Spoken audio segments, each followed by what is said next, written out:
Damn, nobody's watching this shit. Pure defensive, survive. Ugh.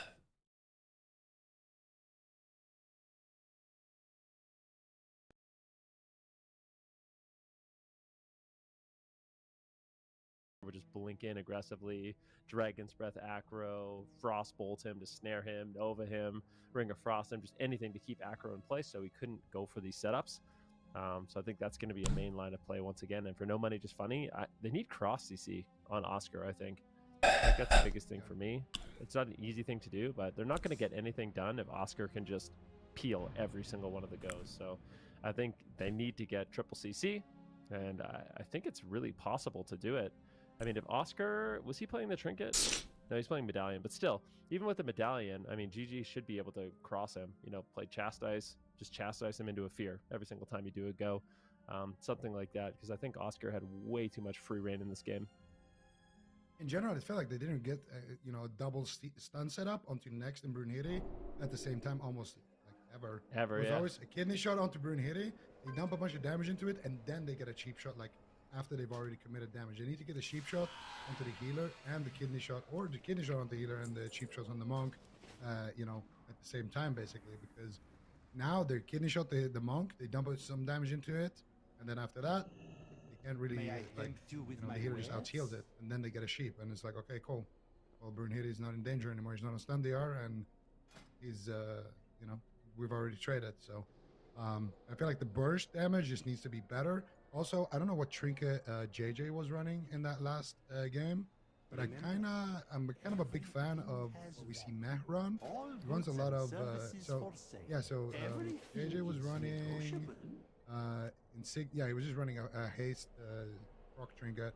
I would have much rather seen him use the Resonator, because it feels like the Resonator gives you just that extra punch when you don't actually have damage to use. And there's not that many pets that can soak it up here as well, or there's in general not that high chance that people are going to stack up and soak it because the Windwalker is just running around. And of course, I obviously want to see an Asa Rogue as well in this matchup, but that's enough of what we want to see. Let's see what the players actually decides to do. They get a sheep shot, This looks clean. They go for the Chastise, they go for the Fear here, potentially. Oh, he got counter. Oh, he's dead. Yeah. So that's what can happen when you CC everybody. Crowd control. When they They actually did the crowd thing where control, everybody CC'd. they kill him in one go. Okay. I think that's, I mean, that's not supposed to look exactly like that, It's but so that looks crazy a lot better. how, like, that last game, the first game we watched, took like 13 minutes, and it's because they're like pre-reading every single situation for 12 minutes, and then this time they didn't react with like 5 seconds of difference, so it just ends instantly. Like that's literally, there's like a fine line you're walking where like you have to literally be in the heads of the RMP. Like, I know they're going me, they're gonna stun me right now, predict it, preempt it, trade something. But the first setup as an RMP is the hardest because they're all in stealth.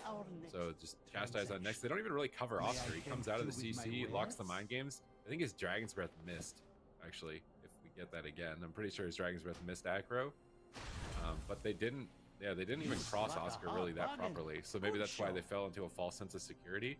I think he's only cheap shot. Yeah, he's cheap shot here. He stops mind games. JJ even faked it, thinking he was going to get Trinket CS. He gets it, and then DB...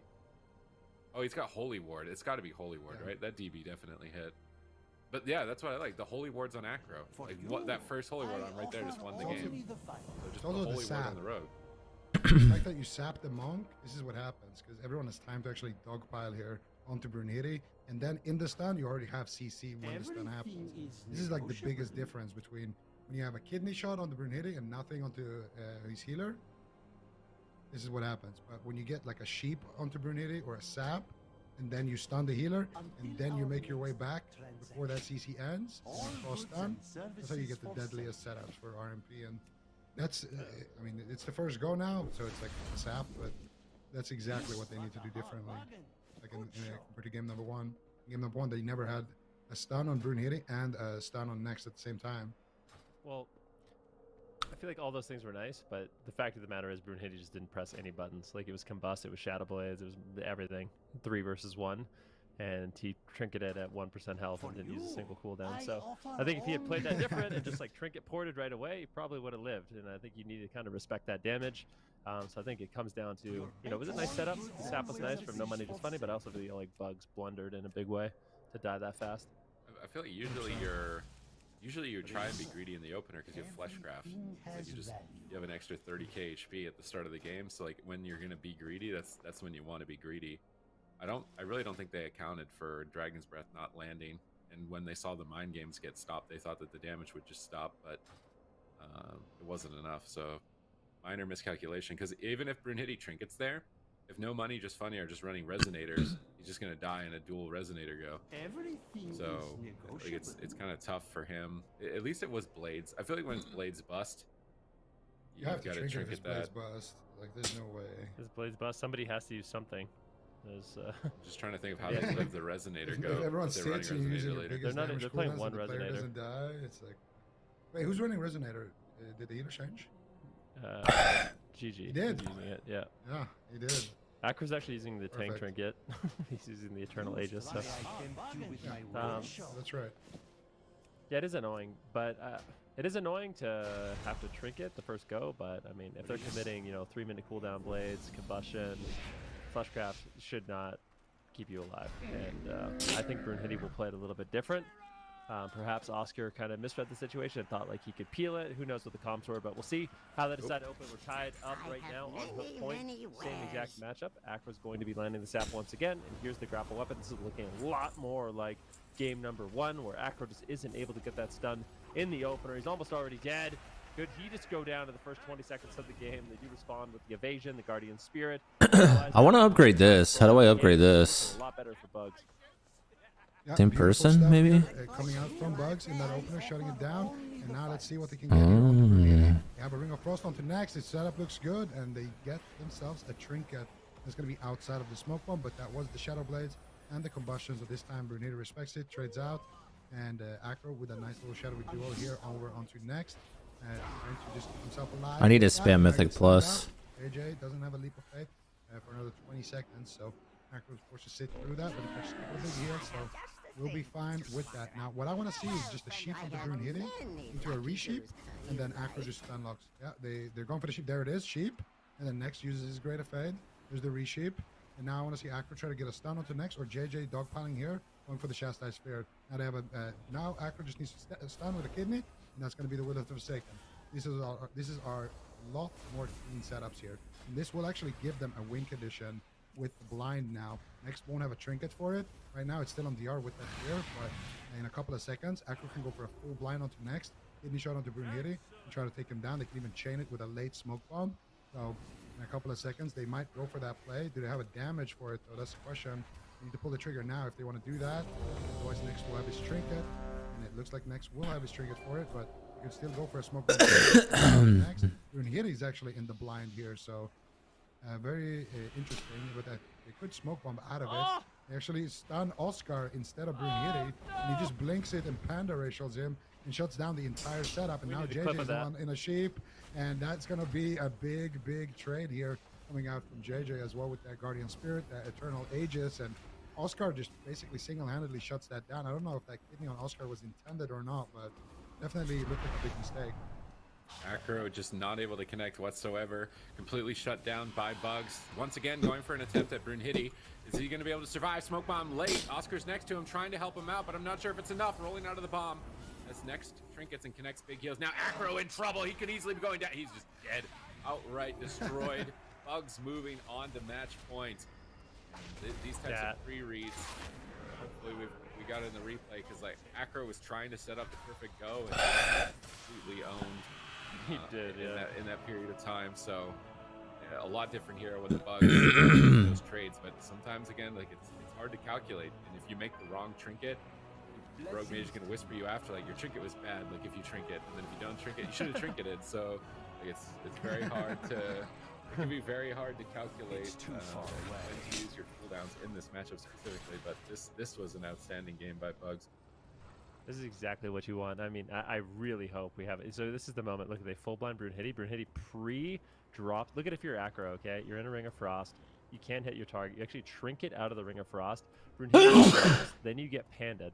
Then you get Dragon's Breath. Then you get Grapple Weaponed. So you've been trying to set this up. You commit your blind. You commit your Trinket offensively on Brunhilde, and you literally do nothing. So that is a nightmare situation for Acro and No Money. Just funny, because now they find themselves in a spot where Acro really doesn't have any cooldowns. He's got no Trinket. Didn't really get a setup. Well, there's a good attempt here. So actually pre-polymorph Brunhilde is a very standard thing to do as Rogue Mage. You pre-polymorph so they can't make those preemptive plays, and then Acro can actually go and go for the kidney shot. And they almost take him down. Brunhilde barely survives there. He's able to roll out of the bomb and then just turn around on Acro and delete him instantly. He regrets that trinket right there. Yeah, he didn't have the trinket earlier on. I feel like it. Why did he kidney shot? Like, he trinketed and then kidney shot Oscar in that setup. Why didn't he just? It's got to be a misclick. There's no way. Could have been. He committed the blind. He committed, like, they had a full fear, and then he just trinkets and kidneys the mage. Like, why would? It's got to be a misclick. That's the only explanation. There's no way he intentionally wanted to kidney the mage there. And also in the smoke bomb, why didn't he chain his stun? He could have just kidneyed into a cheap shot, and the monk was dead. But he left a gap, so he got the armor off, and then he lived on like 10%.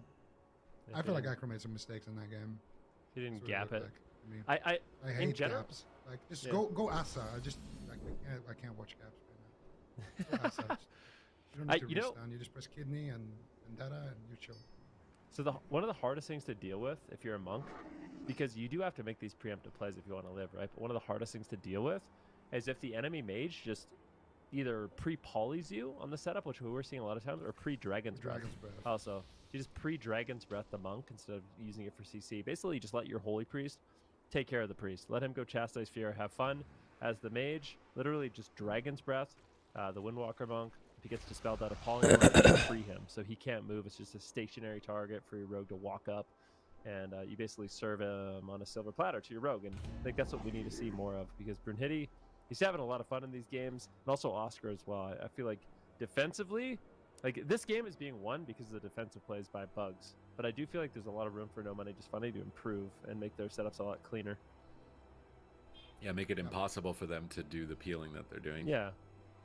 I think that's the thing, that when you fight a really good RMP, the thing that makes it so difficult is it does feel like it's impossible sometimes to actually make a good move, because they're pre-CCing you, right? So you're in a CC and then you get stunned and you get one shot. So that's what we really need to see. And if we aren't seeing that, I mean, maybe it's not the easiest matchup, but I still feel like there's a big room for improvement here. I agree. I mean, they were doing some pre-polish. They actually had a couple of clean setups. The one, like, their opener wasn't great because Acro taken out of stealth, but, you know, it happens. You're not always going to have a good opener. But that go where they forced out the trinket and they still had the smoke bomb, like, and they used it there at the end to try to win the game. It wasn't bad. They had some setups like that where they pre-sheeped and it looked good, but I can't help but think that just an Asa rogue. It's just like, how did they lose game number one? The game went on for a really long time. Their healer went out of mana, and they just basically ran out of steam. Just play with an Asa rogue. I feel like you need to do less flashy things. The monk is way more scared, and yeah, you just have that insane pressure that the Asa rogue brings, instead of having to do these like super perfect setups all the time. Because the thing I think that makes it really difficult is just the Holy Word and the Greater Fade as well. Like, when you get those sheeps, he's just Greater Fades. He's just Holy Words himself, and it can be really tricky to actually get those off and get the stun onto Brunhilde at the same time. And obviously Oscar is not really a target. He's playing, you know, normal blink, so you can just blink out of those stuns. I feel like with the way bugs are playing, I think maybe a good old-fashioned Asa rogue is just better, because with sub, everything needs to be perfect. But if it is perfect, then it looks insane. Like, you know, in the game that No Money Just Funny just won. That's what I want to see. But in this game, he will be sub, and it is what we're looking for. Into a cheap shot onto next. There's a Holy Ward now onto next. Good Oscar. Pull Acro out. There's a sheep shot. There's a Greater Fade. There's a sheep shot onto Oscar, and now they have a sheep shot onto next. They have a fear onto Brunhilde just to make sure he can't move. Got it. The Ring of Frost. They got the setup. Might die in the opener if the smoke bomb doesn't get it. Fortunately for them, next is going to Trinket and deflect it there with Guardian's Breath. Yeah, but they do have Shadowy Duel and Blind still, so big opportunities for No Money, Just Funny. Tittery getting blasted a bit here in the opener by Oscar. They can't find Acro in stealth, so they're just attacking the mage, trying to force Acro to come out before he can get that free stun lock from stealth. Fear onto JJ, he's going to will out of that. Ring of Frost dropping down defensively. Brunhitty set up. They're polishing him up with the polymorphs. Tittery just needs to keep polymorphing Brunhitty and buy time for Acro to get here. Acro currently caught in a Quaking Palm, trying to make his way downtown. Here comes the kidney shot. Oscar gets the Dragon's Breath. Looks like Acro is able to avoid it. They counterspell the poly. Brunhitty's going to Trinket, drop the Touch of Karma. And now there is no Trinket for the Shadowy Duel. They have a Resonator to pair up with that. Brunhitty could be in a lot of trouble, but for now it's Acro that needs to be defensive as he shadow steps out to JJ. Brunhitty's trying to find him, but not able to get there just yet. There's the Flying Serpent kick. Gets polymorphed on it. Acro is actually isolated. JJ in a polymorph.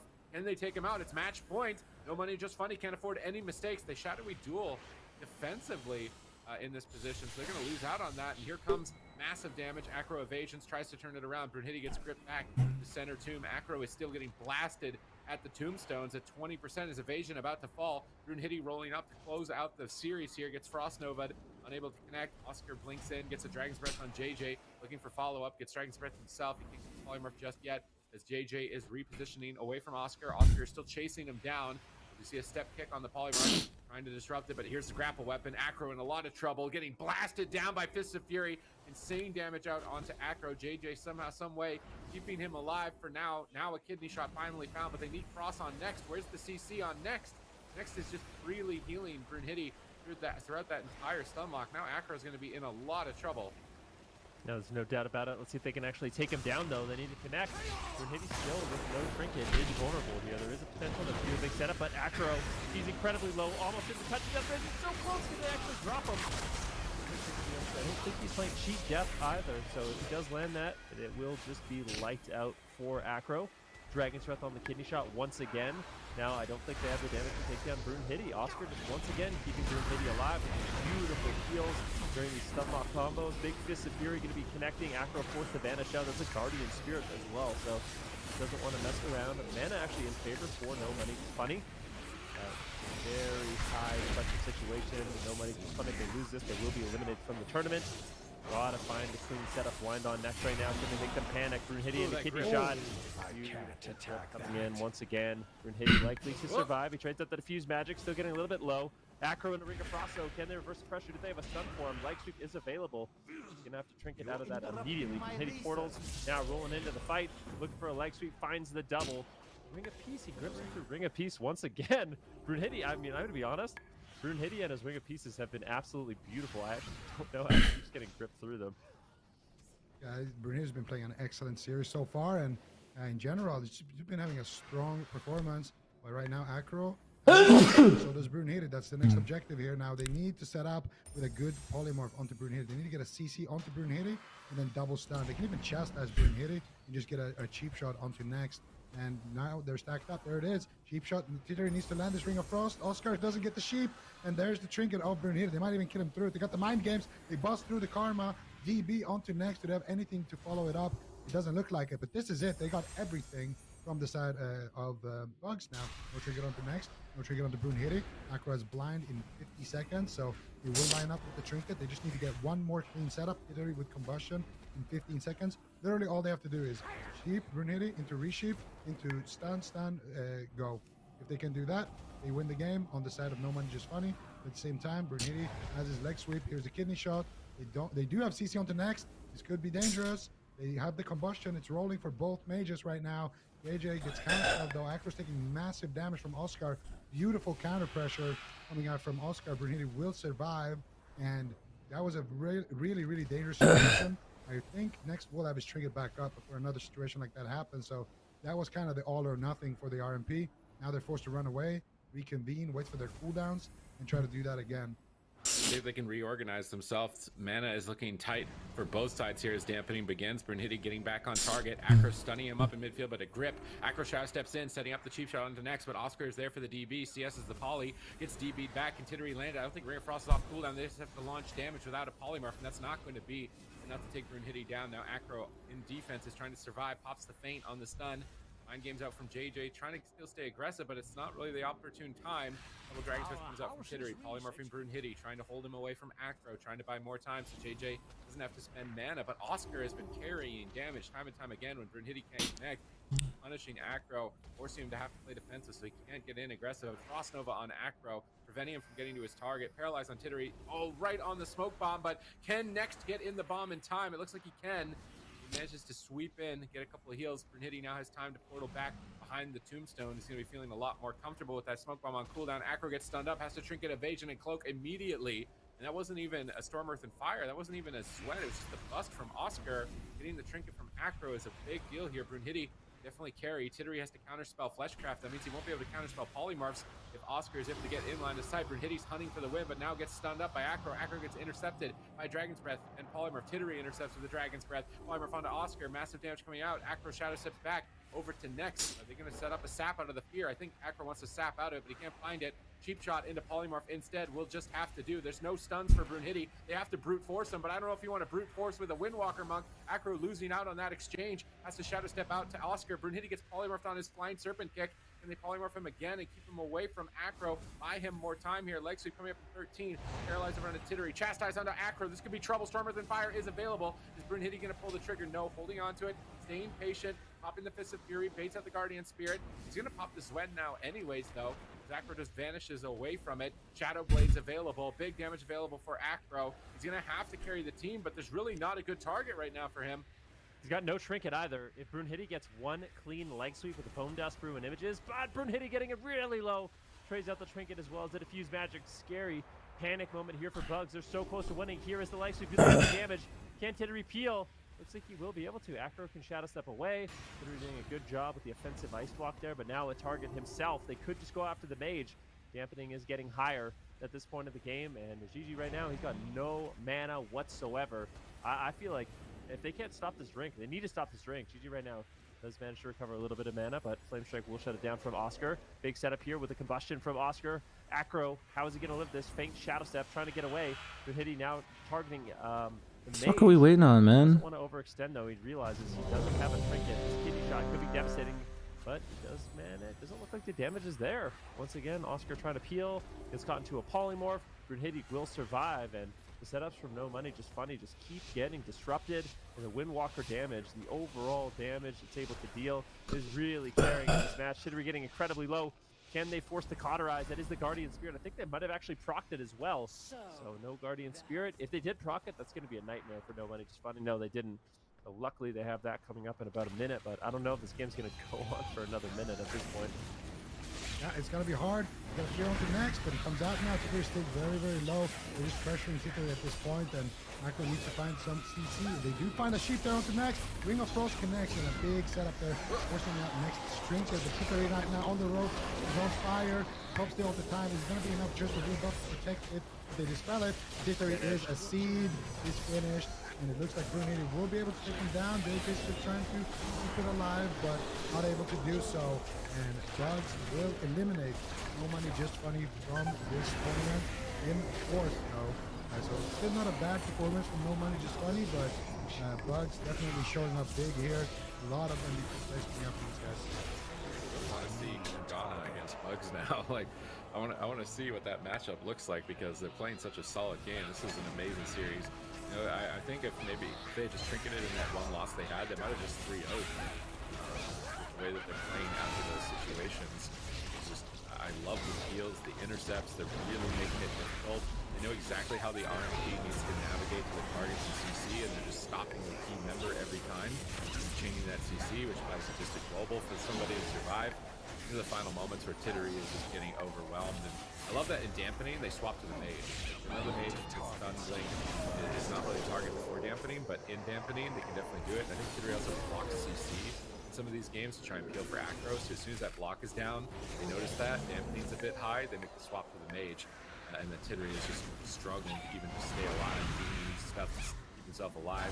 They try and set up CC here, but again, Oscar is immune, so he's able to get a couple heals out. And next one saved by trinketing. And at this point, Tittery, you're like, oh no.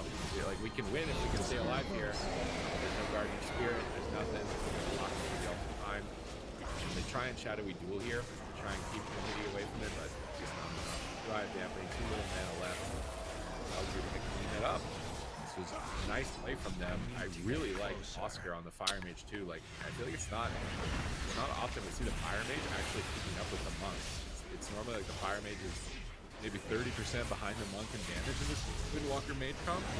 So the fact that he's actually keeping up with damage is really putting these RMPs in a weird place where they're like, wait a minute, I can't just chase your monk and kill him because you're gonna kill me.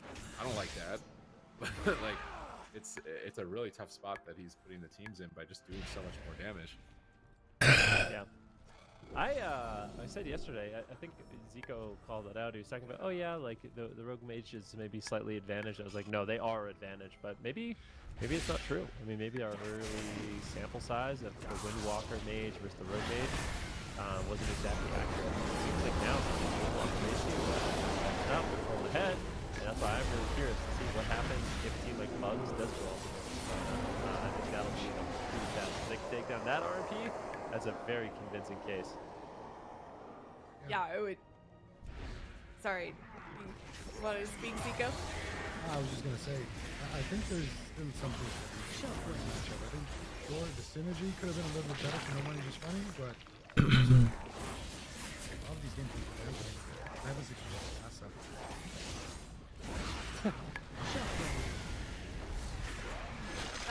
That's it? You're just gonna laugh. It's an open-ended question. We'll see. Yeah. Exactly, it's a cliffhanger. Okay. All right. Well, Dun, I dun, mean, dun. they are going to be, moving forward here. Bugs, we may see that matchup if Kungana loses this next series that we have coming up here, or if Bugs is able to make it back up to the grand finals. We've got the Kungana versus My Way series coming up next. Winner of this will be in the grand finals. A loser playing against Bugs. So we may just see that setup that you guys were talking about, but either way, we do have to go to a break real quick, and we come back and those two teams stuff.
everyone, welcome back. We are now in the upper finals. Winner of this, moving on to the grand finals. It's Kungana versus My Way. All right, well, it is going to be the RMP from Kungana. They've basically been exclusively playing this composition and doing incredibly well with it. They have Chaz on the bench. So we'll have to wait and see what they do end up using with him. But for now, RMP all the way, and My Way, of course, three-man roster. At this point, they don't play anything else. The last time the two teams did meet, it was Kungana who did pull out ahead. Some beautiful setups. And it really seemed like My Way struggled to find pressure, but there have been some changes since then. Beastmastery Hunter did get some damage buffs. Pharaoh Druid got some damage buffs. We'll see if that is going to be enough with some strategy application for My Way to actually pull it win here. Yep, let's see it. Like you mentioned, we've seen this matchup before. It did go in favor of Kungana, but My Way, they've looked very, very well in this weekend. So far, they already got SKT says. They look absolutely phenomenal in that series. And that's a team they lost to last week. If they can bring it back here as well, and we're starting to see that My Way that we know and love. And we're going to see immediate stun trap onto Matt. They're actually going to go after Raikou right now on that mage. He has all the time. Let's go back. Very dangerous situation, but Raikou keeps his cool there. And he won't actually have to trade any cooldowns for that. He gets a sheep into a resheep onto Relza. And Casu is really straight out in the acceleration. They get a shadowy duel though onto him. And they get anything more. Doesn't look like it. Relza is able to shot a couple of heals in that shadowy duel. And Casu will survive without having to use his Ass with the Turtle, and also without having to use his War of Sacrifice, which means that Raikou cannot access his combustion with his another setup being launched here. Dragon's Breath Sheep, Dragon's Breath Ring onto Tony, all blind secured, and that will be a sheep at the back end of that blind. They get a Trinkets Turtle here from Casu, who's going to load up the Fleshcraft. The CC is never ending.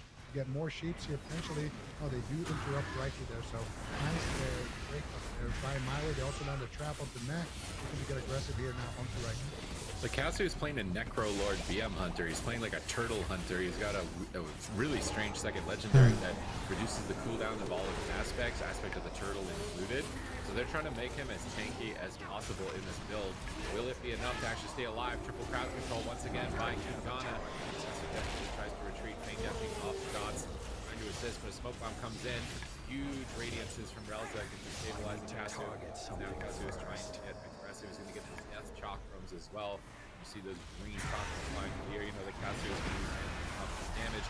With him playing this Necro Lord, I think it is their key goal to just stay alive, get into dampening, and do damage and not die, which has been the My Way strategy trademark for a while here. Not full of jungle. See if it works out. Once again, triple crowd control. Is Roar Sacrifice going to be enough for Casu here? Tony is trying to help him out, but just sitting in bear form, kicks the polymorph, is feared on his heel. Casu gets pushed into the barrier by Relza. Relza's Trinket outside of the line, so big opportunity in the near future. Even with this aspect of Turtle legendary that he's running, I'm not sure if it's really going to work out. Best followers, primes and viewers on mystrm.store. Remove the space. Difference is enough if he has it every 2 minutes, but he's losing a lot of damage, not having that blade shot, not having that shot rocks. I'm curious to see if they can kill a target here or not with this Necro Lord Hunter. Waz is on the back foot at the moment, getting pressured heavily. A full trap, this could be it for him. He's fully bled up behind the pillar, desperate to stay alive. Line of sighting Relza, brings breath on Tony. He manages to stay alive. Now Resonator swap over onto Relza. Is he playing the Res Legendary? Because I think he's going down. Nope.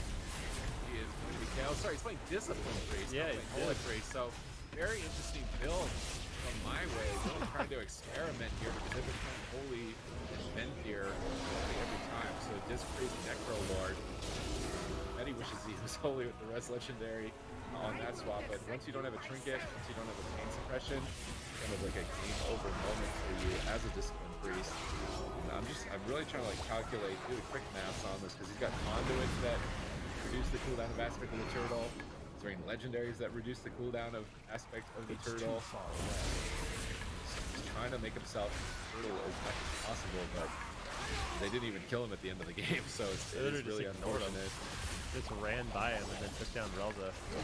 That turtle, nobody cares. Relza, no trinket, nothing. There's that moment of the game where Waz gets really, really low.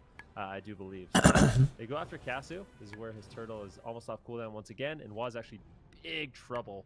So he pre-feints this go so he can hold on to his trinket, uses the evasion, is him basically just trying to survive. He's like, uh-oh, I'm in trouble. So running away, trying to survive. Med does connect the Guardian. Really close call to get a cheap shot on Tully. Riker comes in, backs him up.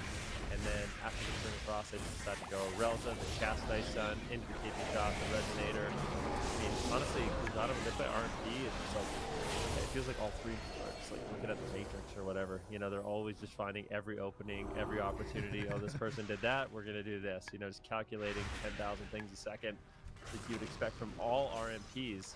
But just finding that opening, I mean, even, like you said, if Cassie's going to be building himself super tanky, you could just ignore it. You can go after Relza, try to find just any openings you can, and then pull off a relatively quick game 1 win.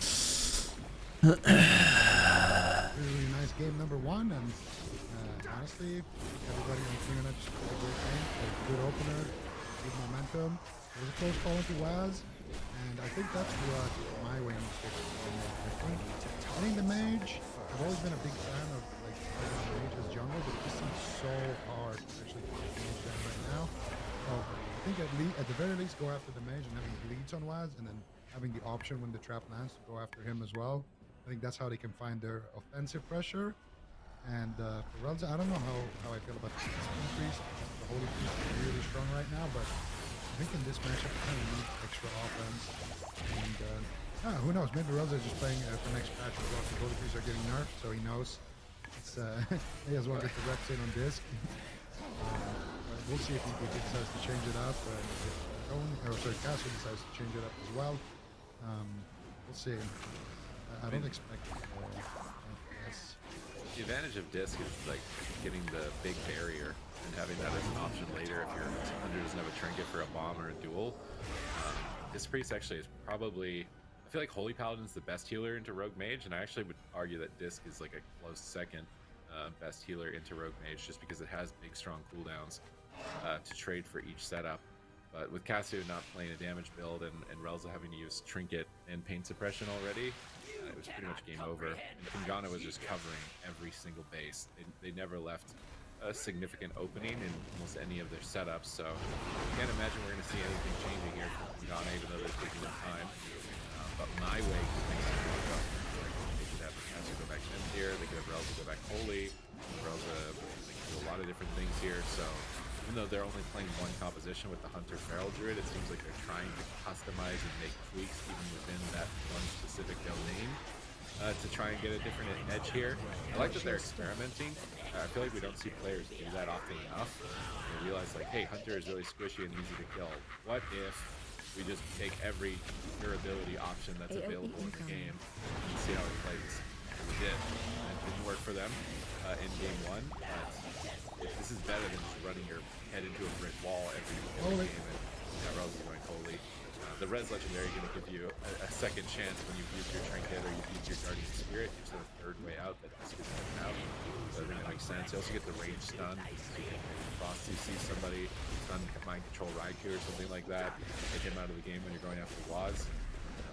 I think Holy is going to work out. Now is Cassio going to stay Necro or is he going to go back Venthyr?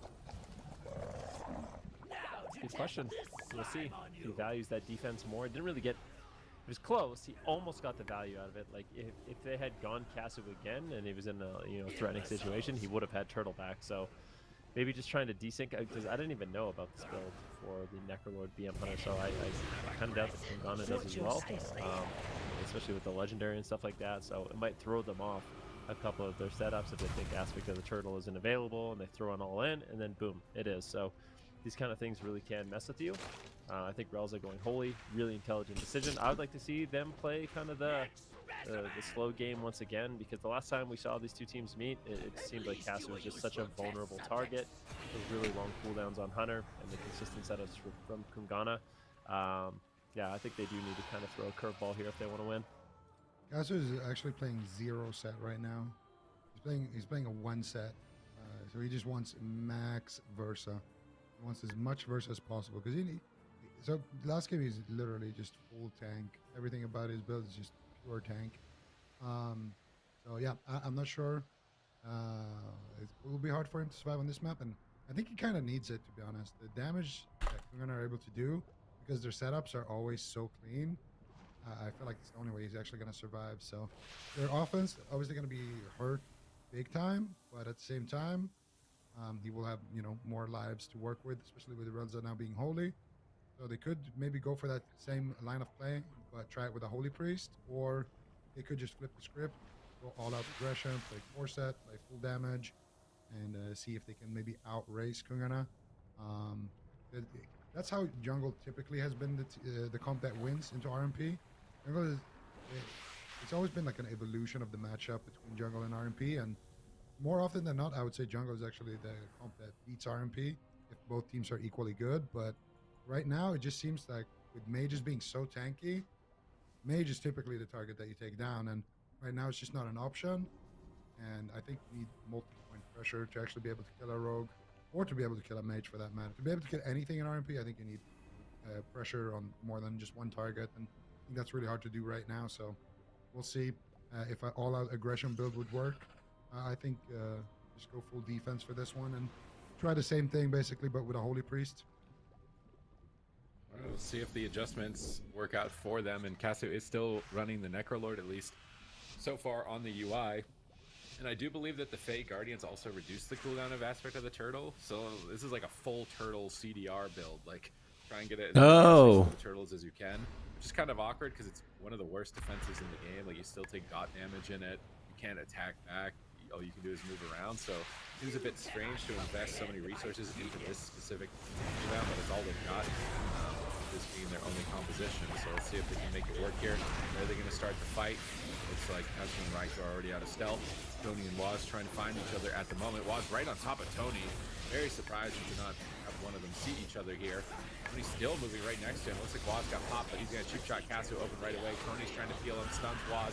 He's in the Resonator. They could swap to Tony with the Resonator. They are going to swap onto Tony with it. Markskin comes out. Is it going to survive? The Meg gets that mind game. Fortunately, Tony, that waterfall comes down. Line of sight in the mind game. I think he might have died there. No one used the trinket on that mind game. So Tony very fortunate for that waterfall right now. Trying to get some bleeds up on Waz, trying to get some bleeds up on Raikou. Create that on the salt, run over onto Mech. Now they're trying to set up for a freezing trap, but they don't manage to get it. Stun Waz, flip him away. Now stunning up Kasu, trying to blast him out of the game. Looking to push for that aspect of the turtle, but Kasu is dealing damage back onto Waz. Is he going to get it? He's so close to it right now. Kasu down 20%. They do get the aspect of the turtle. Fleshcraft is going to be channeled here, and this is where the CDR comes in on their build. How fast can they get this aspect of the turtle back? It's going to be a 2-minute baseline. They use the Fey Guardians here. They can make it even more rapid. We see a shadowy duel here from Waz, almost defensively, trying to anticipate Tony's stun. And Tony is actually running a Kyrian Feral this time rather than Necrolord, which is going to synergize with the Necrolord of Kasu, giving him even more versatility and giving him 6% when they activate Kindred Spirits. So this is a very all-in, let's see if we can make our Hunter Never Die build, and will Kungana be able to penetrate it? That's going to be the question. Kidney shot right now onto Kasu. Rock will come in on the heels, coming in from Tony, and Waz looks like he will be okay. Damage is just never ending though. Kasu might just get dropped. We use the Guardian Spirit. That's a lot. I mean, Kasu, if this doesn't work, I don't think anything is going to keep him alive. Turtle Hunter's not a thing. Yeah, Turtle Hunter. That's definitely not going to work out. Turtle Hunter is not a thing. Just push through everything. Oh. Kungana, they're so clean with this Rogue Mage Priest.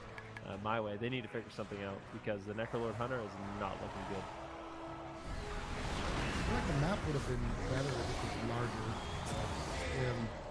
I'm not a big believer in the tank hunter right now. I feel like the tank hunter is it's just not tanky enough. You know, it needs Death Strike or something to be able to survive this. We're gonna see it here on the replay. I mean, just look at these setups: Double Fear, Mind Control coming out, Kasu getting blasted here, and Shadowy Duel coming out as well. And as soon as this duel ends, get a chastise onto Raikou, and Waz just waiting for the stun DRs to come back up. There's a Holy Ward onto Relza. Waz moving in, and to get rid of it, he gets stunned up, taking a little bit of damage. But immediately, as soon as that happens, Kasu gets sheep shots the Holy Ward, waits, trying to bait off the Greater Fade, and eventually pull the trigger. We get the stun here onto Kasu, and moves in. There's a smoke bomb, and takes out the Holy Ward of Relza. Relza gets a counter fear, but they just get a sheep anyway as soon as he walks into that smoke bomb. And at this point, they proc the Guardian, Raza is in a cheap shot on his trinket into a half sheep, and the damage is just never ending. They also counterspell Tony there.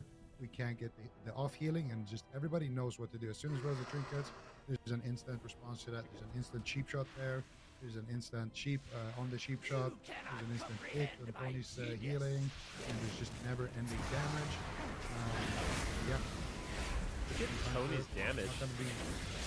It's a lot lower as Kyrian.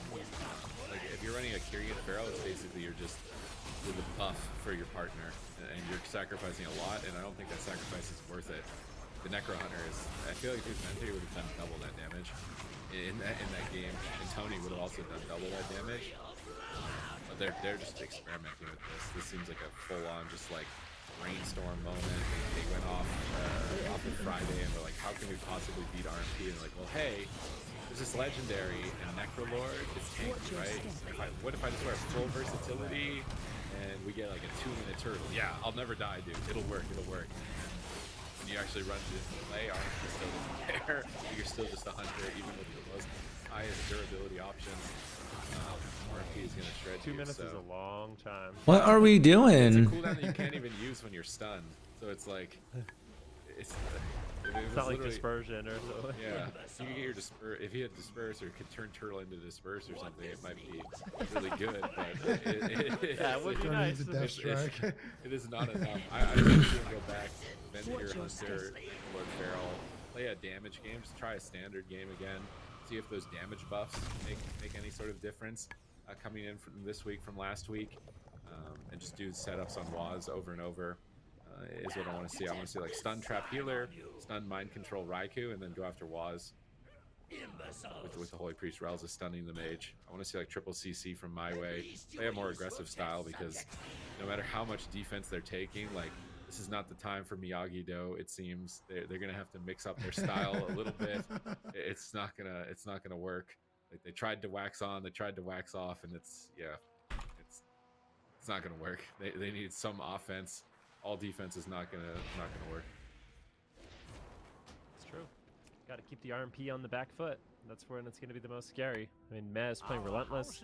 I feel like there's opportunities to win with Relentless on Meh. I mean, theoretically, you just land a trap and you get big damage out, and you can win that way. Obviously, easier said than done, but I think from my way, I want to see just more damage. Just have faith in the aggressive builds, because it seems like I don't think, even in terms of mana, they're not winning. So I don't think like trying to out attrition them is really going to work. And we actually might have seen Waz even go down in that game number 1 if they did have more damage. So I do think the opportunities are there, but my way is going to have to take a bit of a gamble in order to figure it out. Yeah, I think for my way, I don't know what we're gonna see change, but I think it's time to just do something desperate, do something drastic. Go full damage, go dark Archangel, just go full crazy and see what you can do. What about Convoke Feral, Kyrian Marksman? You open up with like Holy Ward from Feral. He plays that immunity trinket where you can go immune to 2 CCs. He just has Holy Ward, he's immune, he stun convokes, casts your resonating arrows, and they just kill somebody in the opener. Just go the complete opposite direction. Like you picked all the tankiest options of Covenants, now go to the most YOLO option of Covenants, because like what else do you have to lose? Like, you have nothing to lose. You may as well just try and throw out like this Convoke build. I feel like we never see Convoke in competitive tournament play, but it's actually like a pretty strong cheese strategy. And like when you can't outmatch your opponent, I feel like cheese is not necessarily a bad thing, right? Like in other games like StarCraft, you'd see players 6 pool when they think they can't win like a mid or a late game, so they just try and catch them off guard, rush them before they get to the point where they know they're disadvantaged. So cheese might be the way. I hate fighting Convoke. I hate it. Like, I we need some do. cheese here. Come on. Do you guys remember who was it? I think it was Cloud9 with Chanimal on Boomkin, right? Yeah, That he was one-shot convoking they everybody. they one-shot. I remember they one-shotted Sea-Doo in the opener last season, and they did it like 2 or 3 games in a row, and they just insta-won. And I mean, it can happen, right? Like anything is possible when you just put your eggs in the Convoke basket and you see what happens. You just go full YOLO, and maybe you get a kill. I think we're kind of reaching that point right now, my way. Because this is the second time that they get absolutely crushed as well by Kungana. They both play How about everybody on the team plays that CC immunity trinket instead of a normal trinket? They put Holy Ward on Tony, so he's got 3 immunities. Cassie will have 2 immunities. Resonating Arrow, Marksman, 1-shot from stealth. Feral Druid, Convoke, 1-shot from stealth. Relza goes Boon of Ascended, 1-shot from stealth. Just see how much damage you can do from stealth in the first attack. But how does Relza go stealth? Yeah, I was gonna say. He's Night Elf. He's sitting in the back. They won't He's a know. night- They'll think that Yeah, he's a there's- druid. He just sits in the back. Shadow melt. I feel like we've crossed the realm into craziness, but I actually think I agree with you with the Convoke Convoke. could be good. Convoke could actually be Convoke isn't even that random anymore with like the legendaries and stuff like that. The Convoke 1-shot is very consistent. I mean, theoretically, you could end the game in 2 stuns, and you just play really, really defensive in between the stuns, but it's not going to happen. We are Necrolord Hunter, so they're going pure defense once again. They're just trying to be rock solid in this matchup, but I just don't know if it's going to be enough. We'll see. Maybe they could clean it up a little bit from game number 2, but Kungana is unrelenting in their pressure and their setups. They just have really good control of this match. Yeah, and let's see what they can do here. In potential match point here for my way, they need to get something done. Gonna keep playing with that Necrolord Kasu, and take a quick look at his build. If he's still rocking the same gear, and unless it's not updated, he is playing with the exact same build, just full tank as much as possible. So maybe they're doing some in-game adaptations here. Let's see what they decide to do. Maybe different targeting or just something different with their pressure. And remember, the Relza on that Holy Priest could also be a target. We have seen Kungana take down a lot of these Holy Priests, so to never be feeling too safe. Kasu running around in camo right now. They're waiting for it to time out here on the side of Kungana, and it will time out there. And now Raikou will find him, and now they have an opportunity to sheep shot Relza from stealth into a kidney shot onto Kasu. So Kasu is going to outrange that Shadow Step. If Relza gets stunned, Kasu's out of range, but they do sheep shot him into a full fear onto him and Tony, and here comes the pressure, and they get the mind games. Can they connect with the damage? It will be that Will of the Forsaken coming out from Relza, and they will take that on the side of Kungana and immediately start polymorphing up Kasu. Nova on him, Shadow with duel defensively, and they're going to be happy with that trade on the side of Kungana. They didn't commit Shadow Blades. Actually, they did commit Shadow Blades with no combustion. Waz, though, taking some damage here. Meh will be able to respond, though. And Waz should be completely fine. Here comes the smoke bomb onto Kasu. Big damage. There's the Resonator in the mix as well. Cheap shots coming out. He gets stunned on his trinket. He almost goes down. He gets Dragon's Breath. 1 HP. And he gets off the aspect of the turtle. Now let's see. Can he stall for another one? Turtle Fleshcraft. OP combo definitely going to be the difference maker here, but I'm really not sure if he's going to be able to get to another one. It's still 2 minutes away for him. He's just getting polymorphed now. They're trying to go after Waz, but offensively, they've gotten nothing from Kungana. It seems like, what are they really going to do? Tony's just doing no damage as Kyrian. It seems like he's stunned up behind the pillar, setting up to go after Kasu. Relza's cheap shot. Everybody's stun locked. They didn't get follow-up, though. I was trying to go for a mind control, wasn't able to get in position, so that crowd control chain is dropped. Kasu dropping those death chakrams onto Waz, trying to burst him down, but still it seems like Kasu is the one on the back foot. Like Waz literally running out of the jungle as RMP, which is not typical. Usually he'd be running away in this position. They're trading so much damage to get this extra durability, and they actually find a kill. Waz is going to pre-evasion this attempt, and Tony is trying to get behind him. It looks like rooting him in place, but Waz is just continuously facing him. Raikur's BM shifting power for extra AoE on top of them to reset his cooldowns. Waz is trying to move into position. They interrupt Tony. They stun Tony. They're trying to stun Relza. They get the stun into Relza. They step into the kidney onto Kasu. Could be the end of the game. If they get follow-up, double psychic scream. Can they close it out here onto Kasu? It's finally out of the stun lock. They're going to another cheap shot. Fireballs incoming. Roar of Sacrifice used before combustion. Kasu is just dead. 100, like he's going to get 100 owed so fast here to this next combustion without Roar of Sacrifice. Like that's the main thing that keeps Raikou at bay, and they got it out of the way. His turtle is available, but guess what? He doesn't have a trinket in 19 seconds. They stun Waz. They're just trying to win the game before that point. They need to kill Waz right here. He's gonna pop the Battle Master, the emblem, get a boost of health. Cloak of Shadows, run for his life behind the pillar. Stun Relza and try and go for the win. 7 seconds away from Kasu. Look after Tony. Tony has no. Oh my goodness, man. Plus with no roar, like Kasu ran 80 yards the other way, thinking like, oh no, I'm dead, dude. I got to 5 seconds. Like I gotta get out of here. So he did, and they're just like, okay, well, you left your kitty behind. Like, this is Got your kitty. not not just that, but when you called that out, I was looking at what Cassie's face looked like. So you're like, oh no, he used the he used the sacrifice before combust, and I saw Cassie like he's like, oh no, like He you knows see it's it. over. Smile. He just knew. He's like, oh, all right, well, we got one more chance. I'm gonna pre-run this go, and then they're like, hey, Feral Druid, you got no trinket, you got nothing. All right, good night. So yeah, really, I mean, I feel like I'm so scared. Like the team that's playing against Kungana, I just feel like is scared the entire game. Just setup after setup after setup, you're just dead. You miscalculate even a little bit. I feel like they have to play perfect if they want to win this matchup. If they make one mistake defensively, that's a nightmare. So here's the kidney shot. This is where Casu does trade out the Roar Insta-roar. His sacrifice. face. What kind of face? You'll see. It's like when he's near the pillar. Like you'll see. Okay, it's like right around. Like looking at here. his It's around omnibar. here. He like shakes his head. He puts like a little smirk, and he's like, "Oh no." See right there. He's like, "Uh oh, dang it! I know I'm dead." At least that's the story we're gonna tell here on the stream. So He also knows got he's in trouble. polymorphed. He could just probably be like, man, I'm sheeped again.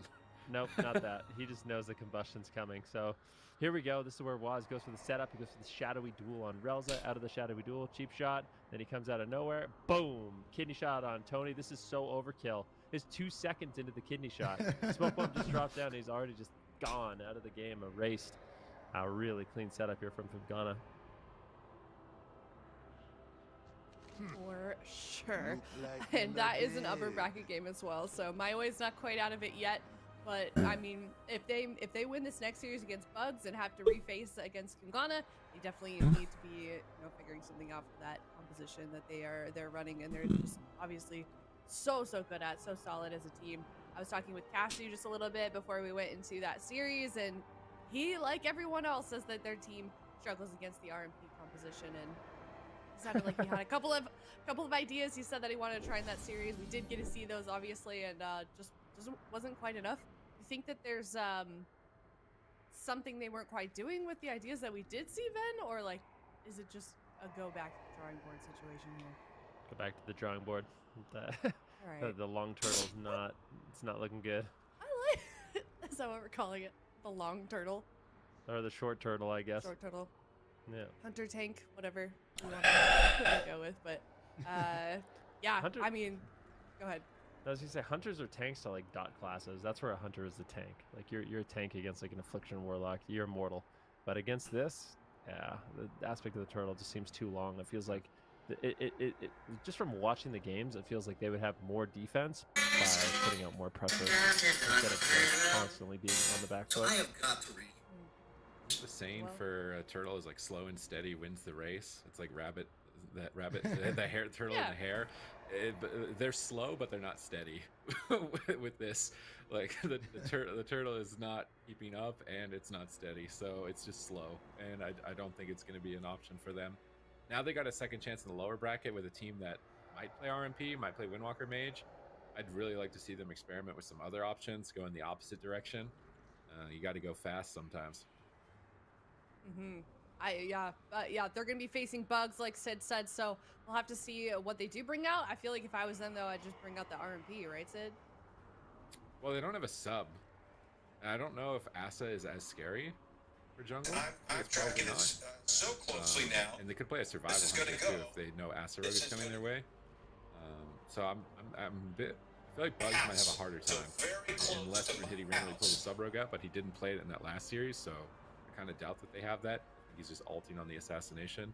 We already covered it. Ulting on a subtlety rogue is like you're playing a completely different Yeah, game. but- In arena on a Yeah. subtlety rogue. Hey man, I so want you time to synergy. get down Probably the not basement. We got a worth tornado. logging in. Alright, so make sure as an you alt, and so Callie get I downstairs think so they're you going to can, start okay? with Windwalker Mage, or maybe there's something completely Yeah, different. get Maybe down this is where we see there. Down Jamie. in We might even see like a that- melee in cleave that- from them. Bedroom down there. So Just gotta wait I'm not for sure what to 10, expect 15 from Bugs, minutes, okay? honestly. Do it now. Alright, thanks, I'm bud. not sure either. I'm excited Alright, to see so what they that do bring was, out. We're just- gonna go to a break. When we come back, it's gonna be an elimination round. It is the lower semifinals my way, Jamie, facing off not against seeing the this. Bugs. So Right back. have a tornado. So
them to the mob. No. Them is my people, Masala. No way I go give them up. You always be soft on Sunday. Weak. Sooner or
no, here's a lower you might remember. Haka always be needing mojo for his rituals.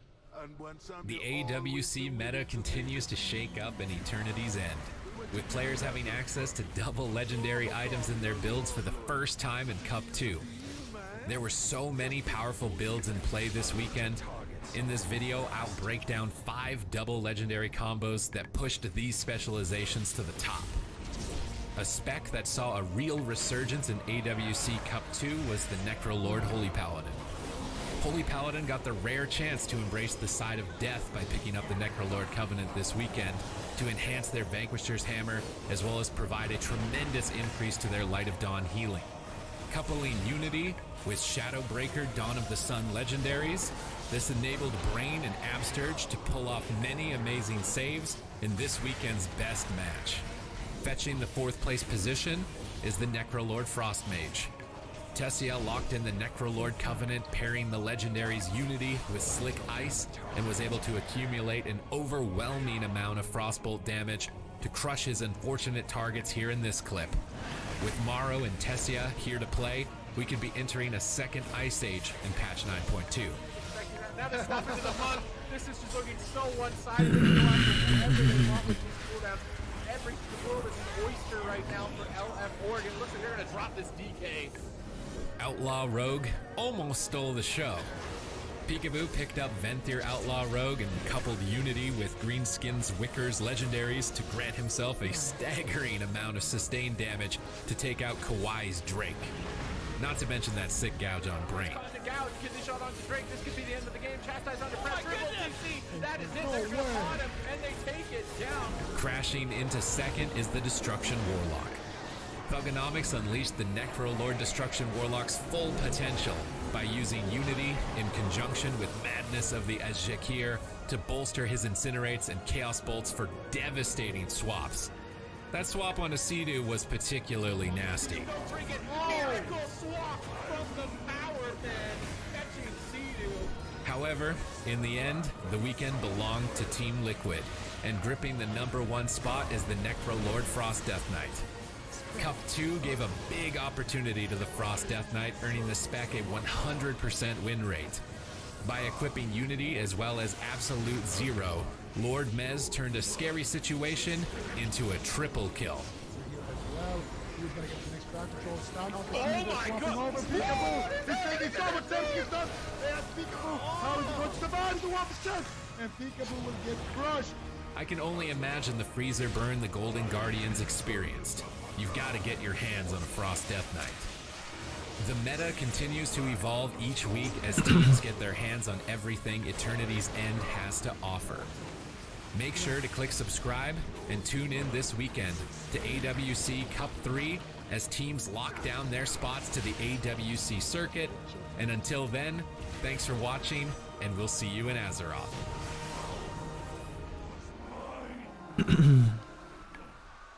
Everybody, welcome back. We are now in the lower semifinals. We are going to be determining who places third and who moves on to the grand finals. It's My Way facing off against Bugs. My Way, we just saw them face off against Ivana. and they did drop to that lower bracket. And we have also a picture on my way of them before they were actually playing against Ivana, which maybe we can check out a little bit later. But now they're going to be going off against Bugs. What do you guys think is going to happen here, man? I kind of feel like if Bugs plays, like I've been really impressed with Bugs in general, but this might sound harsh, but I don't think they should play RMP. Like I think if they try to play RMP, they'll probably lose. I do think they could win with the Windwalker mage, so I think for a blind pick, we're likely, actually for the whole series, my guess would be for the entire series, we'll probably see Windwalker, not sleeping and trying to think how to beat all the rogue mage priest players on EU AWC. I mean, the second picture doesn't look like they really came up with anything. Kind of looks like they're just stressed out. Like they're in a panic. Yeah, looks like they're in the crazy room or something like that. So I don't know. Definitely, it's difficult. It's a tough matchup, and I think that's a question for a lot of teams right now. How it's such a powerful composition. It's the same thing with Liquid right now in North America. There's teams that do well overall. There's just one thing that beats them, and it happens to be one of the best competitions. So we'll have fun. My was going to have a redemption series here, and if they do make it into the finals, we're going to need to see some major adaptations. We're going to need to, go into a little bit of a brainstorm, have a think about what they can get done. But they have to get through Bugs first. And Bugs, like I said, really, out of all the kind of newcomer teams in Europe, I feel like Bugs has been the one that's impressed with the most. Their Windwalker mage is looking solid. I like the fact that they have the flexibility of bringing in the rogue. You know, it doesn't look like the most polished. And that's what I thought. I was actually wondering if they would good right now. Turbo's really good. They anticipated Turbo because they picked Marksman. This is what they played in Tennisgrass when they were running Turbo Cleave with the MM, and they killed the Paladin. It was really odd. It seemed like they weren't really getting anything done, and then they just killed the Holy Paladin. So I'm wondering if Nitty or Jamie, if he's playing the Lava Lash build. I actually want to know if Sam played that. He popped the damage meter yesterday. I'm refreshing this gear so I can see what type of build Jamie has brought in. Anthony has a couple of options now. More than a couple of options. It looks like they are going to be attacking next on that Paladin once again. Crowd controlling the Warrior, crowd controlling the Shaman. Next is going to try and line of sight. Casu has a killer here. Jamie looks to reconnect. Oh, that totem got a lot of value, pulling Casu and Tony away from their escape mechanisms, and then getting pinned by the Spear of Bastion. This is sick plays from Jamie and Brunhilde, pinning Casu over and over again. Relza pre-fading the crowd control, anticipating the damage, managing to keep going. He's trying to defend here Covenants. His mana could be limited without those Fey Guardians. Next, putting back to the pillar. Still going after him. Relza Roar shadows in to connect the mind games, but Ghost Unlock next is just going to remove that quite easily. Jamie is moving back to his target. It's basically just a race. Can Next stay alive long enough for Relza to run out of mana? That's going to be how Bugs take this. Yeah, like I said, I really like the flexibility of Bugs. When I see Jamie in here on the Enhancement Shaman, been holding it down on both the Elemental and the Enhancement Shaman for quite some time. This is a comp that they have. I feel like Bugs is showing a lot of flexibility here, having a top tier, Windwalker mage priest as well as the cleave setup. Good to see if this is going to work out. My way, they had a good read in this one. Actually, Next getting swapped to right now. Force the Divine Shield. Can't help but feel like that Divine Shield is a bit preemptive. But he's really going to risk that coming to damage. Now Jamie and Brunhilde going to be getting really aggressive here on Casu, but can't find the damages yet. Tony's actually run out of mana, so his off healing will be limited for the time being. Won't be able to actually assist too much, but the Turbo doesn't have as much pressure as I really thought it would. Maybe going after Tony is going to be better in the match instead of chasing down Casu to try to get after the Hunter. But it just seems a lot more difficult for the Turbo to actually stay on target, and Next is really vulnerable here. Yeah, Next still a long time left on that Divine Shield. But that's two Blazing protections to work with, or might need to use one right now. Mind Games Connect is taking a lot of damage, but he will trade out his wings as well as that Gladiators emblem. And that will be enough defense for him to survive. That's it. Just running on the pillar. And like you guys already mentioned, I would already playing this exact position, this exact matchup. So I really think My Way came out ahead here, but it all going to come down to how they actually play it. Casu will survive here with Ray of Hope. Most likely going to be positive, or else it's just be casting heal, so there'll be no problems. Now they're going after Next again here on the Holy Paladin, and they're going to do a little bit of damage there. Divine Protection, going to clear him up there as well, and don't think Jamie tremored there. He did not. Just took the damage. And then next we're going to get a dispel. Full hammer of judges onto Relza. Big damage onto Casu here. This is the opportunity for Bugs to get something going, but it doesn't look like Casu will take any damage there with that Aurora of Sacrifice. They're going to swap over onto Tony, and Tony will also just survive to do that. And now, once again, Casu's going to be the victim here. Who can my way go after, though? They go after immediately with that Resonator drop on the ground. So one more Blessing of Protection, and then next potentially could just go down. Now Flesh Trap doesn't want to use it right now. Doesn't want to be forced into a bad situation, so he's going to have that shield to fall back on. Casu playing Death's Stormbolt. Actually didn't take that much damage into it because of that. Very nice playing Death's Casu. Now we can get aggressive here once again onto the Shaman. This is something that we saw from my way as well. Going after Deepai actually on that Shaman in the previous matchup. Down, and they might just do the same here to Jamie. Get a nice CC chain there onto next, and they just burst Jamie down 100. Oh, beautiful stuff. Look at Tony. He's like, yeah. Little gestures there after getting that kill. Love to see it. So I don't know if Jamie intentionally did this because I saw a different legendary from Sandman yesterday, which increased the damage of your Lava Lash. I swear he's wearing an Ellie legendary by accident instead of an enhanced enchantment legendary. This is the one you normally wear as Ellie to reduce the cooldown of your fire elemental and increase the critical strike damage or strike chance of your flame shock. I guess this is to try and get a faster chain harvest. He's like fully into the chain. He's not like a complete Lava Lash build. He's just trying to get more chain harvests. But the problem ended up being that he just didn't have a trinket, which is what we're going to see at the end of the game. He had no way to escape a stun, and he had a lot of cooldowns to use. So in this replay, I'm trying to pay attention to, did anyone have a way to stop that from happening? Next uses a block here on the Resonators to get out of line of sight. Another adaptation could be that Next needs to go Dwarf. He's playing Human. To remove all of the bleeds, but Jamie gets pulled behind the pillar. I think at near the end of this game, he hasn't really been attacked too much the entire game, so he's probably kind of thinking like, I can do what I want, go where I want, get aggressive. We got Relza down at half mana. We need to be doing damage and trying to get that win condition going. But Jamie just kind of gets blasted and pulls to the pillar here. And hitting next to him. Scatter shot, stun, chastise. Everyone is CC'd. Yeah, no one can do it. It's just a clean setup all the way down to the end. No one had a way to escape. It was a really clutch call by my way to call that swap right at that moment in time, and got the perfect loss. So I'm not sure if the turbo is going to work out here on the side of Bugs, or if they're going to have to go back to the Windwalker Mage. But I do wonder if Casu changes his build. Does he go back BM if it's Windwalker Mage? Like, what happens in this? It's such a weird place to be in the meta, because in the past, turbo was really challenging for jungle. Now it's the opposite. Now it's like jungle is really challenging for turbo and not the other way around. So I'm interested to see how the rest of this series plays out. Casu got a lot of damage out here with Championship Hunter. They're going to keep line locking it even on the small map. Enough Bugs. Do assassination R&D into this matchup. Windwalker Mage. Turbo again, and just saying like we should be focused on looking at that moment or better position or something. It seemed like they were trying to play defensive. It's just a bunch of instances, so there wasn't a lot of choice at that point. So I think it's a comp swap would be my guess here. I wouldn't mind seeing Assassin. Nope, they're really gonna stay with it. I feel like they weren't winning on mana. They were constantly falling behind on cooldowns. They weren't winning on anything. Yeah, there was no point in this game where I'm like, oh yeah, if they just didn't make that one mistake, they would have won. I never thought that. So this seems strange.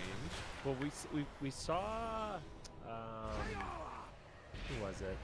We saw, it was Zibai, right? Zibai and Mercy play turbo. So Zibai and Mercy played turbo, and it looked like this, where they were just kind of losing. Like you'd think they'd have a lot of pressure as the turbo, but they weren't, and then they ended up losing multiple games. And going into this, I was like, well, maybe things have changed. Maybe, Bugs knows some strategies that are a bit different. Maybe their targeting will be different, but it was the same thing. It just seems like they're not winning in it. Not winning on mana, not winning on pressure. The setups aren't good. Like, I don't know. I feel like if you think this is a counter, I haven't seen any evidence to support that yet. Have we seen Nick also play anything that he's talking to? I don't think we've seen him on anything other than so far. I'm actually surprised.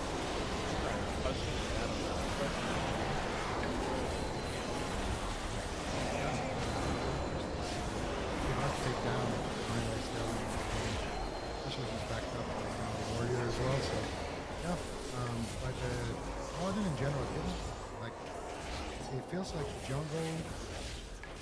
You need to die before the paladin runs out of cooldowns. The paladin needs to find a kill before he has enough cooldowns. And when you get into a situation, he has no bubble, no trinket, maybe there's no trinket, and you just get a clean setup like that. One thing that can save Jamie there is like free wall, or if the Brune hit him with like free banner, or like something like pre-sack, you know? He comes into that sketchy territory. And also, even in the long game, he's using mana, cooldowns, even if he didn't go after Jamie, he has one more blessing of protection, he has no bubble, and easily takes him down next, and a couple of more goes as well. So you didn't really see an opening for the match. He wasn't able to make a situation where I'm like, okay, still got nothing. The next setup, totally got this. I'm surprised to see them pick this. Specifically considering that their Windwalker mage looked so good. I really think that they're making a mistake by not playing Oscar, because Oscar has been having such an insane performance this cup. I think they might regret it later on, but to a point, Global and I'm Hunter, so of course anything can happen. We'll just have to wait and see how this one goes. It's also about to be open here for game number 2 between My Way and Bugs. Charge again for Giddy and Jamie. Trying to find their target here, maybe pull someone out of stealth, but not able to find anyone just yet. There's attacking Relza, triple crowd control. Nice clean setup once again by My Way. Isolating the Holy Paladin, dropping down those Resonators. Big pressure. They get Divine Shield right off the back of that amazing CC. They get the most precious cooldown from Bugs only seconds into the match. Now they're trying to turn it around. They're getting aggressive, running on top of Kasu. I actually would like to see next on Holy Paladin play more aggressive, get these Hammer of Justices, and actually going after the Holy Priest. They get the Medallion and the Guardian Spirit, playing a super aggro game on the Holy Priest. And of course, My Way to use their CC to heal, I think is a really good option. But another freezing trap, another triple crowd control. Once again from My Way, they're swapping to the Shaman. Are they going to drop him in game 2? Now they have that emblem, the healing surges, and it looks like Jamie's going to be all right. Now moving back to midfield. Ball on the Kasu, blast him out. Just getting in, adding damage even with the consecration. But Jamie's going to get cycloned away and peeled. Elsa, I think, is off to the side. So the fence line right now is curious if he's going to be going for a trinket or not, but he's still just passing healing over and over, not wanting to fall behind. Here comes crowd control. There's the stun onto Jamie. Just onto Jamie just yet. There it is, but Brigidi isn't CC. He intervenes. Jamie trinkets anyways. Trinket and wall for the double tap here. I think it was a Feral Frenzy as well coming in from Tony. So wanting to respect those cooldowns and not get dropped too quickly. But without that medallion, we've seen how fast Jamie was died in game 1. Trying to get aggressive on Kasu. Relza pre-fading crowd control. Was next patient with his hammer here. Did he wait for the fade? They have to get that Holy Ward off. They're going to get it off. Go for the Hammer of Justice. Looks like a swap to Relza, but Jamie isn't there just yet. Chain Harvest over onto Relza. Trying to blast them out. They get Guardian Spirit once again with that hit, but now Jamie is stunned with a Trinket. Next has the Trinket and Pop. They are winning on mana this game outside of Bugs, but I'm not sure if the cooldown's going to last long enough. Now we'll have to wait and see. Jamie definitely pressured heavily in this match, but it seems like Relza's under a lot more pressure as well. These constant swaps coming in from Jamie and Brunhitty. Bugs looking to play really defensive right now. Brunhitty trying to create some pressure here, but Jamie, I think he realizes how much trouble he's in. He's going to be playing the pillar. Wants to try to stall out the game as long as he can. Maybe wait for that astral shift that's going to be coming up in about 25 seconds. But I think My Way, they want to push the aggression. They're going to be moving forward as Flushcraft to try to immune any incoming crowd control. Actually going after Tony just a little bit, and Jamie's just playing full turtle. They need his crowd control chain onto next and to get a nice stun on Jamie if they can. But Bugs playing really well in terms of their positioning right now, and I feel like they actually weathered the storm. There was a really scary moment, but Jamie's actually held on for his astral shift. Now he gets caught into a stun behind the wall. Big damage from Kasu, huge aim shots. Jamie, can he survive? Looks like the intimidating shot from Brunhitty might be enough. Jamie might have some off heals here. That is the astral shift as well, and the chain harvest, so he tops himself off. But that was a good push from My Way, and equally it was good from Bugs, but Jamie still not out of it. He's just been at the pillar playing defensive for such a long time. Relza getting chopped up though. Big damage from Brunhitty. Gets the Storm Bolt. This is going to be the Guardian Spirit. Jamie does connect. Relza holds on to his Trinket, but doesn't have much healing at the same time. Jamie getting low. Full trap on next. Jamie's in so much trouble. There's no defensive cooldowns whatsoever. He gets intervened. He's trying to run away. Anything else? On next, he's mind control just for a second. Jamie, can he hold on a huge shield from next? Stops him off. What a close call. That was absolutely insane how close that was. And now next gonna have his Trinket and his Divine Shield for that next time. Jamie drops low, so we need to maybe figure something out here on the side of my way. They're running out of time. And all of a sudden, the turbo is looking a lot better. We have hope next here on Kasu, pushing into the scatter shot. You get Jamie's Trinket here. You don't want to trap into a grounding totem. We wait it out, and then they get the trap. Reza pushes in, gets the fear. Do they have a tremor for it? It doesn't. They don't have it. And nice intervene there by Boom Hitty. He's going to soak up some of that damage, but Jamie is just going to get absolutely destroyed here. No real answers there from Next. I think he might have had a flex protection. I don't know if he got stunned there right at the end of that chain or what exactly happened to it, but he had a Trink, he had a flex protection, so maybe Next not responding there at the end, but still overwhelming damage. Clean setup again from my way. They get the stun, or they get the statter, they get the full trap, they get the fear, and there's no tremor, there's no answers for it. And also how they waited out that grounding totem after being trinketed. Really, really nice. Because he trinketed to ground the trap out of the scatter shot. The Kasu with really, really nice patience just waits that out, pull off the grounding, and then they land the trap. You see it on the replay as well. So my way with another really clean setup. No, the thing is in this replay, if we see that Next had an option, Relza was actually out of mana. And Jamie did switch his legendary. He went to the same one that Samayan was playing yesterday in North America, so full the lava actuators to increase the damage of his lava lash. And that really worked well. Like they oomed Relza. They were doing way more damage, it seems like. Even at this point, a lot of scary swaps. But this is towards the end of the match, and we've got to look and see what did Next have. This was the setup before the setup that won the game. This is where I thought he was going to die. Before that point, Next doesn't have an option to use cooldown except for Hitty's support and James off heals. Stall the kill, and Next gets a Shadow Breaker legendary, increasing the healing during that Rotatory on. So they managed to survive. This is where Jamie tries to make that play with the Trinket grounding totem on the freezing trap. They were just too patient and waited for it. It also makes a good trade here. But look at the mana. Like this is actually a good game, I swear, for Bugs. This is looking way better than game one in terms of win potential. And this is where the Trinket ground comes in. Kasu saves the trap, plays the ground, lands the trap. And now Jamie has the Trinket. Next could do things here. Here. He doesn't want to because Jamie trinketed, I guess. So he's trying to be greedy, but there's no tremor totem. There's nothing to get him out of this fear. And ultimately, what happens? Jamie's still line of sighting, trying to get Maelstrom, trying to get healing surges, to get mind control. He purges mind control. Feels like maybe it shouldn't have been Jamie's trinket. Maybe it should have been Next's bubble or trinket, just because Jamie didn't really have anything to use with it. There was no tremor totem. There was no wall in that position. If they just kind of flipped that, just Next his cooldowns on that go, and then the next one would have been Jamie, I think they would have survived to the point where they had Relza out of mana, and they could end the game.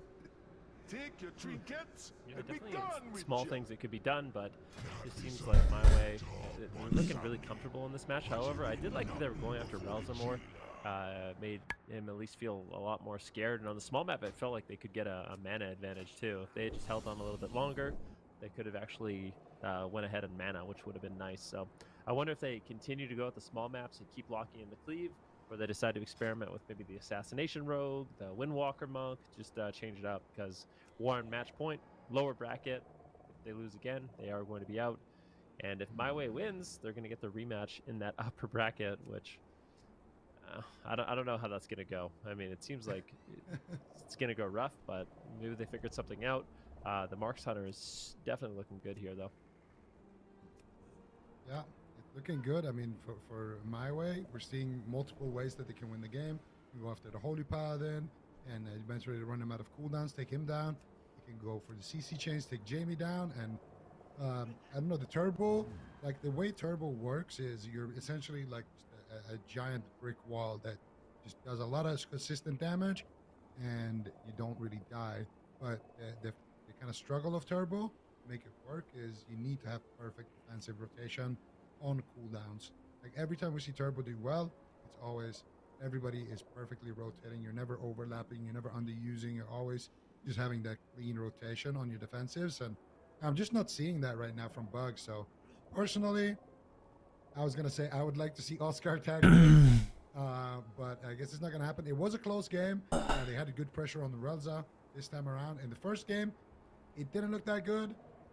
In the second game, it looked a lot better, but that's also because of the map. Now, on Ruins of Lordaeron, match point super teas, I don't know if that's going to be necessarily a recipe for winning the Bugs. Actually, I also wonder if Relza like switches his honor talents. If he plays Divine Ascension, like if he's the target, he just flies up in the air.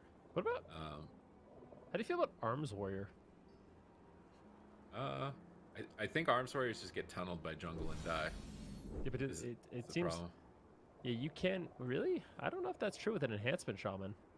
I feel like, yeah, maybe I'm wrong about this. Maybe I'm crazy, but I feel like if there's any composition you can play Arms Warrior in, it's when you play with an enhancement shaman, because you actually do have so much off healing to really back you up, and I think it brings you more defensive tools as well to actually keep Jamie alive. So might synergize better.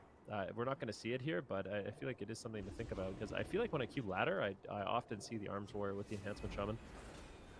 Yeah, I mean, it could be a good pickup, but they're not going to. So match point, Runes of Lordaeron would be a fitting place as it is a cemetery. Fitting final. I messed up my line. A fitting final resting place as it is a cemetery. Jamie almost going down, having me stutter over my line.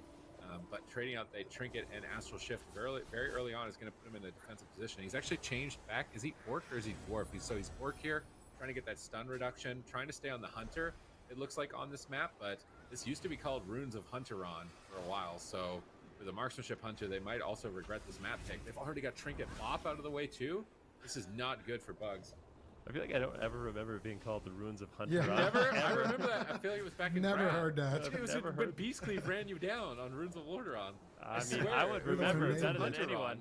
You I guys swear remind me used of to it be called every Runes day. of Hunteron. I don't. Does anyone? I'm actually really curious if anyone genuinely remembers that. I don't. But I mean, I could see it. I could definitely see it. We'll see what happens here. Jamie right now playing very defensive, and this is not normally how you expect the Warrior Enhancement Shaman to play. Normally, it's pretty much all aggression, just running down a target, trading out the Enhancement Shaman heals. But you can tell My Way has Bugs playing a little bit scared, as it did get squashed in the last 2 games. Yeah, Bugs might get patched here in game number 3 if they are not careful. Already running out of cooldowns. Next, using his sacrifice here in this exchange. Going to be running out now, and Tony still taking decent pressure. Here comes the setup, here comes the stuns. There's a scatter shot, there's a full freezing trap. Brunhilde, they're responding here with his Trinket and with a defensive clear right there. Now they're looking to turn around the pressure here. Elza's going to Trinket there to just keep the team at full HP, keep them nice and offensive. Also using that Guardian Spirit in that exchange. Also using his sacrifice. So definitely a lot of respect there being shown. And there's a pre-bop by Next, but they purge it. You got a fear onto Jamie. There's a stun. He wasn't committed just yet. That's taking big damage from Brunhilde. Brunhilde coming back now for the intervene onto Jamie. And so far so good. They survived the setup. Nice preemptive bop there by Next. But he still has that Divine Shield. His Trinket is coming up in about 15 seconds. So Next should have 2 breakers. However, not really any instant responses to kind of trade with those Trinkets. So could be a tricky situation where he needs to kind of bubble early and just out heal it. But Kasu takes a huge hit of damage there with that next Hammer of Justice, forced to trade out his aspect of the turtle, and that was because of that overlap earlier with Relza's Trinket Guardian and with that sacrifice. Now here comes the setup. They're actually going after Next. He has his Divine Shield though, using that Divine Protection for now. Relza moving in, gets the fear. Jamie's gonna be able to get out of that fear, no problems, and it looks like that setup has been shut down by the Bugs, and now the Bugs are buzzing around Mr. Kasu here, looking to take him down with that next shut-up. Relza needs to be extremely careful. Still has some heals in the back pocket, still has his Guardian Spirit, but no Trinket for another 35 seconds. All right, let's see if they can stall. They've got a mana advantage and cooldown advantage. This is the best the Bugs have looked so far, but Next is stunned up. They're pushing for Divine Shield here. Can they find it? Massive damage incoming onto him, but Intervene follows up from Brunhilde, redirecting some damage, but not all of it. It looks like Next gets a huge Word of Glory, popping himself off there.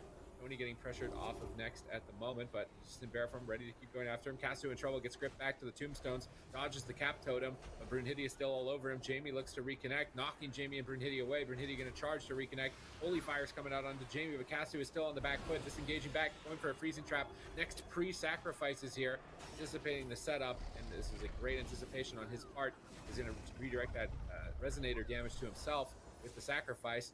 Now Tony getting swapped to for a moment, but he's definitely not the main focus target. Relza's trying to drink. Jamie's in a cyclone. He can't Earthbind Totem. Brunhilde's in a root. No one can stop Relza. Next is trying to charge in to stop Relza from drinking and has managed to stall it, but they still have that mana advantage. Jamie dropping that totem down to lock Kasu in place, but they're going to kill that off. Kasu once again on the run. His double tap available. Feral Frenzy available. Jamie's popped his wall before those cooldowns.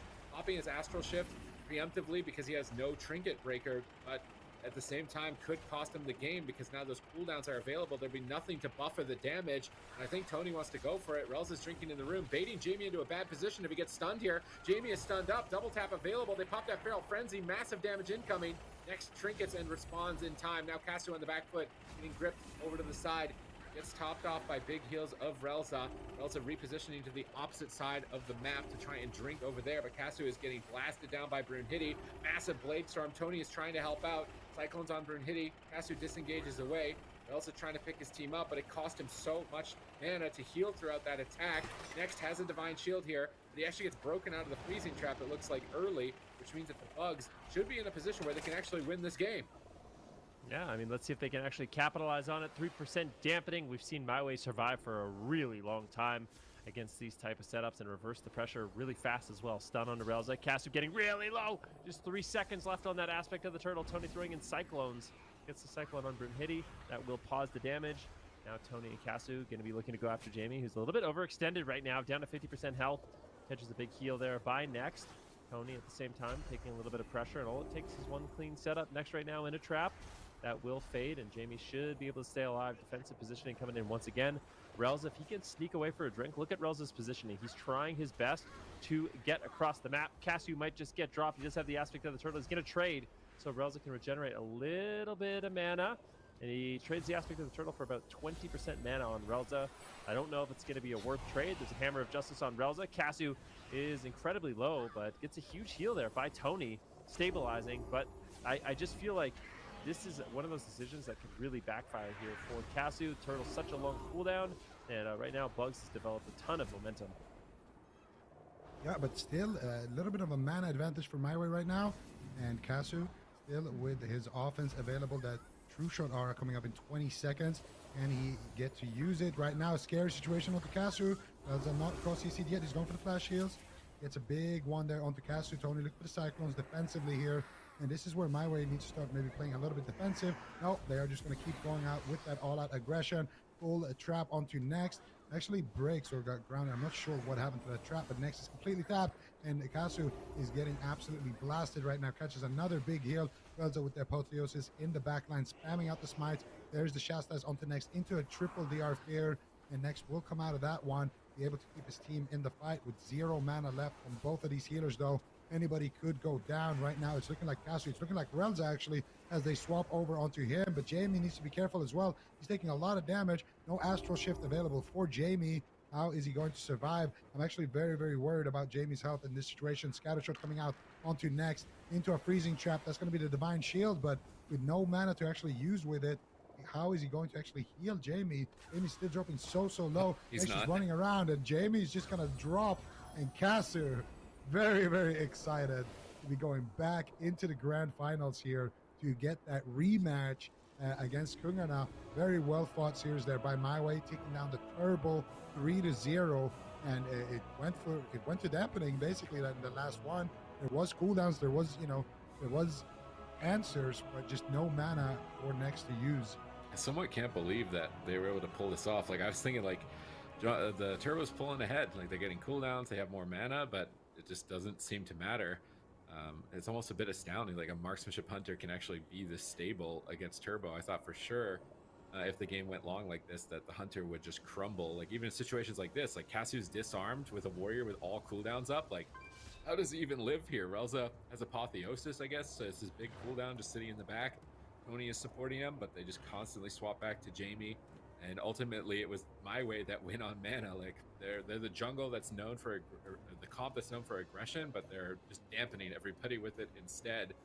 Even Turbo Cleave, one of the most classic dampener comps in the game here. This time around, Bugs never swapped to the Priest, though. They just stayed on Hunter all game. Maybe that was a mistake.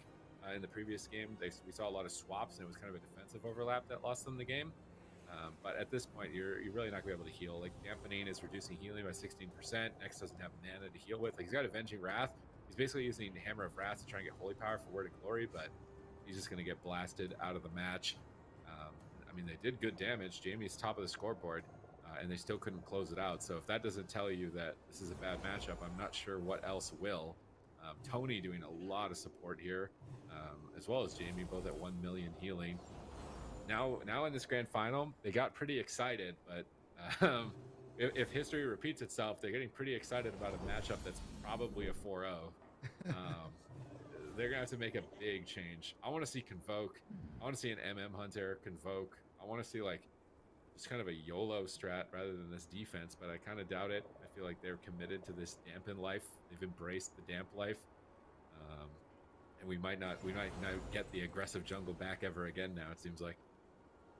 Oh, that sounds like such a bleak future, Sid. Well, I mean, if they win, they don't care. If the damp life gets you some dubs, like, man, you're gonna stay on that. You're gonna stay on that train as long as possible. But I think in this specific matchup, that I don't think they can play defensive. They're just not able to survive. So, meet offense, hitting final hunting ground. Runes of Hunteron. See, look, Is that what you said? Production's with me. I know you messed it up a little bit. I didn't say that, but they're embracing the Runes of Hunteron. I swear I remember it being called that in Wrath. I swear I remember somebody saying it's Runes of Hunteron in Wrath. But And anything for sure. No, it's EU, not. I never heard that. It's not. I mean, Why am I'll I tell the you- only one that remembers EU, that? I never heard that in EU. I played a lot of Wrath of Lich King. I've never heard of Runes of Hunteron. Okay, well, we'll have to figure that out. But in the meantime, we are going to be getting that rematch that we were talking about just a little bit ago. My Way going back up to the grand finals. They're going to have a rematch against Kungana, but like we've said, that was not a good series for them. They, I was talking with Casu before they went into the upper finals the first time around, and he says that it's a really difficult composition for them. They're going to try their best. So we'll see if they've got something figured out. But I am very worried for them for sure, because they haven't even really had time to catch their breath. They went straight into that series against Bugs, and now here they are once again in the grand finals. It's going to be best of 7. Also, this is going to be a very long series ahead of us. We are going to head to a break. When we come back, it's going to be the European Grand Finals for Cup number 3 coming up next.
Patch 9.2 Eternity's End is here, and with it, Shadowlands PvP Season 3.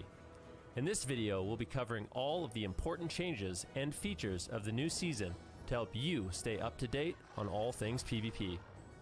9.2 includes Maldraxxus Coliseum, a brand new circular mid-size arena map. This battlefield features 3 small pillars that can be used to avoid enemies and protect yourself with line of sight. For competitive play, Maldraxxus Coliseum has a portion of open area that benefits casters, as well as pillars that are quick to access for melee compositions. A quick tip for range classes: you can use the large starting room to force melee and their healers off of a pillar and into the open field to set up crowd control and unescapable damage. Remember this if you're a melee. Be careful of overextending in this position. Your healer will thank you. Season 3 will also feature 5 new Cosmic Gladiators PvP trinkets with unique, powerful effects. These trinkets can deal powerful cosmic burst damage, absorb enemy healing, protect you from magic damage, and give temporary immunity to crowd control effects. One of the new trinkets to look out for is the new Cosmic Gladiators Resonator. You can use this trinket to deal large amounts of cosmic damage after a short 4-second window, split amongst all enemies caught in its blast radius. Multiple players using this trinket can cause lethal damage. You can protect yourself from this damage by using the new Cosmic Gladiators Eternal Aegis. This powerful defensive trinket absorbs magic damage and all incoming cosmic damage. A well-timed Eternal Aegis can completely prevent the damage of one Resonator. The PvP Trinket 2-piece set bonus, Gladiator's Distinction, has also changed. In earlier seasons, the set bonus granted a 40% increase to the damage and healing bonus of Versatility. This made Versatility very important to stack for PvPers. In 9.2, the set bonus will change to an increase in primary stat and bonus stamina. While still an important secondary stat, stacking Versatility will be slightly less important this season, giving you more flexibility with multiple secondary stat combinations. You'll be able to unlock the ability to wield 2 powerful legendaries at the same time. In addition to the original legendary effect you've created, you'll also be able to use your unique You go class try to Covenant find oil. legendary. There will be many powerful combinations that can greatly increase your defensive and offensive capabilities. You'll need to experiment with these effects to utilize a combination that works best with your playstyle and preferred PvP content. Class set bonuses have also returned to the game. All specializations have their own unique 2- and 4-piece set bonuses. These powerful perks may greatly increase a player's damage, healing, or defensive abilities. You won't want to miss out on the power of these bonuses, as they'll provide a huge power boost to your character. For PvPers, set bonuses can be acquired through the Great Vault, so make sure to cap your characters to access these powerful sets.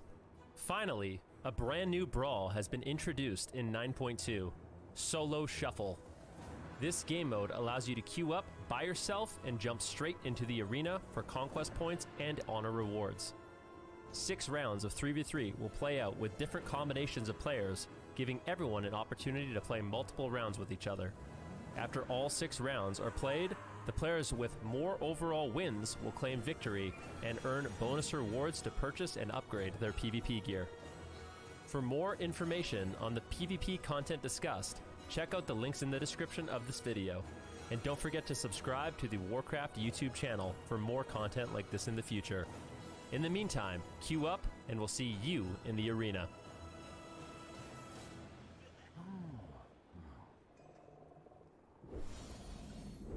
We are about to see who is going to be crowned the European champion for the AWC Cup number 3. It's either going to be Kugana coming from the upper bracket or My Way. They just rose up from that lower bracket after defeating Bugs. However, this is a rematch from the upper finals, and it was My Way that got dropped down to that lower bracket. And the question that everyone is wondering, Supatis, is whether or not they're going to, for some miracle, have an answer for RMP this time around. Yeah, I mean, they've just been getting owned every single time. It just seems like a really rough matchup. Casto and that Hunter just gets tossed around. We've seen even when he's the most precautious, they can just swap to Tony, take Tony out of the game the last time that they met. So any one of them is very easy target for Rogue Mage Priest. This is a very difficult matchup. They've done some experimentation. They tried a Necrolord Hunter build I don't think that it worked. Maybe it's good they ran an entire series of it. Let's make sure. Let's give 3 solid tries of this build to make sure. And I think 3 solid tries is enough. I want them to go back to a higher damage build. I would like to see them take some risks here, try some different kind of cheese strategies. I feel like if you can't win in in a standard matchup, sometimes some cheese is a good thing. So maybe it Convoke Feral Druid, something like that, to try and get some extra burst windows and some more threatening damage from the Feral Druid. It could be an option for them, but it's going to be tough either way. And it's not like that's a foolproof plan. It's just, I feel like if they bring something that maybe Kungana aren't ready for, it could get them some wins. I mean, this is, an issue that everyone's struggling with. My way, they've got their jungle to work with, but, it's kind of like Kungana just kind of tramples everyone with this composition Zico, and it seems like there's no clear answer yet against RMP in North America as well. Well, the things that worked last weekend, for some reason, hasn't worked that well this weekend. We've seen a lot of Mage Lock, for example, beating out, Assassination RMP, and this week we've seen a lot of Assassination RMP beating out the Mage Lock, so I think players are still learning the meta, learning the strats, and learning how to counter them, and outright RMP. I mean, we did see a lot of RMPs. We had 3, technically, RMPs this weekend here in Europe, or today. No point in me going to Walmart. So my way still Now that I think about it, is definitely a strong composition, but yeah, RMP right now definitely seems like the comp to beat. be there first thing in the morning. That's No, the main RMP that's extremely good at it. It seems difficult. We saw it yesterday in NA, and we've seen it, today in Europe as well. Cool to see. I mean, it's kind of I feel like always the story with any jungle team. They kind of rise up with one composition. They've also only got 3 players, and I don't even know if there's a 4th that they could add. Then, what do you think that would kind of nicely round out this team? Because I don't see what else they could play or could add. What do you think? This is always the problem with jungle. Like, this has just been the historic problem with jungle is Hunter doesn't really work. Hi Logan, I'm that calling to many find out things, if you guys and have in neither stock does Pharaoh a really. 2019 Ram Some 2500 comps you could crank run, case but, ventilation when you have a filter. disc, a Hunter, and a Feral, there's no So- clear 4th that gives you like a bunch of different options. So I'm not really sure. In the past, they've had a Mage, so they can run things like Feral Mage. Hunter Mage really isn't that popular. Cloud9 played a little bit, but didn't really work out too nicely. So yeah, that's why we always see these jungle teams kind of ride or die. When they do have a 4th, they often sit on the bench 99% of the time and aren't really utilized. I think it's just one of the really, really difficult things. Maybe a caster or something like that, like something to synergize it with the Feral Druid. But I mean, if it was obvious, these teams would be doing it. That's the problem. Right, It yeah. is not at all obvious. Why split the what prize force pool are there. money when I suppose, yeah. With survival, that's a pretty big Interesting. difference. Yeah, it is. Okay, well, it's game number 1 here in the grand finals. Is Kungana facing off against My Way in this best of 7 series? All right, let's see if they can do it. My way, going to be trying out with a little survival action. We saw them try to play the tank hunter earlier. Didn't work out too well for them. Now they're going to try the survival. And yeah, Kungana, I think this is just rinse and repeat what we saw in that previous match. And they are definitely favored to be walking out with this.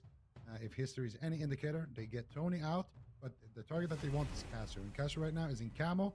Camo, however, unlike Stealth, actually runs out. Ooh, Waz finds Caster. This is going to be a big opener here. And they cheap shot Relza.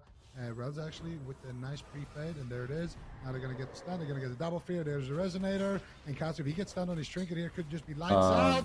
Oh my goodness, he lived on 1 HP right there. Full kidney now onto Relza. Looks like they want to continue the chain with that kidney shot. And it looked like they actually Brain case swapped him ventilation with filter that. to microguard. Caster will get that Guardian Spirit. Will survive. I'm not sure if they actually rocked it. I don't think they did.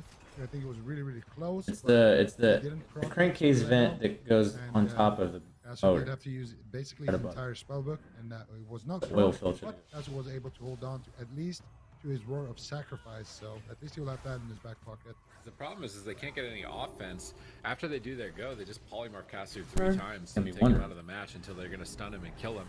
He pre-Aegis this. Is it going to be enough, though? I don't think so. He's getting cut down. Relza Trinkets tries to pick him up.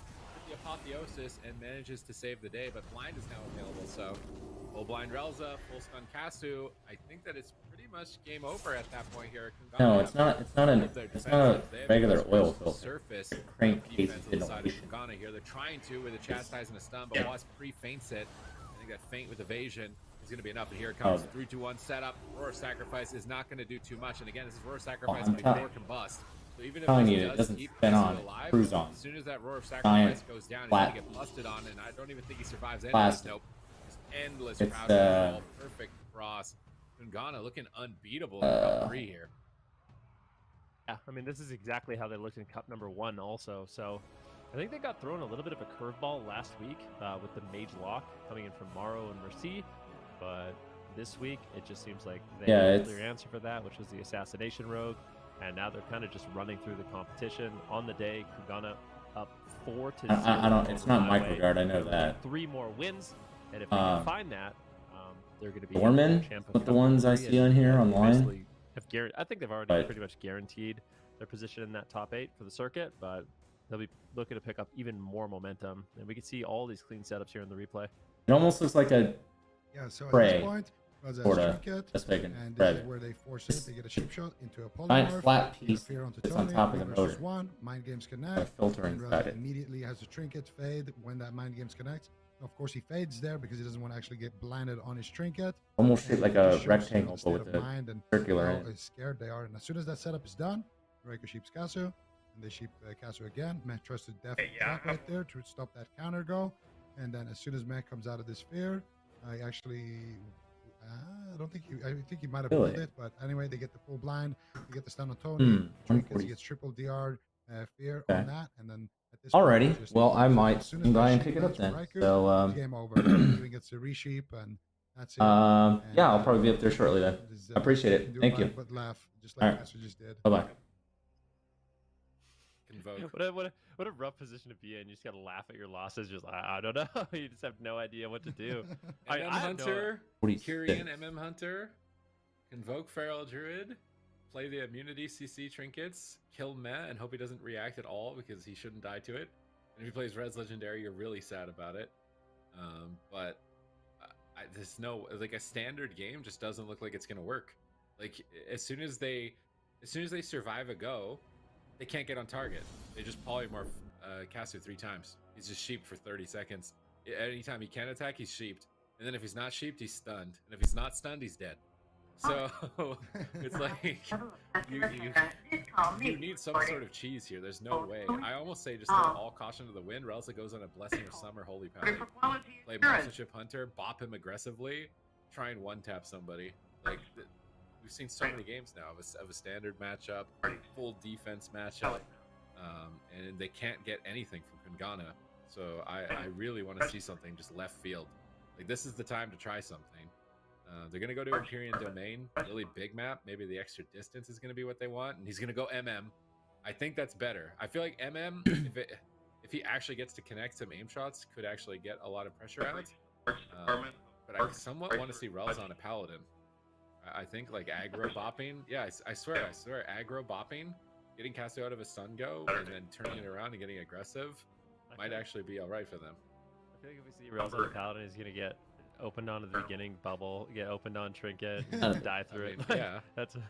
I mean, it would be way more fun for them because they might win doing it. Whereas what they're doing right now, they're never gonna win. This is not. I'm really if not they play trying to a be standard pessimistic. game, I just don't know what they're supposed to do. Basically, Kasu just gets stunned, and then as soon as the stuns are over, he's just polyed. Oil And changer. or was just behind a pillar, just shadowy dueling defensively. Probably will. Like there's like this new thing we're seeing from all the rogues where they don't even use shadowy duel to try to win anymore. They just use shadowy duel to just re-stealth and just make them not be able to die. It's like they do a go, they're behind a pillar. You catch them, they shadowy duel. You catch them, they vanish. You catch them, maybe you're close, oh, almost there, they re-stealth. So it makes it really hard when you have an RMP that's this good at kind of like the hit and run strategy, where you feel like you don't have any openings. So Kasu basically is just dead or polyed. Like, that's the game for him. He's either in a stun dead, or he's in a polymorph or Dragon's Breath getting controlled by Raikou and just can't actually connect to Waz. So I think if you want to see like what you're supposed to be doing with RMP at home, just take a look at Waz and how he plays this one. how evasive he is in between his goes, and that's the real challenge here for my way. Yep, there's no good targets as well because Waz is playing that way and Raikou is playing tank mage. So what are you gonna do? I think Meh is actually the only thing. Maybe go for an all-in on Meh, could work, or potentially go for an all-in and try to kill the unkillable tank mage build. So I don't know. I think those are your two options because going after the rogue, that's always been the problem with RMP versus jungle. If rogue is the only target that you have pressure on as the jungle, more often than not, you won't be able to kill him. And more often than not, he's just going to run before, like, while your healer is about to get trapped, like when he's stunned, before the trap even lands, the rogue is already just piecing it to the other side of the map, pre-vanish, Piecing it. stuff, pre-duel. There's just so many different options. And just with positioning as well. If you're just behind a pillar really far away, you can just stun the Feral Druid when he gets to you and then stun the Hunter and just do a counter go as well. So there's so many options for the Rogue. But game number 2 between Kungana and MyWay is live. This is the European Grand Finals. We still have the entire NA top 4 that we're going to be watching as well after this. So even if Kungana takes it, it doesn't mean that we are out of content for today. We still going to have plenty of good matches. So you definitely want to stay tuned. But now, for MyWay, this is their chance. And they are going to go after Meh here. He's going to use that Guardian Spirit right away on full HP, essentially. Actually getting blasted here into a... Oh my goodness, they proc the Guardian. It's working. That Meh all-in strategy. That's what I'm saying. You have no good targets. You can't go after the Rogue. You can't go after the Mage. Go after the Priest. And so far, this is the most pressure we've seen. Meh, 3-minute CD on his Guardian. 3 minutes where they can potentially find the kill. And for once, MyWay with some pressure and showing a solid opener here. Oh no, a swap on a Tony Trinket immediately from him, as that was the shadowy duel. So good reaction. Oh, Cyclone. checkmate. They could go after Meh. They have to kill Meh like right now. If they don't kill Meh like in the next 15 seconds, I'm pretty sure it's over. He has Fade. He's stunned up. Can Kasu get here? They have to kill him. Can they kill Meh here? He's gonna get the Fade off in between the stuns. He faded the Death Chakra. He immune so much damage right there from Kasu. Now you can just line of sight him on the pillar, and this should be over for Tony in just a moment with the full blind available. Waz just has to get... Tony knows it's over. He's hiding in the corner like, I'm so far away, you can't catch me. But they could even just swap to Relza if they don't want to go after him. But they are chasing down Tony. Here I come. He knows it's coming. He's trying to run away from Waz. Tony is trying to run away from it. And Waz is going to wrap around the corner. They're staying max range. They don't want Waz to be able to blind and stun. So they're giving Waz a tough choice. They're going to swap to Kasu in the back. All right, you guys are going to just run away. We're going to swap to Kasu, get your aspect of the turtle, which is better than losing the game at least. But now going after Kasu in the future is a good option as well. Yeah, now they have 3 open targets. They can go after Kasu, they can go after Relza, they can go after Tony. And now it's a lot more awkward for MyWay to try to stall because someone's going to get caught. And they do have the blind that vanish into a full blind. Who are they going to open on? Kidney shot on Kasu. Big damage. Do they have enough damage to fear on Tony? 3 versus 1 on Kasu. But they don't connect the second time. They do. 1% health. 1% health. Feigned death exhilaration. Kasu holds on. That should have been the checkmate moment. Blasted Meh. Oh, they might be able to actually reverse it here on Meh as well.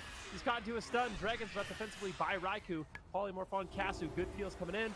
Looks like Meh will be able to survive, but MyWay weathers the storm, and Kungana can't believe it.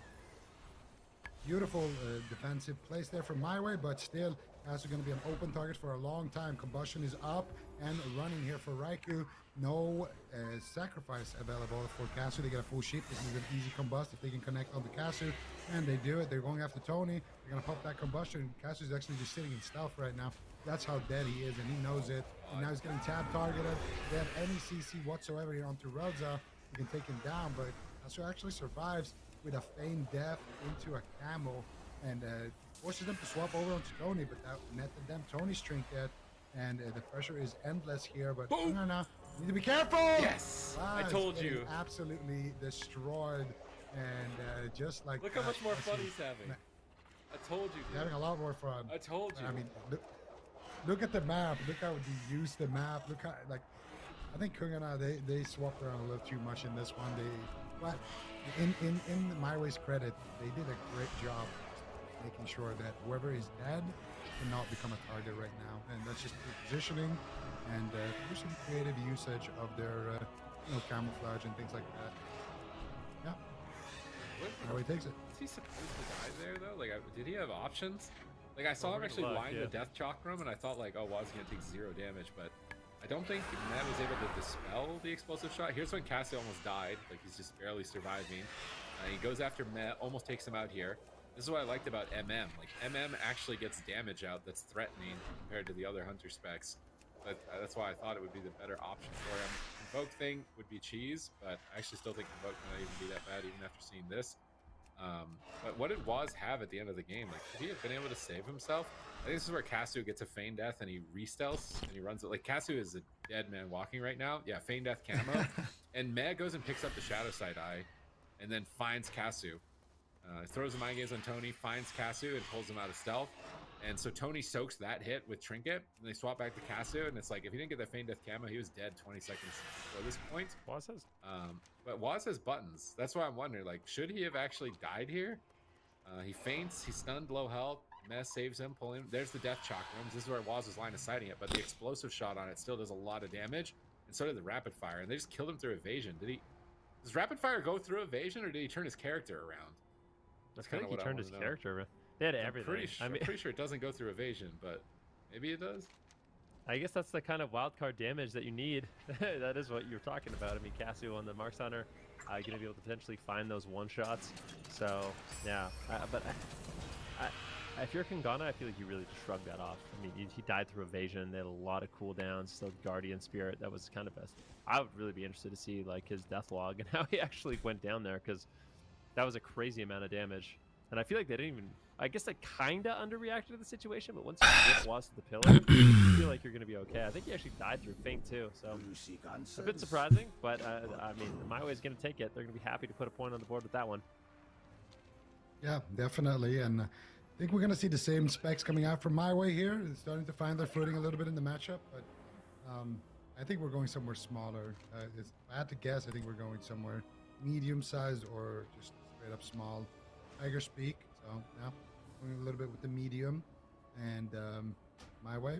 See what they lock in. They're gonna go with that MM Hunter again, and I wonder if Kungarna, if they see an MM Hunter blind lock, if they go assassination, but maybe not.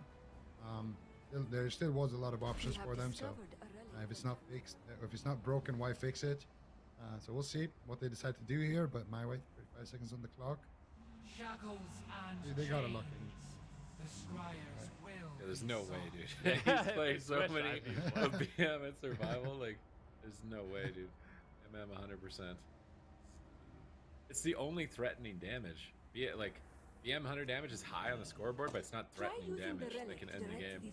Whereas as marksmanship, like, it catches you off guard, you might just die if you don't trade your cooldowns properly. Kangana could go assassination. I don't actually see why it wouldn't be bad. It'd be a safer pick, because then Waz doesn't need to kind of cross CC everyone, but we're going to stick with it. Stay with the subtlety, chalk that up to like maybe some unlucky crits or something. Ramp that damage a little bit better. Now My Way at least are at least a bit of a threat. They're not going to get clean swept for the day. It's not going to be 7-0 against Kangana. It might be 7-1, but they've dodged the undefeated record here. They've at least tarnished their perfect streak, which is good for them. Just curious to see if they can pull it off. The best win condition is like Ned doesn't respond properly in the opener, I think. And aside from that, it felt really strange that they were actually able to kill Waz. So we'll have to wait and see. I'm curious if they do try to target Raikou at some point in the game. Like maybe MM Hunter can do enough damage. If they get him in a good spot, he's out in the open, maybe block CC or something.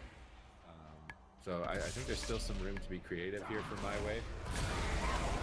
But it is looking like it's in Kangana's court, right? Like it still looks like it's their game.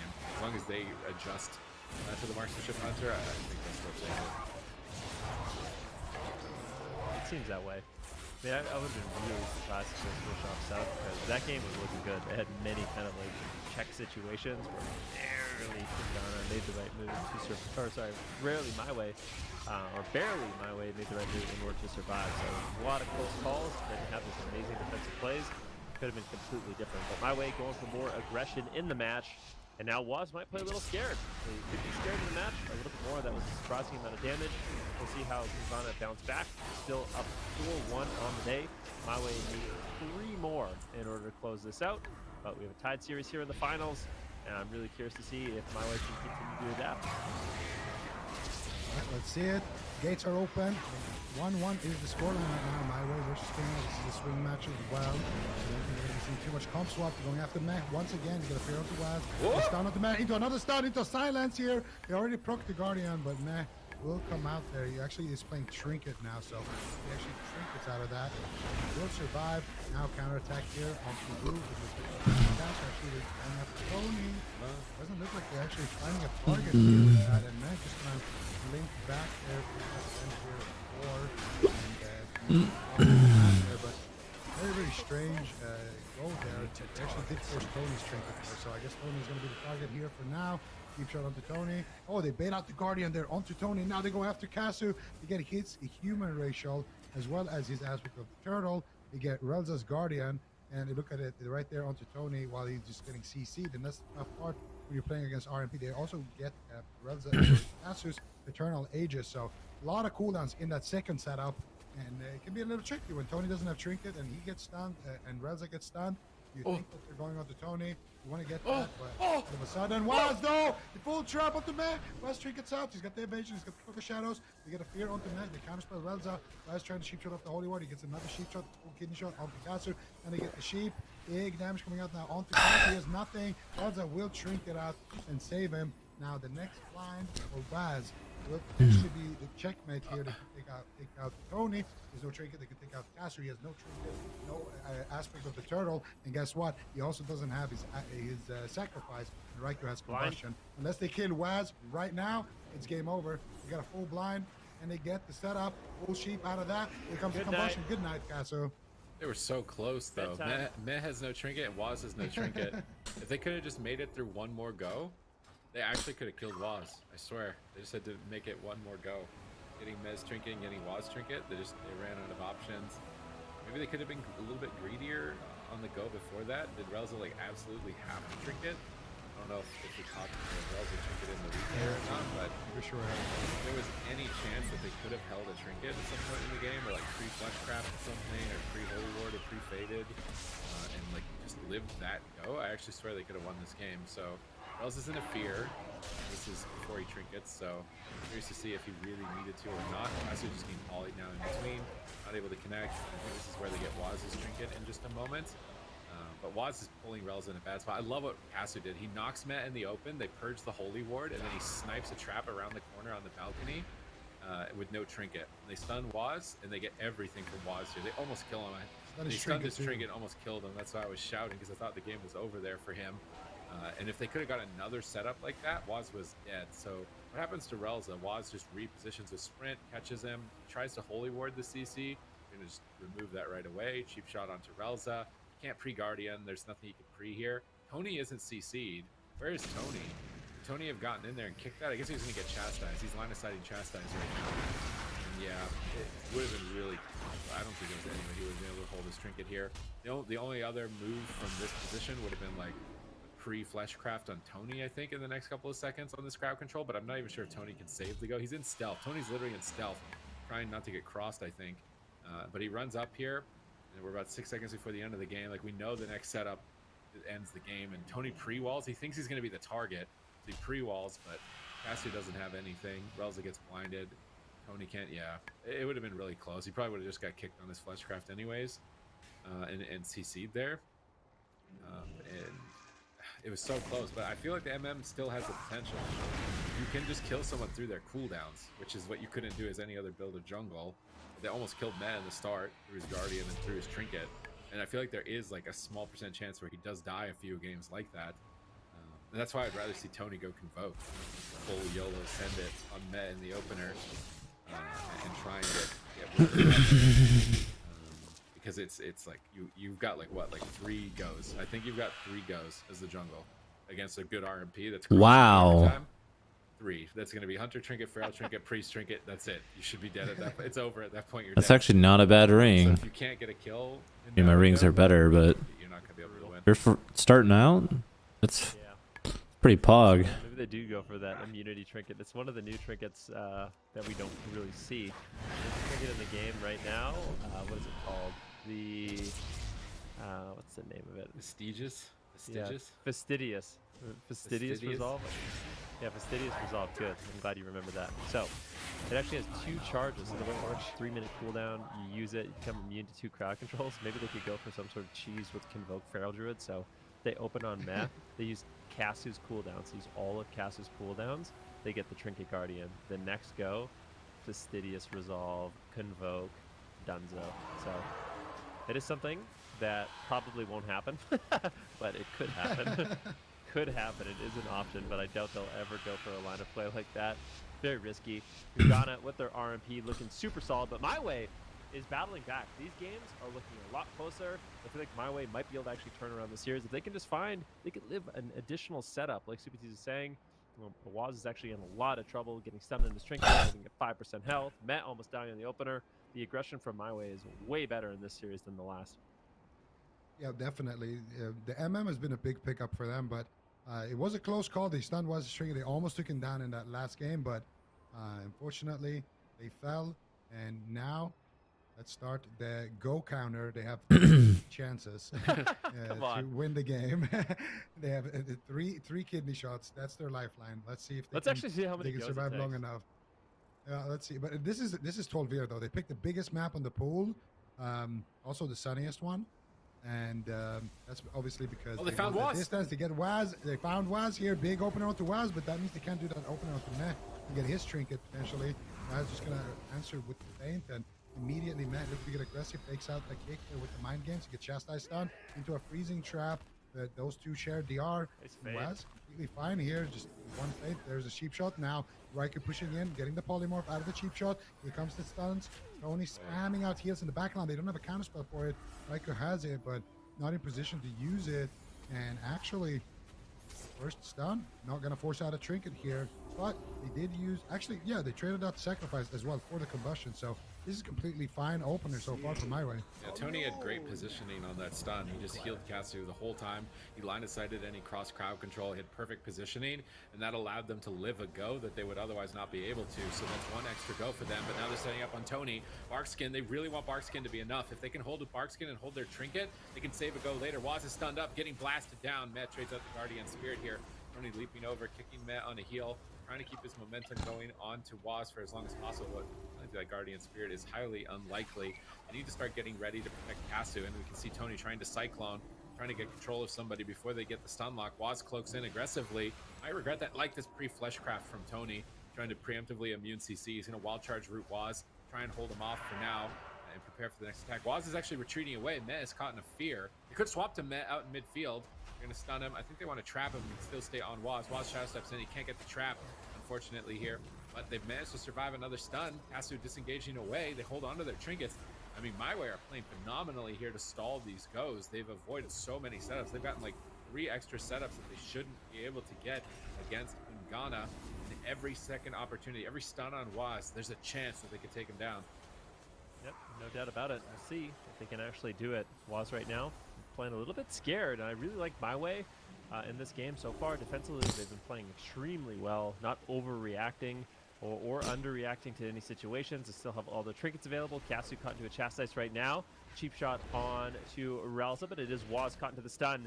Tony now into a stun. Waz, where's he going? Just going to be looking to line of sight. Connect to Mass, still in crowd control. Nice chastise there by Relza. Continuing the pressure. And this is that kind of offense from the jungle you want to see, where all of a sudden Kugana isn't feeling confident to just do whatever they want. Preemptive Aegis from Kasu. Is that going to be enough to stay alive? That preemptive Aegis, absolutely beautiful. That will be enough for Kasu to survive. More than likely, Relza's still in a polymorph, though. He doesn't want to have to trade out too much more. That was a sacrifice. And the Aegis, he holds onto the trinket. In My Way, he's just holding on to all of their trinkets. Ghana doesn't have an opening right now. Kasu has used his every man for himself. Relza able to sit through the blind there. Absolutely massive, because he's going to be able to use that trinket later. And now Waz again in trouble, getting absolutely chomped here by Tony. They get the trap, they proc the Guardian, and they send him down. And ladies and gentlemen, we have a series on our hands. My Way are leveling up right now. We are all tied up here. But again, This is on a big map. It seems like smaller / medium-sized maps are going in Kungana's favor, but still, My Way can create them. Finding out that the Hunter with the damage is working wonders for them. And Kasu, using these vanishes essentially with the camouflage and the feign death, just to drop combat, clean off his dots, and just buy himself extra time. It's working out for him. He's forcing them to go after Tony. He's forcing them to kind of go for these setups that they don't really like. And all of a sudden, Tony is able to find a lot of heals. Tony is able to find a lot of, off cyclones as well when they're going for those setups. And all of a sudden, it's going to be Waz that gets blown up. One of the biggest deals is that they saved their trinkets for so long that Tony could actually trinket aggressively. And he won the game because he could trinket out of the kidney shot and finish Waz. So normally against an RMP, you never get to use your trinket aggressively. And if you do, you almost always are punished for it. But because they had so many amazing stops here in the game, like even right here, I think Relza does even have to trinket this. Guys are just disengaging around the map, and they don't have to overlap trinkets in this position. I think Tony just picks them up immediately after that, comes out a polymorph. The fact they hold on to these medallions for so long gives them an opportunity here at the end of the game to use them to end the match. And he knows Waz has no evasion, no cloak. Like, they're trying to hit that timing. They're trying to finish Waz before he can get to that cooldown. So Tony knows he needs to win the game in the next 5 seconds or so at this point. So trinket the kidney. We need to win. Evasion's coming up. Win now, win now, win now. Like, Waz thinks he's safe with Guardian, runs back in and dies. So, like, that was a really close call. Because if he didn't die there, like, Tony using his trinket like that, man, like, RMP will always make you regret it. Yeah, I mean, the pushes from My Way just look way better. This is something that we talked about, just the aggression. It seems like the Marks Hunter, like you mentioned, Sid, is just super important for them to actually be able to push through and attack. And I think the reason why the series is looking so much different is because of two things. First of all, My Way is doing a much better job defensively. They're not just throwing out their trinket, they're really making Kungana work for it. Like, unless you have the damage to actually kill us, we're going to set this stun, we're going to preemptively Aegis, we're going to throw out the sacrifice early on. So defensively, My Way is definitely leveled up. In addition, just their pressure in the match seems to be much higher with this Marks Hunter. And yeah, I mean, Kungana, I feel like in that game, that was the first game, it looked like they were really kind of struggling to find the setups we normally see them get. But that's what it takes. When you fight a really good RMP, if you don't have the pressure, they're going to run all over you. They're going to be the team that fully controls the match. It's no longer about, it used to be against RMP, what you'd want to do is just survive as long as possible. Obviously, that's important. But now you can't just survive. You also have to be playing really, really aggressive to kind of disrupt their goes, force them on the back foot, which is what we're now seeing from My Way. Yeah, My Way definitely leveling up, but it's going to be tough for them because we are going to the sewers. And in the sewers, don't have a lot of space to move out. It's kind of crowded down here. So for My Way, that means, sadly, they are not going to be able to kind of kite around, use a lot of open space between Relza and Kasu, and get these vanishes off from Kasu, and in general, Tony being able to position really good and get heals out. None of that is really going to be happening on this map. On this map, you're pretty much always in Shadow Step range, and that obviously means you can make a stun onto Relza and then Shadow Step kidney onto Kasu, and that's how a lot of these setups are going to be happening. So for Kungana, this is an excellent map, and it's, I would say, My Way are looking good in the series if they take this match. If they can take it here on a small map, then they're looking really good in the series. And it could happen because they've been pressuring Mac. I can see Mac going down here on this map. I could also see, a nice aggression in the opener, force out Mass Trinket, go after Waz, and potentially take him down. Similar to what we almost saw happen as well earlier. So there is definitely options for My Way, but they're going to need to be very, very creative here. And let's see if they can do it. Jungle versus RMP, game number 5. And remember, this is not match point. This is the grand finals, which makes it a best of 7. So whoever gets 4 wins first wins. So still some games left here in the series. Let's see who can do what. And let's see which team comes out ahead. Are they going to who's going to be in stealth. Are they going to all in on a small map, or are they going to try and drag the fight on? Oh, that flare almost hit Waz. If they can pull Waz out of stealth, that's literally the best way to start the game, but they can't. Kasu is going to get out of camouflage here a little bit earlier. Relza, Kasu trying to reposition. They know Waz wants to open up. They don't want to be in line of sight of Met at the start, but Waz is moving in. Can Tony see Waz or Waz see Tony here? I think they might have saw each other. We're going to watch this last game. avoid his line of sight here. Tony trying to predict Waz's movement on that upper platform and maybe find him from the bottom. Waz is still a bit reluctant to go in. Raiku's getting on top of Relza, trying to steal off any sort of defense, and it looks like they are going to stun Kasu. Relza into a polymorph.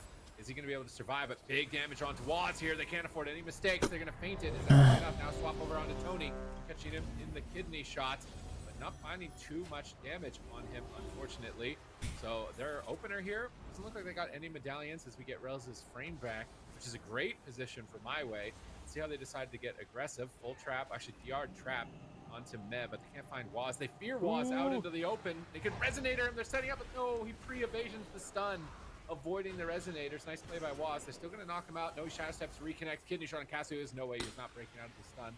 They're going to break out of stun. Trade aspect of the turtle. One key objective out of the way. The small map definitely working favors for Kungana so far. Yeah, definitely finding the setups, but I feel like Waz could be in some trouble too. Still has some cooldowns. He has his trinket, but nothing to really mash it with. There's no vanish, there's no evasion. We do see a stun from Tony. It's going to be devastating. Double disorienting roar coming in from Tony, but Waz is on the run. Evasive maneuvers. Tony, can he catch up? Can he find the stun man? A good position to grip Waz. If he does get stunned, Kasu not there to actually assist with any damage. Raikou looking for potential crowd control, but he gets chastised into a mind control. This big fear on Raikou. He's going to sit this really long fear. Waz all alone. He's forced to trade out his trinket. And that was great plays by Relza, disrupting Raikou. Really good push here by My Way. Beautiful stuff here from My Way, and they're definitely showing a lot of signs of life here, but no trinket, no turtle on the caster. He's in a mind control right now. They're looking to set up here potentially. Did Tony just jump over and bleed caster there? Or I'm not sure exactly what he was trying to do in that mind control, but it looked a little bit funny. Matt actually trinketing out of a scatter shot here to get a full sheep onto Relza. Cast dice onto Tony. Here comes the kidney shot. This has got to be Relza's trinket if they can get a resheep. And there it is. Relza will trinket, gets sheep on his trinket, but he does get those big heals out. And now Waz is going to retreat that go counter above his frame, showing now that we have should be the end of the game, right? There's 3 goes. There's a blind left on Waz. The 4th go. That's the timer, and there's a blind actually defensively on Tony. Let's see if they can cheap shot Relza here. Nice preemptive Eternal Aegis there. Now Waz is actually going to be in big trouble. Meh's in a full trap. Waz trying to kite here, trying to buy some time with that Gladiators emblem. You get a sheep onto Relza, but I think he deffed it there. Now kidney shot onto Relza, sheep shot onto Tony. Waz just trying to survive here, and now they get a Ring of Frost, but it's not going to be able to do too much. Still a lot of damage coming out here. There's no way to kill him with the RCC. There's no way. And the fact that he had to use his blind defensively there to actually survive, that's what we're talking about. When you have that pressure on the side of My Way, sometimes that's all you need. Like here, you're in a checkmate position, but with that damage, with that pressure, you're actually able to force Kungana to go defensive and use their offensive tools defensively just to buy themselves time. And that's exactly the position you want to be in as the jungle. You can stall a little bit. You should be able to get Cassius Trinket. He's dead! Turtle back, but Waz might just go down here. They got a full trap. Can they get the full fear as well? Oh my god. Out here. They get the fear onto Meh. They get the stun onto Meh. Waz still not out of the woods yet with that Guardian fading. He has the feint. That's a big heal, and he does survive another sneaky situation, but My Way are starting to run away with this. I can't believe it here. Meh is almost out of mana. They stun lock Waz again. Resonator's down. Another stun onto Waz. Is he going to survive? Massive pressure over onto him. Struggling to recover. Hits a cheap shot defensively. He's on the run. Stunning up Kasu. Trying to get the kill onto him. He doesn't want to go down. Can he take Kasu out? Oh my god. With cross onto Relza and Tony. Kungana pulling off the kill here. Advancing to match point. This is crazy. This is such a back and forth game. There's moments in the match where it feels like, all right, Waz is finished. There's no way he's going to live. In fact, I don't even know how he ended up living. That was such a long crowd control on Meh. Waz had no cooldowns whatsoever. Potentially going for it here? No, I don't think. Maybe? Are they really going to try? I mean, right now, Meh has no mana. Relza has a ton of mana. They're actually just trying to run Waz down. He shadow steps away. I feel like this... I would be very impressed. Oh, full blind breaks! Bit of a miscommunication, panic mode here by Kungana, but Waz just vanishes. He gets a restealth, so that restealth should shut it down. I don't think there's any way they're going to lose this 2 versus 3 at this point in the game. Waz has cooldown. Raikou on the Fire Mage should be able to peel, but still, My Way, they have a moment to kind of discuss here. How exactly, what went wrong? Is there anything they could have done just a little bit more damage? Because I mean, these games are looking really back and forth. The first series we saw them play today, Kungana was walking all over them, but My Way has definitely made some solid adaptations. Yeah, definitely. My Way, they're definitely getting better and better in the series, and it's starting to show that some of those adaptations are working out for them. But now Tony's still trying here defiantly to win that 2v3, but they get a sheep onto Relza, and Tony actually survives. So Tony doesn't even need to use his bark skin right now. Or does he? It looks like he does. And it might be too late, too little, too late coming out there for Tony. Relza's going to trinket, but gets stunned on his trinket as well. And Kungana will take this one, but it was a close one, and that was on their map. So we're probably going to go somewhere a little bit bigger now. I'm thinking maybe like Maldraxxus.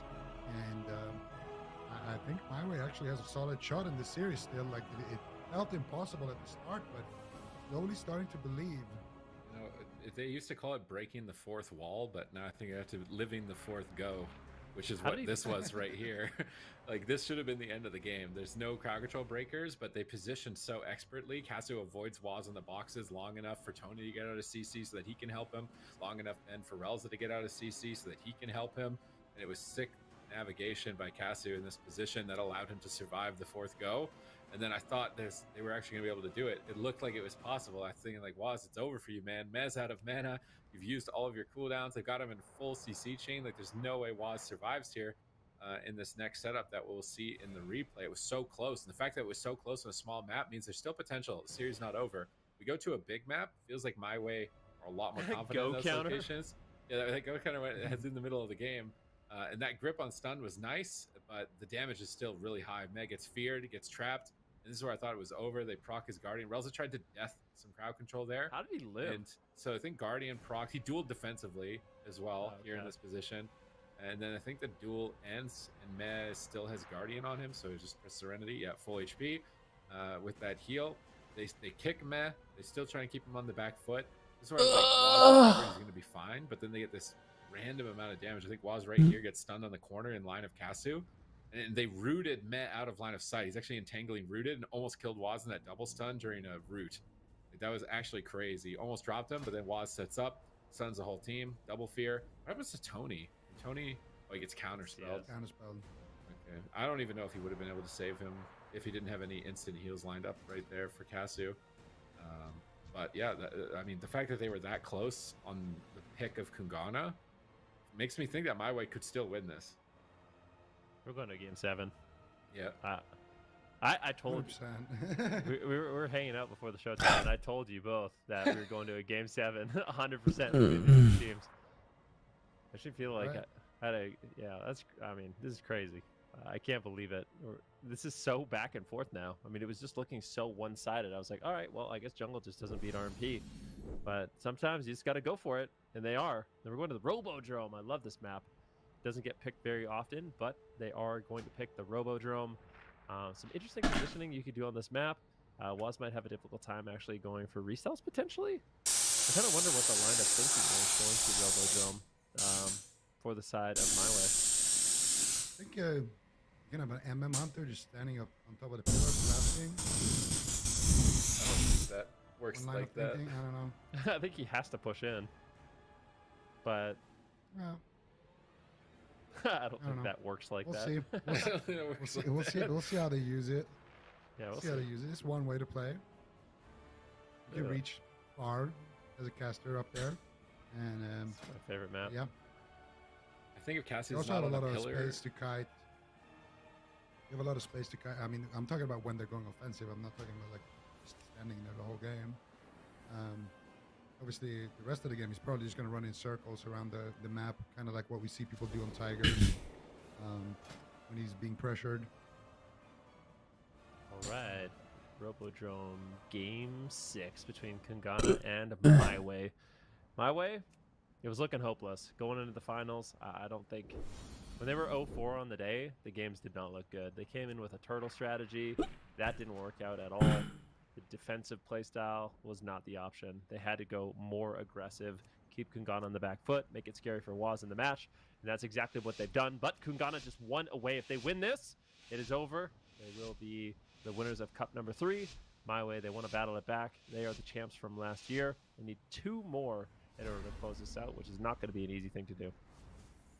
All right, match point here for my way. What can they do? This is their map pick, so let's see what they exactly what they decide to do. And Kasu gonna be moving in here in camo, and he's got a lot of trash buffs as well. And just for that dispel protection, Matt trying to get him out of stealth there, and not finding it. Riker as well, just spamming out AOE, spamming out Flame Strike, marking explosions, just trying to find Kasu. Kasu and Waz are actually right on top of each other. They might run into each other. Ooh, I think Waz saw him there. Aim shot, big damage coming out here onto Meh in a potential match point situation. You need to take him down here in the opener, at least force out some big cooldowns. You don't actually get anything in here. Comes the counter setup. Shackle Undead coming out here from Meh into a full sheep here onto Relza. Do they have any follow-up? They get the fear there to follow it up onto Tony and Relza. They get a kidney shot onto Relza, shot onto Kasu. They're trying to take him down in that kidney onto Relza. I think Relza will be able to deflect though, activating that Guardian, getting a big Serenity heal there onto Kasu. Actually used his Exhilaration there as well, just to be safe. And it's a fair trade. It was Combustion and it was Shadow Blade. Don't get themselves a Trinket with that first setup. I would say things are not looking too good here in the opener for Kungana. Waz re-stealthed the crowd control on Meh. Kasu pre-turtles when Waz shadow steps to him. Is he going to regret that in the near future? We'll have to wait and see. Rel's is still in a polymorph. Tony stunned up. Ring of Frost. Triple crowd control still here on match point for Kungana.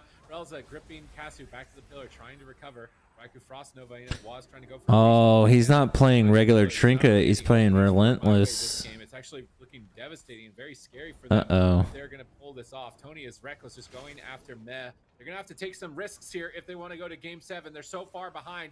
Kasu gets dismantled. Can he take down Meh with the death chakrams? Oh my god.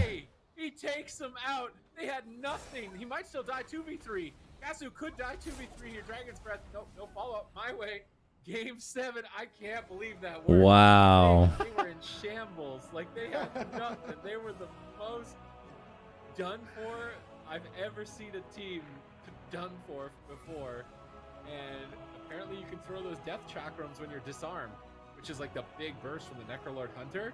So Waz dismantled Kasu, which is normally a counter to like MM Hunter damage, but he just threw the death chakrams, and that was enough, even while he was disarmed in the replay.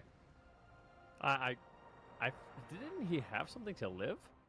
It's like so. a mind Trinket, gift that connected. but I Trinketed think he 1% trinketed health. into a restun, or he trinketed into like a spider sting. Yeah, he trinketed like super low as well. I feel like he had stuff.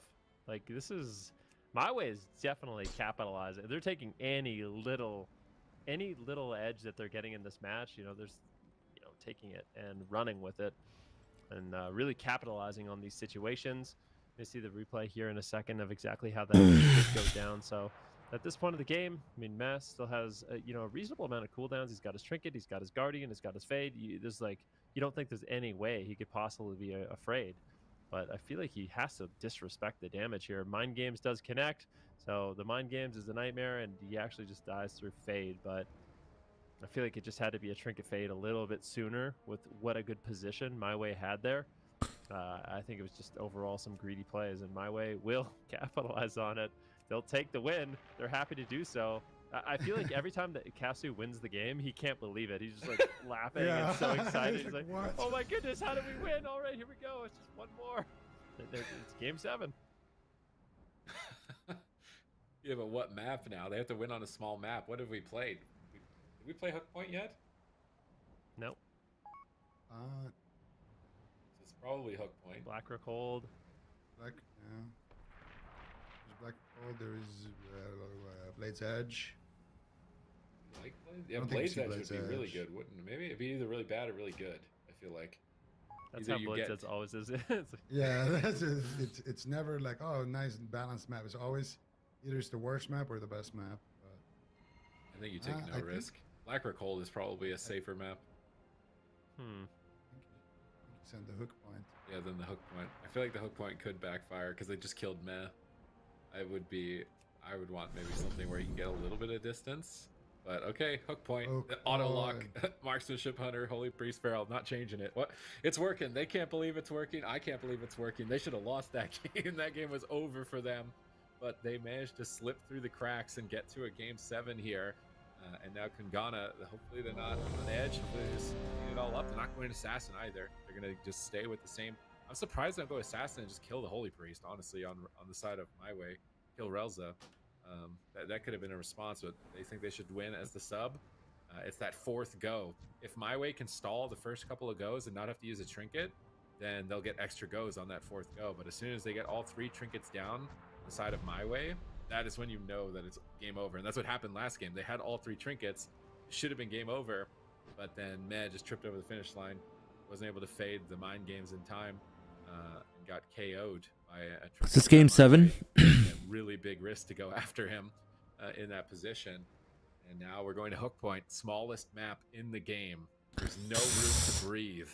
In Game 7 of Europe, Cup number 3, and my way redeem themselves here and become the champions. It would be a really big win for them.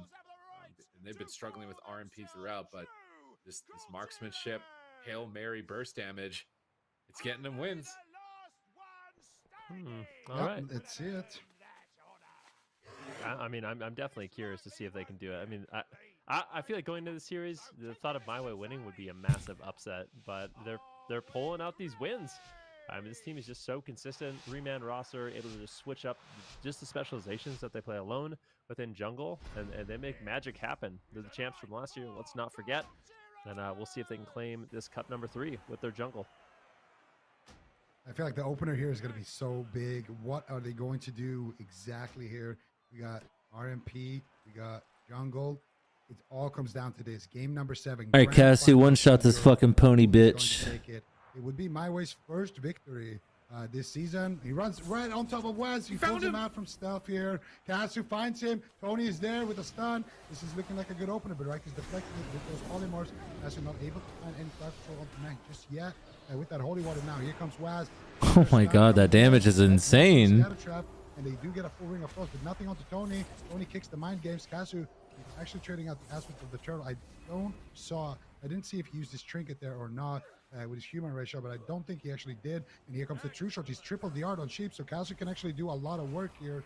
This is where he can get aggressive. He gets Dragon's Breath there on the barrage. Beautifully timed there by Raikou. Chastise stun onto Waz. Tony's moving in. They get the stun. They get the Chastise onto Raikou. And they have the damage. Aim shot gets line aside at Waz now. Looking for the counter setup. Gets sheep shot onto Tony. Gets the kidney shot. In the back line with big damage there as well with the mind games. But they won't force out. Actually, they did force out Relza's trinket. Full blind available. Actually, no, that was the full blind as well. So it's checkmate. Both teams trading equally right now. But the next stun potentially could be what KOs Kasu here. Very fast-paced game. There's no trinkets on my way. They have to win like right now. They literally have to win right now. Tony and Relza know it. They're standing 40 yards away from the fight. They know it's over. If they get crowd controlled, they're going to root up Waz. They're trying to prevent Waz from getting to Relza. They stun Tony. This is actually good. Tony might not be CC'd. No, he's chastised. This is the 3-2-1 go. This is it for Kasu. There's nothing left for him. Look at Kasu. Ice him and take it 4-3. You gotta watch the Kasu replay just of started Kasu. clapping. That was so funny. All right, He just started clapping when he got kidney, and he's like, "Yep, it's over." 100%. I'm done. Everybody's clap. crossed. Nobody can move their character. Nobody has a trinket. And Kungana, they played that one out expertly in game number 7. But you got to give credit to My Way. They made it an extremely close series, and I feel like there's a lot that they learned from this series as well. So I mean, for Kungana, it's got to feel a lot less stable going up against My Way in the future. But we can take a look at the replay here. All right, so here, Relza has trinket, Tony has trinket. What happened here? Did they overlap their trinkets? So Raikou gets chastised, and Relza gets cheap shot. Raikou lands a polymorph on it. They cheap shot Tony. Why did Tony trinket? Oh, they both trinketed. They both overlap. Rip. That's a literal rip right there. Tony trinketed at like the last second of the cheap shot for some reason. Relza's trinket, I can kind of understand. He needs to get out of the damage. Probably going to be a trinket there anyway, but combustion is available now for Raikou. There is no one with a trinket. The only thing that's saving Kasu right now is a fleshcraft. And look at Raikou, he's just poking it off. There is no fleshcraft anymore. Kasu's even been a little bit softened up. He goes for the feign death vanish. And how does he get pulled out here actually? He actually scatters Meh. I think Meh took him out. And then here, look at the maps. Yeah, he knows it's over. He knows he's done. And yeah. Waz with a victory roar as well. So it's nice to have those player reactions actually on the replays. It's one of the great changes that we've done to level up the production. Yeah, it's gonna be Kungana victorious with another cup here. But my way, we can't say anything about their performance. Let's be honest. They played absolutely out of their minds. They took down a lot of different teams to get to where they are, and even just making the finals here and showing that they have some consistent cup performances. One game away from potentially taking down Kungana as well. Really strong performance from those guys. I think they can be very happy with that. And like you guys said, I think they learned a couple of things that they can do in the matchup. Playing MM, going after the priest, things like that. So it's going to be an ever-evolving matchup and an ever-evolving meta as well. And we're going to see as well some changes coming out. Some nerfs to Holy Priest as well. Swing things in the jungle's favor. And we'll just have to see what happens later on in the season. Yeah, do you guys have any idea of what that will look like if we see that matchup again for Cup number 4? Nobody knows. Probably still takes it. Yeah, I would not. I'd still say the RMP. Like a lot of the games, like basically, this is the way the series looked like from my point of view. When the RMP won, it looked very convincing. Like, yeah, there's nothing they could do. But when the jungle won, it was like, okay, they barely survived. They barely survived again. I can't believe these plays they're making. Oh, and then Wasp gets one shot. He has every cooldown up, or Met Trinkets at 1% health and dies. It's like, the wins don't feel convincing. It's like, wow, they're playing great, but the wins are like, should they really have won there? I'm not sure. But when the RMP wins, it's like, yep. Finals. You already know what's happening. Okay, well, makes sense, but we will have to see if we maybe do get a rematch between those two teams again as we head into Cup number 4. But Kungana gonna walk away with another Cup win. That's gonna be the champions for the AWC 2022 season. And my way is gonna have game out this as well. There's Tally in the background, but it was very different from the last time that we saw them, and they had to play my way. They had to play three series in a row. Very long game with them, and yep, that's gonna be a second place finish for them.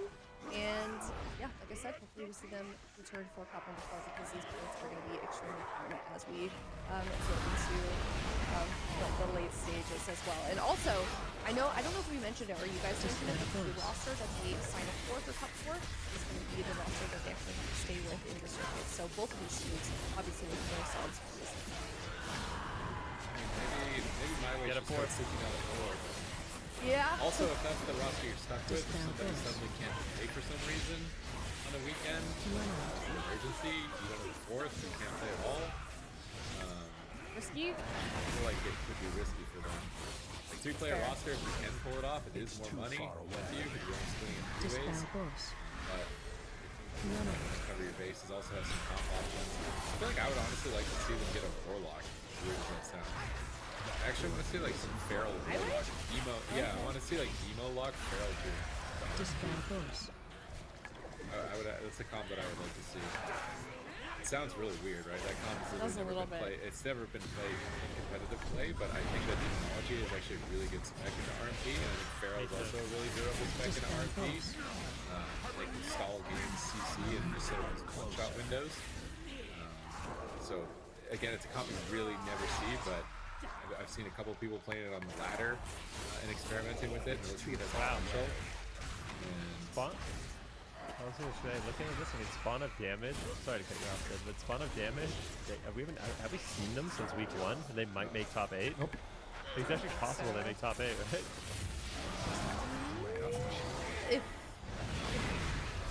I think only if teams that are currently seated below them do better, right? Well, no. They would have to. Yeah, and they would get kicked out. Yeah, but still, I mean, it's possible that like Delirium, Integrity Palm, Raptor, they don't make top 8 in Cup number 4, and Spawn of Damage just kind of gets the coast in there after their week 1 performance, so that's interesting. Yeah. Casual Dads looking solid. We get to see them in the top 8 this week. I mean, at this point, Kungana has a very clear lead over everybody else, and I feel like in Europe, we talked about there's no team to really beat, but they're the team to beat. They lost a series to SK Pieces, but I'm very convinced with their answer this week, which is just assassination. There's more RMP, but yeah, at this point, I don't know what will beat their RMP. I have no idea. Yeah, I think that's definitely a very good point. But speaking of Kungana, I think we do have an interview set up here with Waz. I heard him in my ear just a little bit ago. Are you here with us? Yo, Hey. I'm here. Oh, hi. How you doing? How you feeling after that? I'm doing good. I'm a little bit shocked. There was very crazy games, and I don't know, could have gone either way. To be honest. That was crazy. Yeah, especially when you look at the side you guys facing against My Way, very different. Were you nervous at all when they started getting some wins off of you guys? I don't know. I don't think we get nervous when we play tournaments. It's the same when we played against Maros in the final last week. Once we start losing randomly, I think the tone of voice and like the way we communicate changes completely because people are scared of not dying randomly, and then it becomes a bit more hectic and we start doing more and more mistakes. And we kind of saw that in some of the games when we lost. Yeah, I love that I don't know how often you watch like the replays of the actual tournaments, but I love that we have the replay of your cams this time around. It's pretty entertaining. But I am curious your take on RMP, its current state, and where we're going to see it go next when we see those updates come in. Well, obviously RMP is super good, but I mean, I guess you can tell, but the enemy team probably thinks that, we should never lose a game, and the usual, you see it on Twitter, you see it in Twitch chat, you see it in the podcast, which is fair, some people have everyone. The only reason the finals was close was because they played better than when we faced them in the semi. Obviously, we maybe played worse too. RMP is super strong. I think Jungle, RMP, Mage Lock. I think that's like this top 3 comps of WoW right now, and that's the comp to beat. So if you can't beat those comps, I don't think we have a chance right now in the ADC. I think there's a lot of comps that haven't been discovered as well, but just like I said before, instead of finding solutions, people just tend to go, oh my god, it's broken, can we get a nerf on Holy Priest, or nerf on Rogue, or nerf on Mage, or nerf on Hunter, they don't look to find a solution, they just rather come up with an excuse. Yeah, a bit silly, but That's fair. that's how it is. So, yeah.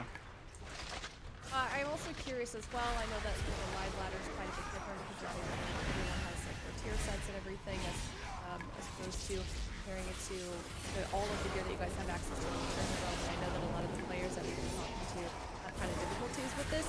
How have you guys been handling that? I mean, it's great playing the tournament server when you have access to everything.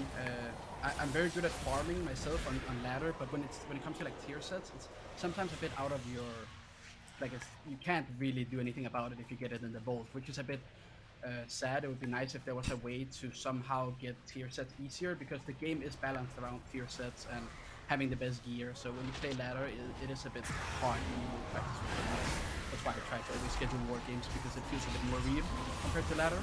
It kind of feels like 2 different expansions almost. That's how big the damage difference actually is with the 4 set versus no set, for example.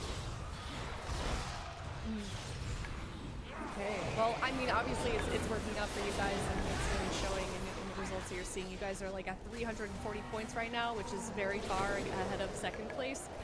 So before I let you go, anything you want to say before we see you for cup number 4? Yeah, I mean, I would love to say thank you to all the people who support us and cheer for us, of course. I know RMP is very strong, but yeah, we're doing our best. Regardless if RMP is good or not, we're going to put in the work, and it's great to see everyone cheering for us, and it's also great to see the people that don't like RMP in the chat. I'm cheering for you. I'm cheering for you either way. That's good. But yeah, thank you so much. We appreciate it a lot. Yeah, thank you. Okay, well, I appreciate you sitting down and interviewing with us, and we'll see you next time. And here, of course, just a reminder is Kungana and where they are right now, of course, beating My Way in that field final. So well done to them. Hopefully, it will see kind of success for them again. Or that hard work sounds like it's definitely paying off. But that is going to conclude the European Games for today. Now we're moving over into the North American region. I don't know if you've got that bracket that we can take a look at, but we do have the unelimination round is going to be in a best of 5 series, which is going to be another big one. Super weird to see these 2 teams facing off against each other. Absolute titans in the scene, been around for so long. And that upper finals winner winner of that moving on to grand finals is going to be 3.5 men versus Kauai. And I believe that this region is not quite so top heavy, Venruki, when you compare it to Europe. So far, we'll see what it looks like at the end of the day, but yeah, there's a lot of convincing teams right now. I mean, yeah, we've had lots of winners, lots of different teams in the top 4. I would say one of the teams, I mean, looking at the next match we have, one of the teams that I think underperformed, if we're being honest, is Cloud9. So I think making it into the top 4 this week and potentially further is going to be really important for them. But they have a difficult team. Team Liquid was the winners in Cup number 2, so we have a lot of momentum going into this one. But one thing's for sure, at the end of the next match, one of them will be eliminated. But I would say Cloud9 really needs to win. Those points are getting super important to get as we head into Cup number 4. But we're going to go to a break. When we come back, it's going to be the first North American Cup of the day. Cloud9 moves to Watch your step.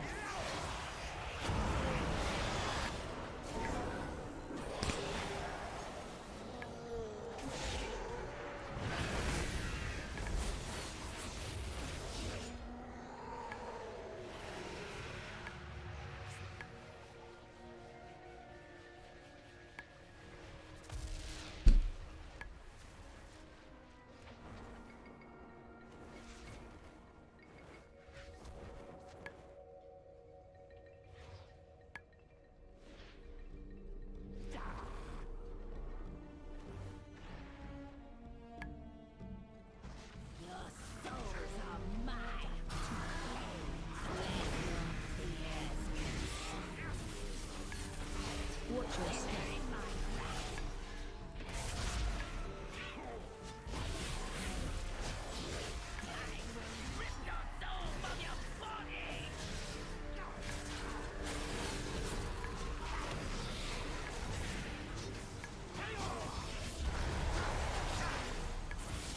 step.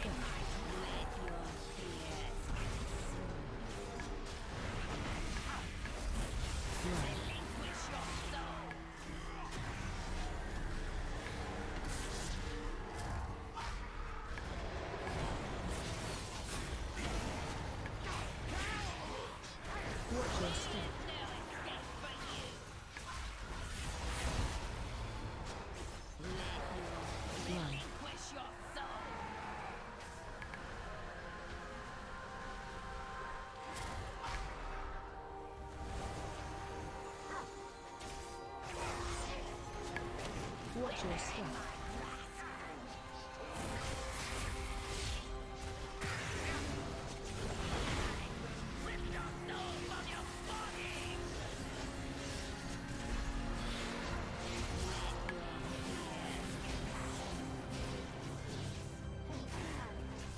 Watch your step.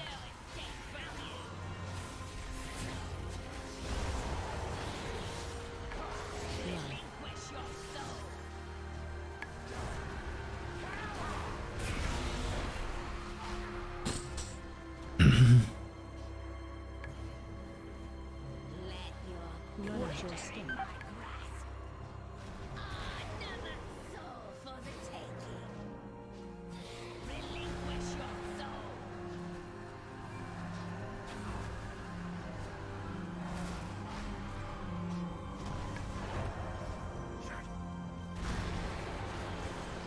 Watch your step.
Welcome back, everyone. We are getting into the game. It's Cloud9 versus Team Liquid.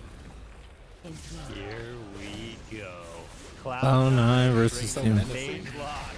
I feel like this is Cloud9 has been their bread and butter. And Cubsy, you know, we talked about Swap having some big shoes to fill, healing instead of Cubsy.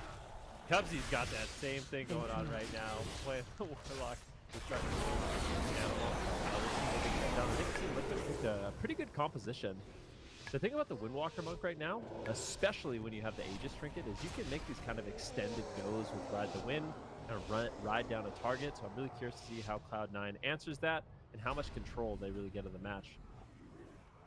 All right, let's see it. This is El Clasico here. Cloud9 running Mage Lock. Team Liquid playing some Windwalker-based composition, trying to overcome it. Let's see, this is Cubsy's debut as well on Warlock. We've been talking about how Cloud9 kind of has been underperforming so far this season, but this is the time to see where all that fight has been going. Cubsy gonna open up here with some damage onto Trill. They're both flying in immediately. Welcome man already. As well, doing a decent job. Sam actually stealing the power infusion right there, so it's gonna maybe limit some of that damage. And still, Trill actually just staying in here, going after Wealthy Man, but this is Wealthy Man at his scariest, and Trill knows it. He's gonna duck out. Everybody on Team Liquid is going to duck out. Oh, Sea-Doo. Since Wealthy Man right now is, Sea-Doo getting swapped to here. Big damage coming out onto him, but I do think he will survive there with that greater fade available as well. And now we're in classic Cloud9 territory. We need to start to shut down these crossbows from Wealthy Man right now. He's just having a field day. He's getting another one out. He's doing so much damage right now with that skeleton form and with those veins keeping on stacked up. Sam I Am dropping very, very low here due to damage. Wealthy Man still looking for more. We got the Rain of Fire on one side. This is an overlap with defensive units actually. Dark Soul was used here as well for Cubsy, so this is not typically what we see from Cloud9. And let's see if we can, if Liquid can punish that. Oh, Trill getting blasted down 10%, has to trade out the Karma, as they've kept Team Liquid on defense for most of this, but now it's time to get aggressive. Wealthy Man blinking out of the stun, but Flock is still in the hard for pushing for the first block of the game. Fist Superior flying, reappeared up by Cubsy, but Wealthy Man still respecting the damage. The combustion from Sam I Am trading the Ice Block to Cubsy for a moment. And last him down beta, he gets the arc back from him, so he's an option later on. Delta flying in at Trill. Massive damage! 1% health. The closest call you could have for Trill right there as he portals back behind the pillar. Trying to recover him, get him back into the fight. But they may be a bit hesitant to leave the pillar here with how much damage just happened to him. But he wants to get aggressive, start working for that second ice block. It's going to be a case of hit and run. Big pushes when you can crowd control flop, get a cooldown, and then get back to the pillar as soon as possible. Spend too long in the pool of sharks, you're going to get bit. Yeah, I think it's a little by in general. But Trill's going to continue to push forward. He's got, you know, some of his defensive cooldowns back up, but the defuse immediately gets traded. So this is actually really scary. I would say Icy Dames right now active for Wealthy Man, pumping a lot of damage on Trill. Trill might have to run. Another Comet Storm lands. Trill on the run, going down super low. Might actually just get dropped, and he does. A Fire Blast comes in. A Fire Blast kill from Wealthy Man. After that ice lands, Trill gets dropped, and this is a nightmare for Team Liquid. This is an absolute nightmare. This is history repeating itself. Going up against Cloud9 as Mage Lock, having no answer, and I don't know what they're gonna do here. It sounds weird, but it sounds really weird, but I think it's Turbo. I like Turbo too. The Mage Lock. Just keep the Mage in the back foot, run him over the whole game, never let him breathe, never let him cast. I agree. I would like to see a Turbo from them. Their best answer. Look at that close call. Almost getting blasted there. And I mean, they just have so much pressure on the side of Cloud9. It's insane. Fluff is sitting in the back line, just drinking when he can and spamming out those heals. And it's just Wealthy Man and Cubsy on that Warlock actually doing a lot of work here. Basically recapturing that whole time. And in the end, it's those healer swaps that we see from as well being very, very clutch. But go after Sam I Am. And Sam I Am at the end there. Well, I'm not sure what he could have done there to survive, but Wealthy Man, some damage. a little bit of damage onto Trill actually. And he gets that Ray of Hope. Survives here with all of his cooldowns, and at this point he's got basically nothing. And then they stun him up, get that third combo into a counter spell, into another Ice Lance, into that Fire Blast. And now, I don't really know what Chris could have done at that point. A very dangerous situation. The only time you really see Windwalker Mage form into Mage Lock is when they can stay on the lock and kind of run him over with a long extended go where he's trading out everything to stay offensive. But this time around, not able to do it.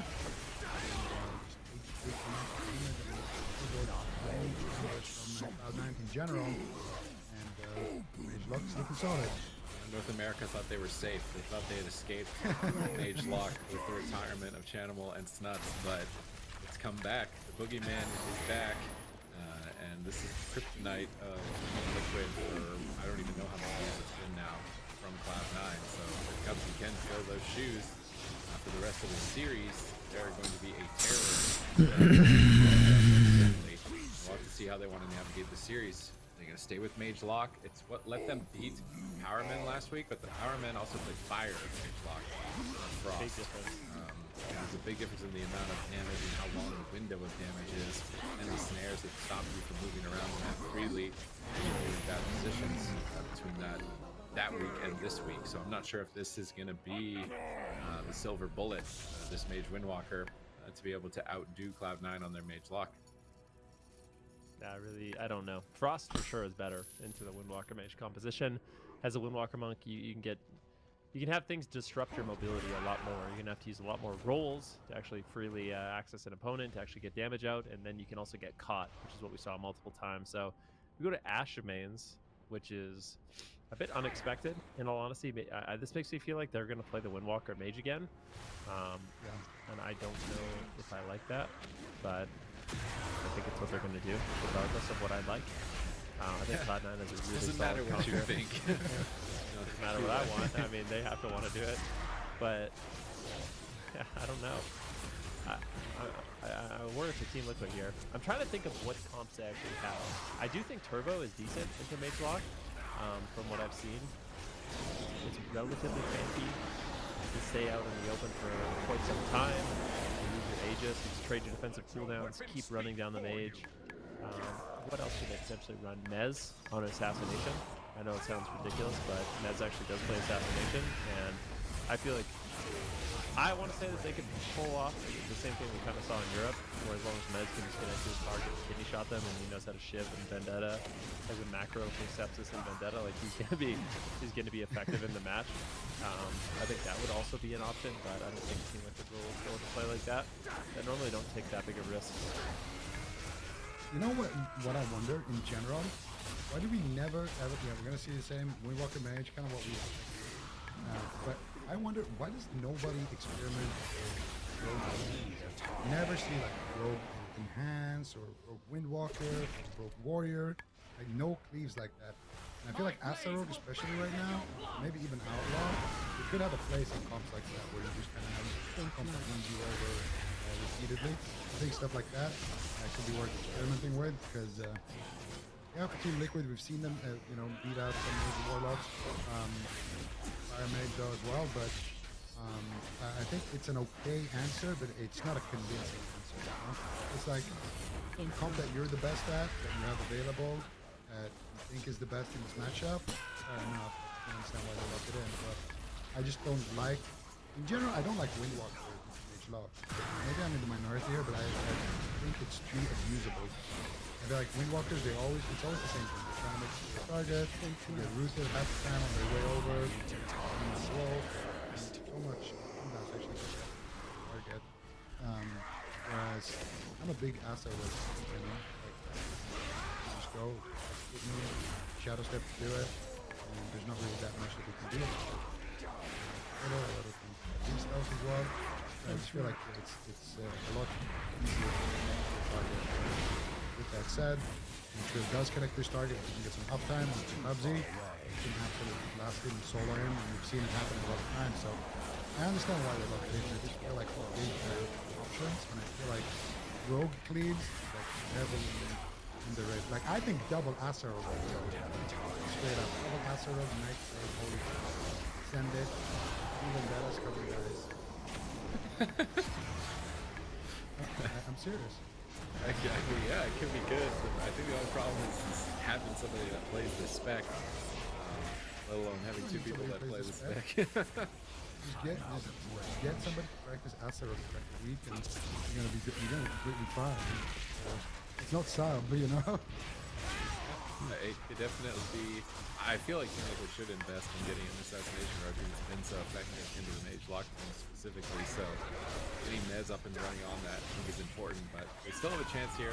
Maybe if Trill responds a little quicker to the burst damage, has some cooldowns later on to stay aggressive. For them, but they've locked in a big map against Cloud9. This is typically a map that expect them to take an mage lock. So I do wonder how Trill is going to work his way around this map and get to target. They did get a nice block early on from Wealthy Man, but it'll be so much harder. Crowd control flop on this map. We already see Wealthy Man, Cubsy posted up in that triangle, the Bermuda triangle of mage lock that Windwalkers run into. They've never seen again. As Trill tries to move out into midfield, getting fear spammed on his way over, and then immediately back to the pillar for him, as he has been banished there for 1,000 years. Cubsy's going to relay his portal back behind on this side with flop. Or gets aggressive to escape, pulling the pet back, not wanting to allow that as an opportunity. And Team Liquid, I think they're doing the strat where they're going to wait for dampening and one-shot the lock. That's what they want to do. They want to get dampening up pretty high and then just run at them with all their cooldowns. They are now leaving the pillar after Wealthy Man. It's a bit of a bait though. Trill's already down to half health. And now they're popping the death mark. Was that a proc or the on-use one? I'll have to wait and see. Trill's already so low. Sam's going for combustion. Trying to rip Well, fuck me. out of the stun. His Trill and his Swen, but here comes big Chaos Bolts from Cubsy in midfield. He gets expelled out of the Polymorph. More Infernals incoming. Trill gets pulled out of the pool. But exactly what they needed to do. All these Infernals, that big Deathborn, scary skeleton boy, Wealthy Man. They need to be line of sighting them as much as possible here during these cooldowns. Look at how strong that Wealthy Man looks right now. It's literally just Watch your step. huge skeleton, PI, veins, running at his target, run casting. This is what nightmares are made of for Team Liquid. But Wealthy Man, if he runs too far behind the pillar, then he's going to be an open target here. And he doesn't have the base anymore, so I think it's exactly what Team Liquid wants to do. Once they've line of sight of this, threat isn't as brutal, but Wealthy Man playing very durable talents. Playing the Netherwind armor, he realizes he's going to be a target. He's playing human, so he does have the Trinkets stun if he needs it. He's also playing Blink stun, so Trill's going to have a really difficult time connecting in this match. Potentially we see an all-in from Team Liquid on Cubsy later on, but even Cubsy, he's playing human, so he's got the Everyman for himself. Wealthy Man might just get one shot, playing very, very greedy. He's overstayed his welcome. They might be able to actually get the cold snap. But it doesn't look like they are able to. If they get the ice block, that's massive. Full snaps could be used by Wealthy Man as well. And I feel like Wealthy Man played that a bit greedy. He went way too deep. I mean, basically Team Liquid's going to have to take advantage of opportunities that come their way, and Wealthy Man just gives them a huge opportunity. Watch your step. Yeah, big opening there for Team Liquid, and now with Dark Soul down, this is a situation where I think the Deathborn could get them back to the pillar, and then the Dark Soul, but because he doesn't even need it, he's doing a lot of damage here on Kushana. I'm blasting him. Double Mortal Coil coming out here for Wealthy Man. And needs to kite though. He's looking for that second ice block, but this is where Windwalker up and can be crucial. He's looking to connect onto Wealthy Man. He's still spamming up the purple, so doing a lot of damage. It should have to put the farm and might need to trade it out here. And continue to dash his target, and he gets absolutely blasted. That was, he might have needed 3 touch of karma right there, but maybe Sidu thought he was fine, and he was not. He got stunned and KO'd, and that was that Dark Soul? It maybe just came back up, but I feel like I just looked at the Dark Soul and it was still a couple of seconds away, like 20 seconds or so, beginning of that chase. So maybe he managed to get a Dark Soul bolt off there, but that was an insane amount of damage. And Destro Warlocks are just so scary right now. That's everything, man. Oh, goodness gracious. They're actually playing Night Fae Holy Priest, too. I didn't even realize that. Playing the Night Fae Holy Priest to give Wealthy Man an even shorter cooldown on his Icy Veins. So I swear his Icy Veins is such a low CD. This is where Wealthy Man actually has to blink, and I think Flop actually trades out the Night Fae cooldown here in a second. That's going to basically reset Wealthy Man's Veins, and that's when he gets to go really, really aggressive once again. So it's really scary for Team Liquid. I mean, they just survived the Veins Death Pool, and you can see Icy Veins only has a 30-second cooldown left, and he gets to get aggressive with that cooldown once again. And if you stay in the open for too long, you can get one shot. If you go after the Instruction Warlock, the Mage will punish you. If you go after the Mage, there's the Master with 20 seconds off the cooldown. And Wealthy Man is going to be locked and loaded, ready to go with that Icy Veins. And this is where the counter pressure is going to truly begin here. He's just loading up the Frost Bolts with the Slick Ice Legendary. Phil's going to be in a whole bunch of trouble the longer he stays in the open. Cubsy almost has his Dark Soul, and it's just a nightmare. Team Liquid, they have a good push here. They got the block from Wealthy Man, but this is where Trill just gets absolutely deleted. Cubsy throws in the Chaos Bolt. That's it. Yeah, it wasn't even Dark Soul. It was just, the Chaos Bolts. Was that I think it might have been a double Chaos Bolt with the proc, but the overall damage of Cubsy and Wealthy Man. I'm scared for North America, man. I'm scared. We're entering another age of C9 where the clouds and Mage Lock are forming in the skies and Grimace on the faces of Team Liquid, as this has been the composition that has been ruining the day, honestly, every tournament. They're going to need an answer, and right now Trill is just getting dropped left and right. It's very surprised to see that. Now with 2 games in a row like that, I feel like small map, try and cleave, but you have to reverse sweep it. I feel like a cleave actually would be a really good way to test Cubsy as well. What's he going to do when Wealthy Man is pressured? You're not really able to get a lot out. That's when it's like the Warlock needs to carry. Maybe a cleave comp really trying to test would be better. In this matchup, Cubsy's kind of just chilling. He sits in the middle of the map, fearing whenever he wants, chaos pulling whenever he wants. Like, not a huge amount of pressure on him. Whereas a cleave to the stressful for him. Give him up. But it's going to be a rough ride. I imagine like what it's like for them now, having realized that it's back. Like I said, this is what nightmares are made of for Team Liquid. And they're actually taking the big maps too. This is what's so bizarre is Team Liquid is picking the biggest maps. Perfect. We were gonna pick that. You know. I'll take those small pillars. Deathborn, Icy Veins, Infernals. I don't. The only logical explanation I can come up with is they're like, we're gonna have to flip these maps anyways, and get it over with. Like, that's what I used to say. Yeah, but I know that's what you used to say. I know, but that's the only logical conclusion I can come up with is they're literally just going into the most difficult matchup on the most difficult map and just trying to like maybe take it away from Cloud9 on like a blind pick type thing. But I never agreed with that logic. Me neither. Like, if that is the logic, it doesn't make sense. Yeah, I know. I'm saying that is the only logic I can think of they would be going after, but I don't think it's a good logic, if that makes sense. Yeah. I mean, it's like, we're going to have to play those maps where we have the highest chance to lose, so let's just play them now. It makes no sense. Why not maps that are good for you? You only do it higher chance of winning, and then you still have to do what you're putting yourself to do now, but the difference is you had an easier game before that, which means that you have a bigger chance of winning the series. It makes no sense. Like, all right, well, we're losing hard here. Let's lock in Tolvir and lose even harder. Like, what?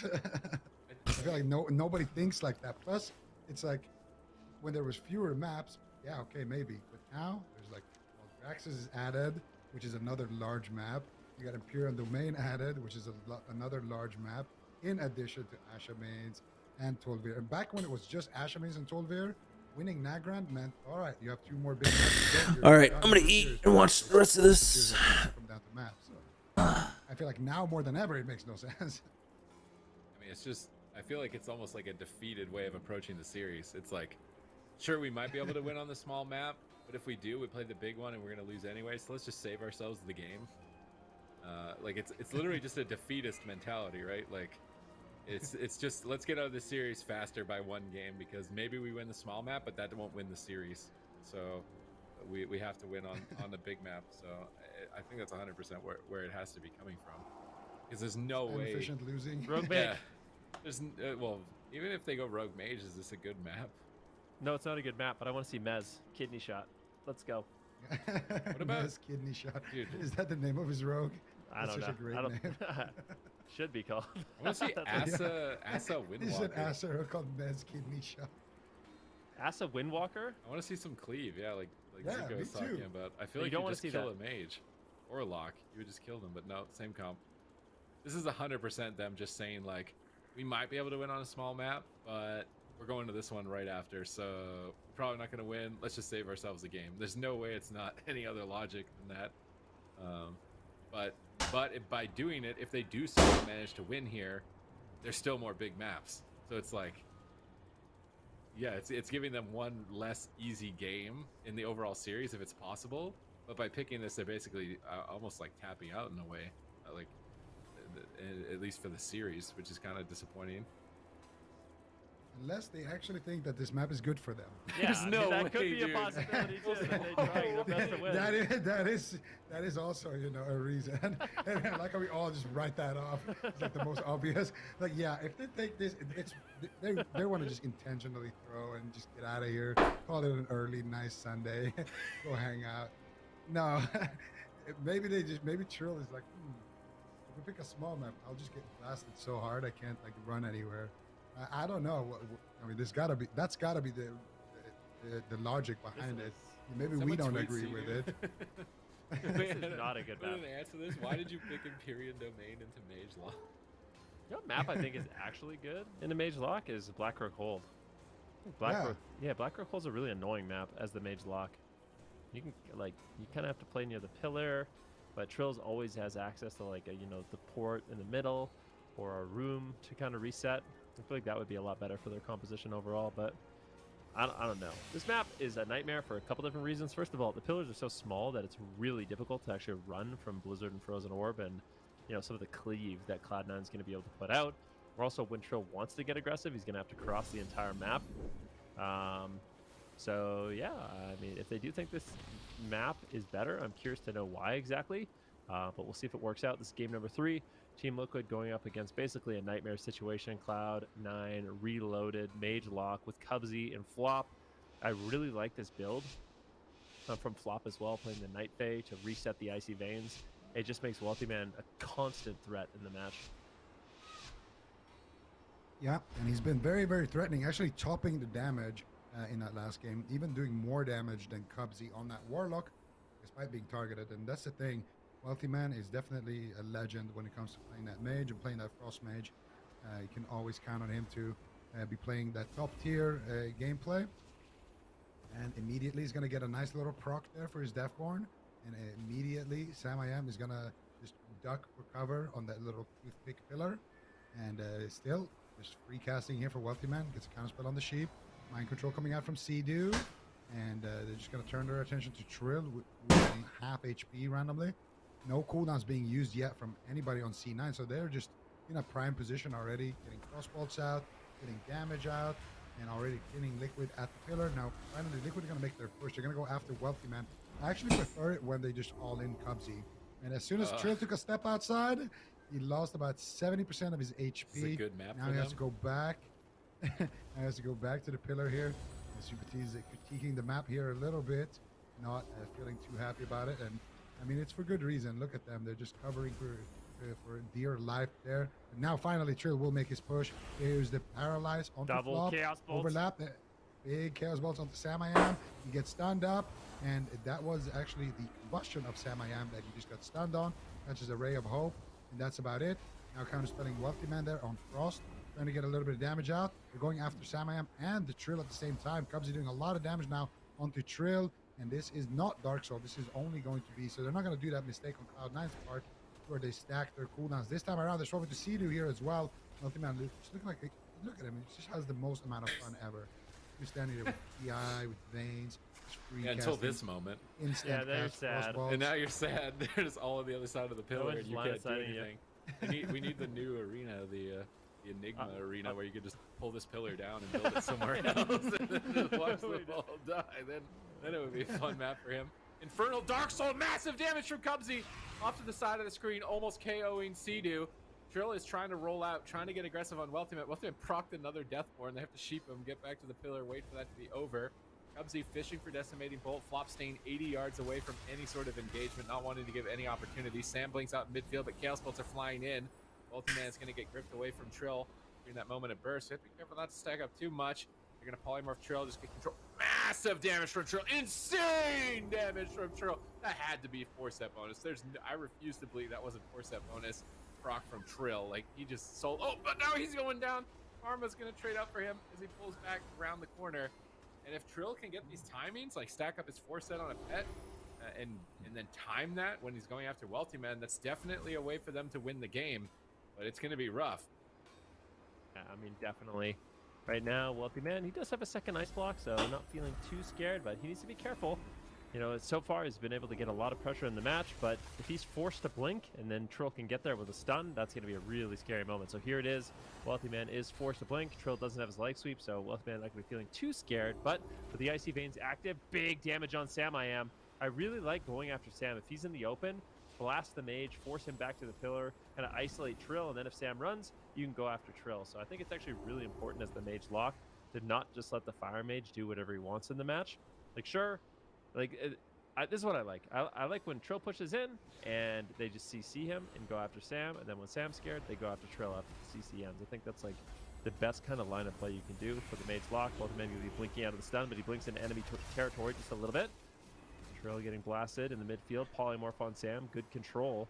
Look at mana. Flop has a huge lead. There's a big push on Sam. Is he a pod? Wait, does he get...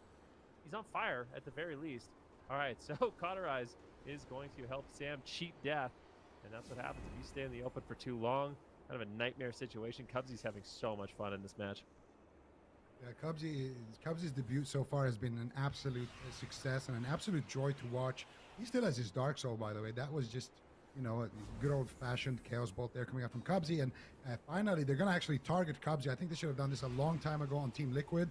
There's no point going after Wealthy Man. He's just going to be rotating those blocks, get a nice extended push, get that unending result, and then try to push Cubsy over with that Windwalker 4-set, with that big damage from Trill when he has Zwen, when he has everything lined up for himself. But they're going to go after Wealthy Man once again. Cubsy's in a Ring of Frost, Wealthy Man in a Paralyze. Well, leg sweep. Did he Holy Ward the leg sweep right there? Absolutely insane play there from Flop. And now they sheep up Trill. Here comes Frostbolt. Frostbolt number 1. Frostbolt number 2. Portal through. And that's going to be Wealthy Man with his Deathborn. He has his Veins though. And he activated. He wants to activate it. And he will get aggressive with it. Extending his damage here. Big hits coming out here. Look at his haste. My goodness. Wealthy Man right now with PI as well. Just a machine gun here. Just a Gatling gun with Frostbolts. And Cedo actually sitting down for a drink there, but takes a flurry combo to the face, getting shattered now. Big swaps onto Cedo, potentially uses his Aegis right there. And now Trill ducking over to Wealthy Man. Looks like he will be the target once again, but Sam I Am could be a juicy target as well. Here comes Chaos Bolts from Cubsy. Big hits with those Incinerates as well. Cubsy with that Dark Soul needs to be very, very careful on the side of Team Liquid. Gotta respect that. And now finally they're trying to swap over onto Cubsy here, but he's just gonna pour it out to safety. Should be completely fine here. And now Trill getting gripped back to the pillar here by Cedo. And once again, Team Liquid gonna lick their wounds and try to get back to full HP so that they can prepare for that next push. And I hope to see that push onto Cubsy, because Wealthy Man, he's got his Ice Block coming back up anytime. I don't think so. It looks like it's going to be Wealthy Man. Once again here, Fist of Fury flying out in the midfield. Wealthy Man blinking away, double Mortal Coil, setting up Cubsy to build up some big damage. Stun onto Sam, Trill getting feared, proccing a Deathborn. Big potential for Wealthy Man. He's going to get stunned up. No blink, massive pressure. Actually just have blink again. Alter times as well. Fleshcraft fully channeled. He should be able to tank the combustion of Sam pretty easily with that trade of cooldowns as he portals back in time. Trill getting procced on a route there, trying to make his way back to the pillar with that Flapping Serpent kick, but Cedo's mana is slowly but surely going to get tapped. Chaos Bolt's flying in. Big chunk of Sam's health gone. Doesn't have that failsafe to cauterize. Now Wealthy Man just casting Frostbolts onto Zwen, just trying to build up some icicles before poking in line of sight. Trill trying to push out. Cubsy going to portal to midfield, taking that midfield portal like Swapsy did in Europe so that he can get aggressive and have an escape. But here come another round of Infernals. Big damage over onto Trill. Cedo class use Guardian Spirit when they're behind the pillar. Nothing's even happening. Guardian Spirit has to trade. I think Flop just drinks to full mana while they've got them bunkered down here and make sure that they've got that deep dampening advantage. Can Team Liquid pull it off here? If they do even manage to, they have to do this 2 more times. This is going to be quite the gauntlet that has been thrown down by Cloud9. Yeah, I mean, this is crazy. Right now, Trill can't really push forward. Cubsy lands a Chaos Bolt, but get interrupted on the follow-up. Stun now on Cubsy, and he could actually be the target going into the late game. Wealthy Man has both of his ice blocks, but we'll see. I think Wealthy Man's going to be able to get a lot done. He has his Icy Veins right now. Trill in some trouble. He can't stay in the open. Dampening's high. He might just get one shot. Big damage from Cubsy. He's behind the pillar, but he trades in a big way. Wealthy Man right now has his veins up. He does have the Deathborn available if he needs it, and I could see him using it. Yeah, here's the Deathborn. Wants to just really pressure Sea-Doo. He's in the open right now. Sea-Doo, no trinket. Sam I am getting blasted. Look at this positioning right now. This is a nightmare for Sea-Doo. He needs to avoid the damage. Good paralyzed there by Trill. He's going to be going after Wealthy Man now. Trying to just slow him down a little bit, but still, with no karma, no trinket, Trill's in a lot of trouble. And we do have some damage here from Cubsy, but it's not enough to really push forward. Wealthy Man's going to blink back. And now, if you're Team Liquid, what do? Sea-Doo, no mana. Everyone has cooldowns on your opponent's side. They basically need a miracle to win at this point. Yep, and let's see if they can find that miracle, because right now Sea-Doo is getting swapped too. He potentially will get dropped here. Nice Dragon's Breath from Sam I Am, slowing down Cubsy here, but here comes the Chaos Bolt onto Sam. Big double, and that is going to be a ray of hope. Overlap there with the ice block, and now he takes another. I think that's a negative ray, dude. I think Sam I Am might just go down here. That's just a big heal there by Sea-Doo. Actually manages to stabilize him somewhat. Now Sam I Am with the combustion, looking to get aggressive onto Wealthy Man, looking to get aggressive onto Cubsy, and Cubsy finally getting tested here for a little bit. Look at that combustion damage ripping into him, but Flop in the back line with the Divine Hymn with that Guardian Spirit Sam's will dead. be enough. Now Sam I Am is getting blasted once again. One Chaos Bolt coming through, and Sam I Am will duck for cover, but look at those pillars. Not the best pillars to be kind of just hovering around here with the rest of his team. And Wealthy Man, one side. Cubsy, one side. Flop in the back line drinking. Forced to stop though, because they're going back onto Wealthy Man on the side of Team Liquid, trying to get some pressure. Trill rolls in, gets instantly rooted, gets instantly stunned, has to trade out Karma, might die through it, and he will get blasted, sent and out of the tournament with the rest of Team Liquid there. It was a valiant effort, but that looked hopeless from start to finish. Cloud9 is back to dash the dreams of North American teams like Team Liquid. The Mage Lock Menace is here to play, and utilizing all those new additions quite effectively. I want to see the damage. I swear, like, Warlocks are so broken. I want to see the damage. So here we see that moment where Sam, they have to trade everything. Sam's at 10%, almost doesn't get back to the player in time. Like, spending like a couple seconds trying to get aggressive. They get it turned around on them. Trill gets a blink, and I think this is where we swap Cubsy. They use every cooldown, and Cubsy trades everything as well. They almost catch him off guard here. Like, if Trill could get spelled on this movie, they could have got even more, but he's not able to go that deep. Like, that's way too deep for Trill. Sam's getting root proc, trying to just EB the Fell Hunter so it doesn't CS, I guess. So Sea-Doo can cast. That was actually kind of clutch. Now they're just at the pillar. And it's like, okay, what do we do? Cauterize is all we got. We use Guardian. We're almost doomed. We got everything from the Warlock. Maybe we can win there. So maybe we should try and make a push. But Cubsy's just going to put himself in a spot where it's way too hard to get to him. He sneaks in some Chaos Bolts around the corner. Trill tried to roll out towards Wealthy Man. Big mistake. Stunned out in the middle. No diffuse. No trinket. Karma is not enough for this amount of damage. And Sea-Doo gets counterspelled. There's going to be no healing coming through. And Cloud9 closes it out. Look at that damage! Here against Team Liquid. They could be a terror for the other teams as well now. Cubsy look at his damage. Oh my god. Yeah, a lot of damage. I mean, just look at overall damage. Trill did so much healing. What the fuck? Struggled to get anything done in the match, and I think when we look at Europe and what happened there, I think there is a reason why Bugs played Assassination over the Windwalker Monk. The Windwalker Monk, you have to kind of kill in stuns, and you have a 1 minute stun, and you have to be in melee range to connect it. Whereas a rogue, it's a lot more straightforward. You just shadow step and kidney shot, and that's an opportunity for Sam to actually play aggressive, where at least one of the casters is locked down. But with the Windwalker Monk, it's not the same. And I really think, I feel like we gotta invest. We gotta invest in the Mez kidney stocks right now. I think they need it. Because otherwise, I feel like Cloud9 is just going to be kind of their kryptonite throughout the season with this Mage Lock, unless I can figure out an answer. Like maybe DHDK could work, maybe Moonkin Demon Hunter could work. I'm not convinced of either of those, but some options certainly.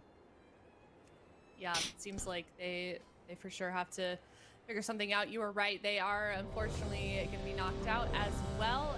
They've been really up and down, this team, Team Liquid. I guess obviously that does depend on who they're able to play.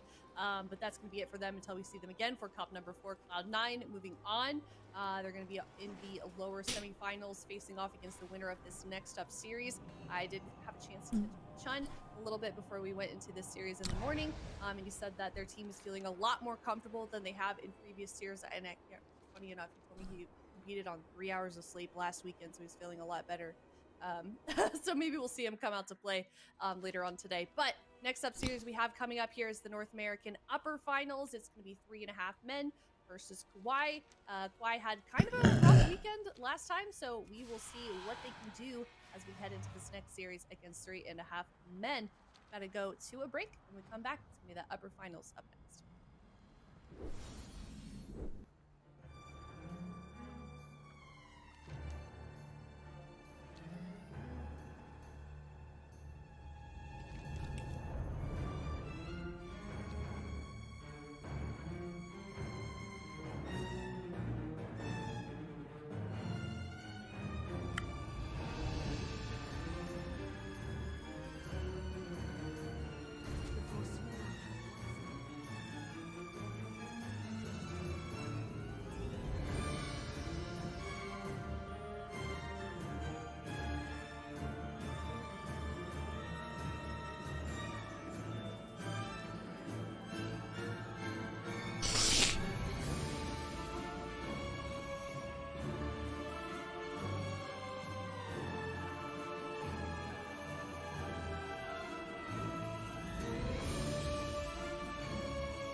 Darkness called, but I wasn't home, so he left a message. In a blind taste test, people said I tasted like charcoal and vengeance. You know, I could really use a manicure. It's all fun and games until someone pokes an eye out. Do these horns make me look evil? I actually got these tattoos before I went to prison.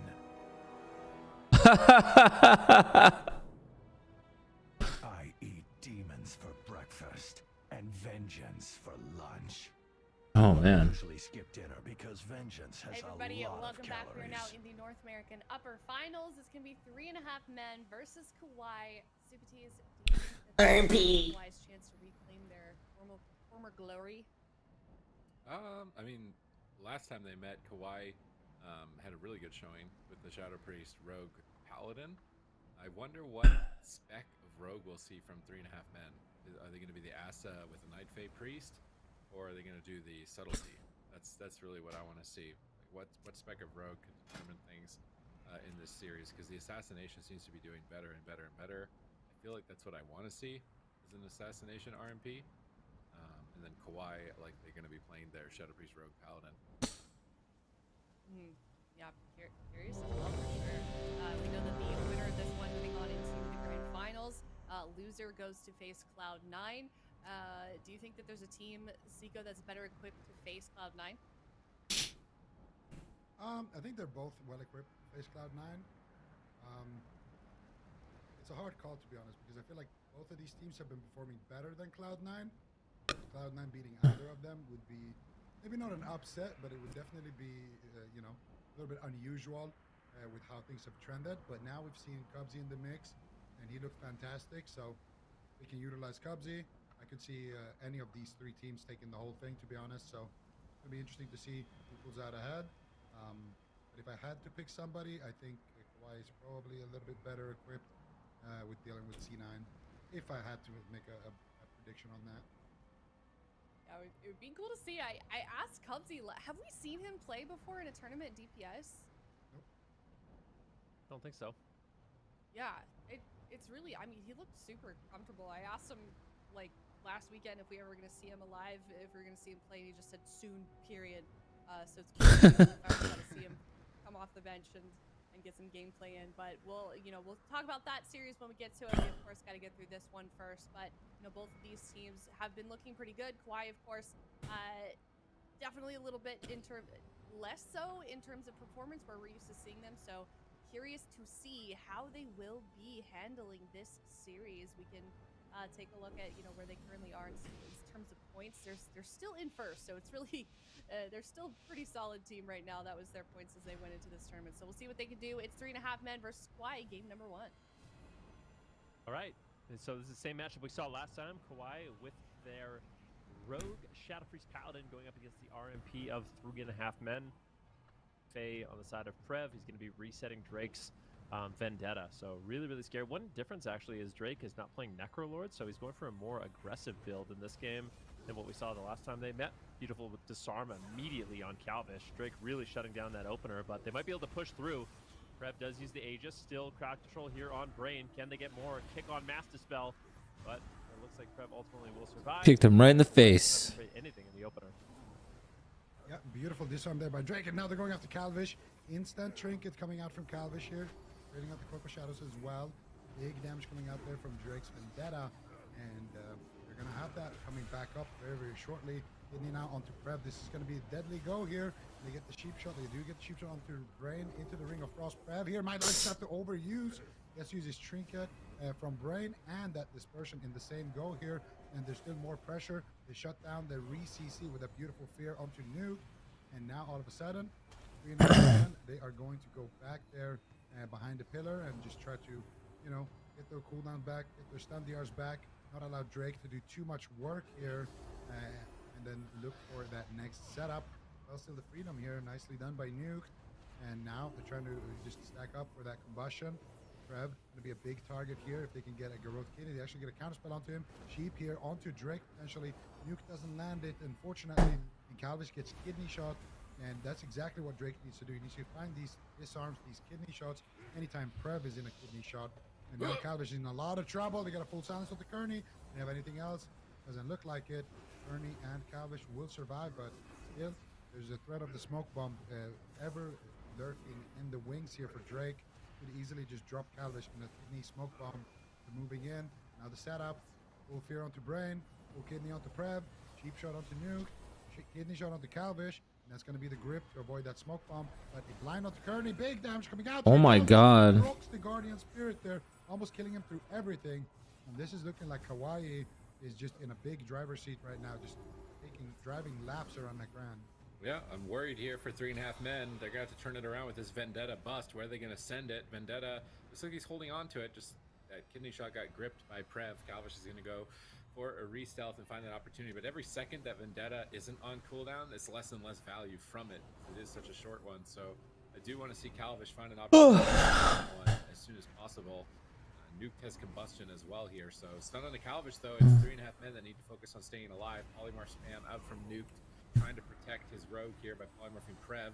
stalling the fight for now. Drake now dismantling Calvish, anticipating this. Here's the stun. Bomb combust. This needs to get value. Drake trinkets and soul shapes out of it, but Brain gets caught amidst the chaos in a polymorph, not anticipating Drake's movement, and they might get 2 trinkets for 1, maybe just a kill. Massive damage onto Drake. Brain in a Ring of Frost. He sneaks in the sacrifice between the CC chain.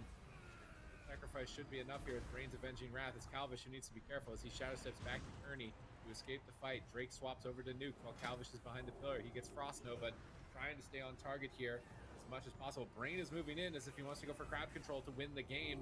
They're sending damage onto Nuke. They get Ray of Hope. That Ray of Hope not going to be available now for Calvish. Brain moves up. He goes for CC. I think Kearney pre-faded the blinding light there, immuning Brain's crowd control. Now Brain in a blind, Prev in a stun, Drake in a stun. Beautiful setup from 3.5 men. A big opportunity to turn this one around. Huge hits come in. Prev has to void shift, breaks health to himself. Now setting up on Kearney, a swap to the healer. He's got nothing. Calvish is dismantled. He can't heal it. He's going to drop. I don't believe that he's playing Red's Legendary here, but we will double check. He's not. So this is going to be game 1 victory to Kawhi. Really good pushes there. At the same time, though, 3.5 men, there was some signs of life in the game. We got multiple cooldowns from Prev, but it just seemed like Kawhi, they always had an answer. There was never a moment in the match where they didn't have a cooldown that they could trade. They didn't overreact. And it was just a slow win over the course of the game. And I like the fact that they're actually playing this more aggressive in terms of the covenants that they're choosing. So I think bringing in the really short cooldown Vendetta really keeps 3.5 men on the back foot. Yeah, absolutely. Hawaii was definitely just in the driver's seat the whole time. This was a scary situation. This was a nice attack by 3.5 men. You get the sheep, you get the bomb, and Drake here actually taking a lot of damage, but Brain does manage to sneak in that sacrifice. And the interesting thing here is that the Guardian got procced earlier on Calvish. Calvish, he has his trinket. Kearney, however, is no Guardian and no trinket. So here, Drake just applying pressure onto Nuke, you know, while they're trying to reset. Calvish gets a re-stealth. He doesn't want to open just yet. They get the sheep onto Prev, and they're looking to launch that setup. Nuked here, getting topped off by that Ray, and then a nice fade there by Kearney to avoid that blinding light. And they get the blind. They get the clean setup here onto Drake. They get a sheep onto Brain, and Prev is just standing there. He doesn't want to cast. He doesn't want to do anything, and then he just voice shifts. And now perfect. Drake is on stun DR. Perfect. Let's kill Kearney. He is nothing. And they're just getting him into a silence. There's literally nothing they can do in that situation because they just did an attack. They just did a go where, you know, they stand up Drake and they went on Drake. So Drake, he has just free reign now. Perfect. And they capitalize on it. And that's the thing with Kawhi. They're such a good team finding these opportunities and never overreacting. Worried here for 3.5 men. It looks like Kawhi are still going to be a big threat for them on that RMP, and I don't think they have any other options. Like they've got Fuston. I'm surprised they haven't tried a cleave at all. Like they used to play kitty cleave, like Fuston and Calvish played Warrior Feral all the time. Yeah, I think that was maybe their plan was to have that comp, but that comp fell off after Kindred Spirits got nerfed. But I think it might still be good. It might still be good into Shadow Priest team. It might be worth at least trying. I don't know if it's definitely not a comp I think you could blind lock into Kawhi because of how many options they have, but if you're looking for an opportunity to try and deal with them, it seems like you're gonna need a Windwalker monk to deal with a Shadow Priest team, but I don't think 3.5 men have that, and they're just gonna immediately go with the Aster Rogue, chalk that up maybe to just mistakes on their part, play a cleaner game.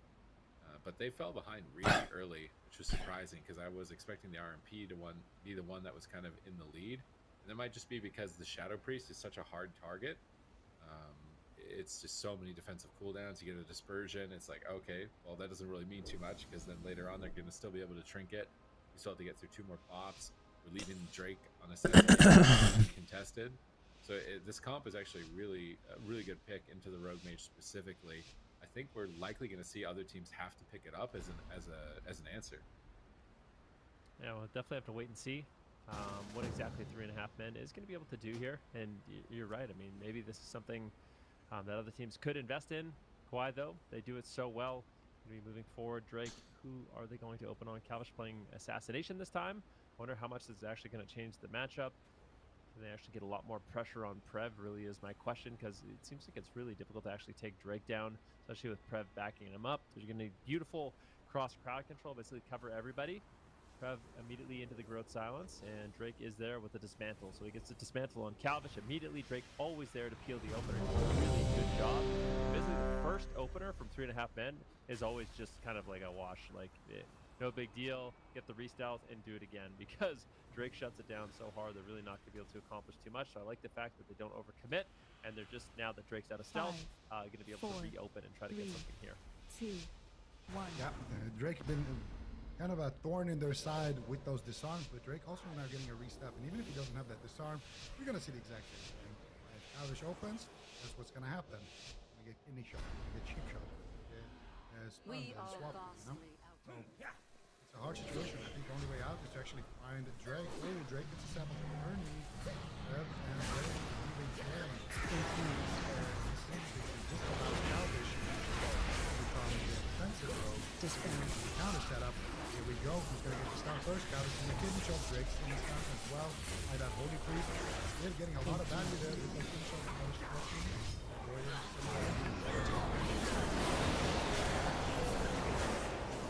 Stuff here with speed. And managed to reposition far away.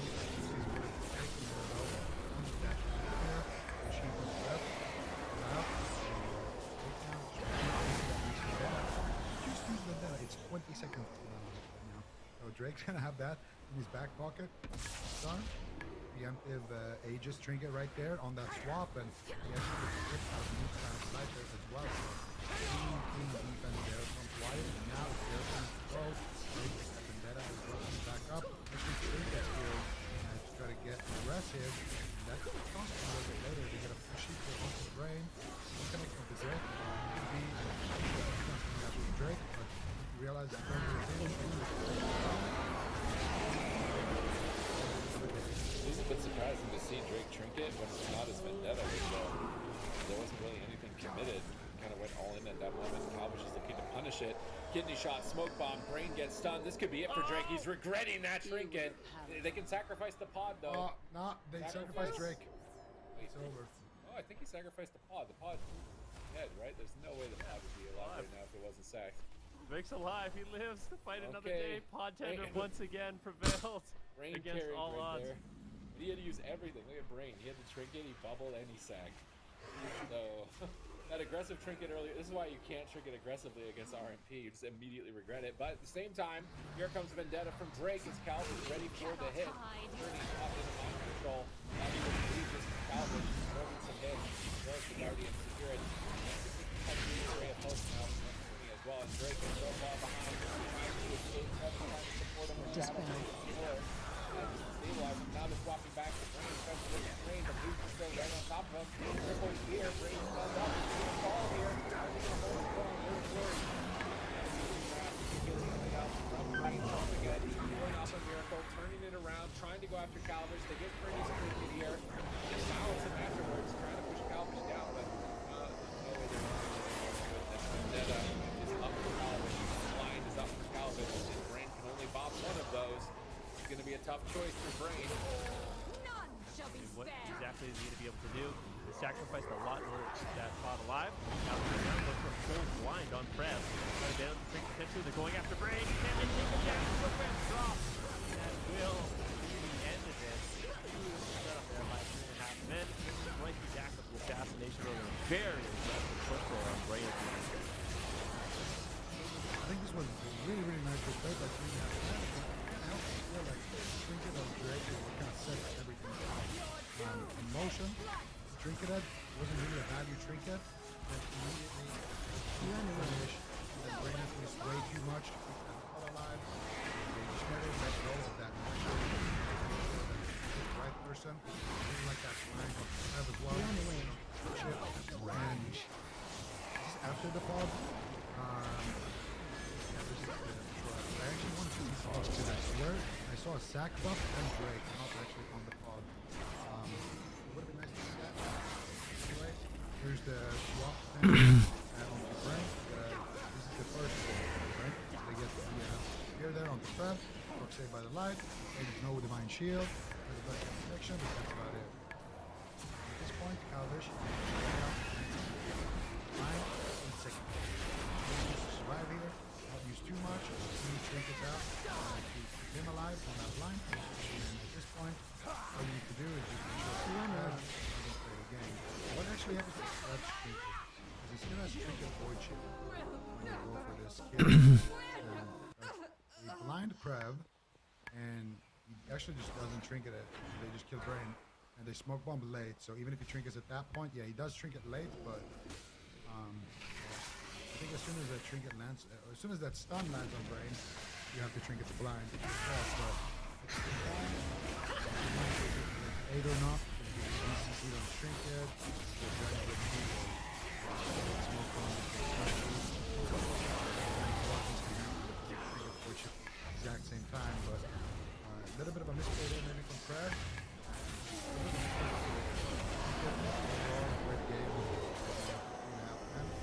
We are already through the draft. We've already selected the map.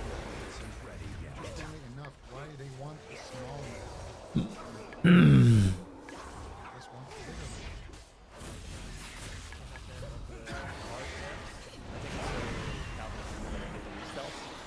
Really good.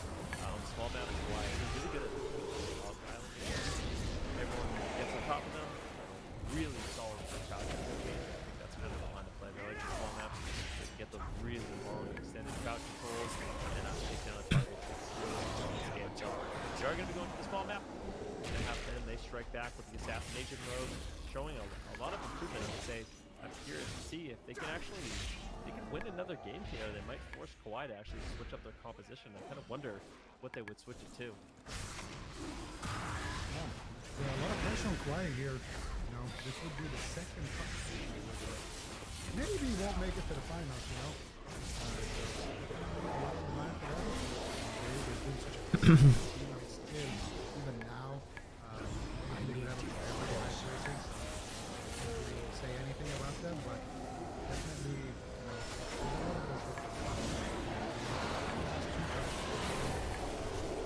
their overall record, so I definitely don't want to throw this one away.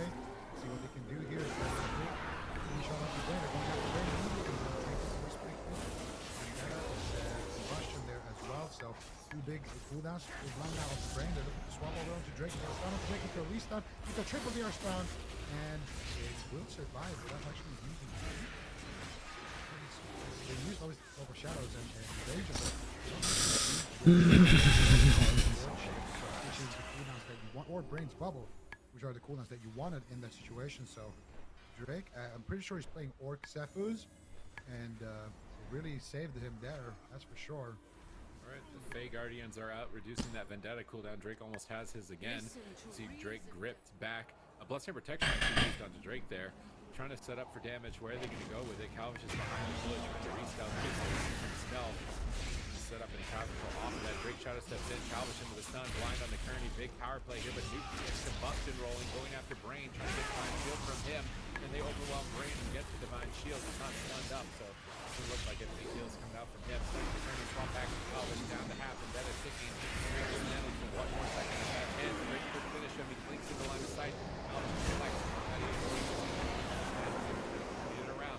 Stunning Drake. Trying to get some pressure here, but Nuke brought it down below half at this point. Drake Shadow steps over for a swap. Away from it. Now to get back on the Calvish. Calvish Shadow taking out defensively. Now swapping back to the Nuke. Right, trying to get that pressure. Running out of mana in the late game to create opportunities. No cricket on Brain, but actually sacrificing an option. Major out here. Pressure in favor.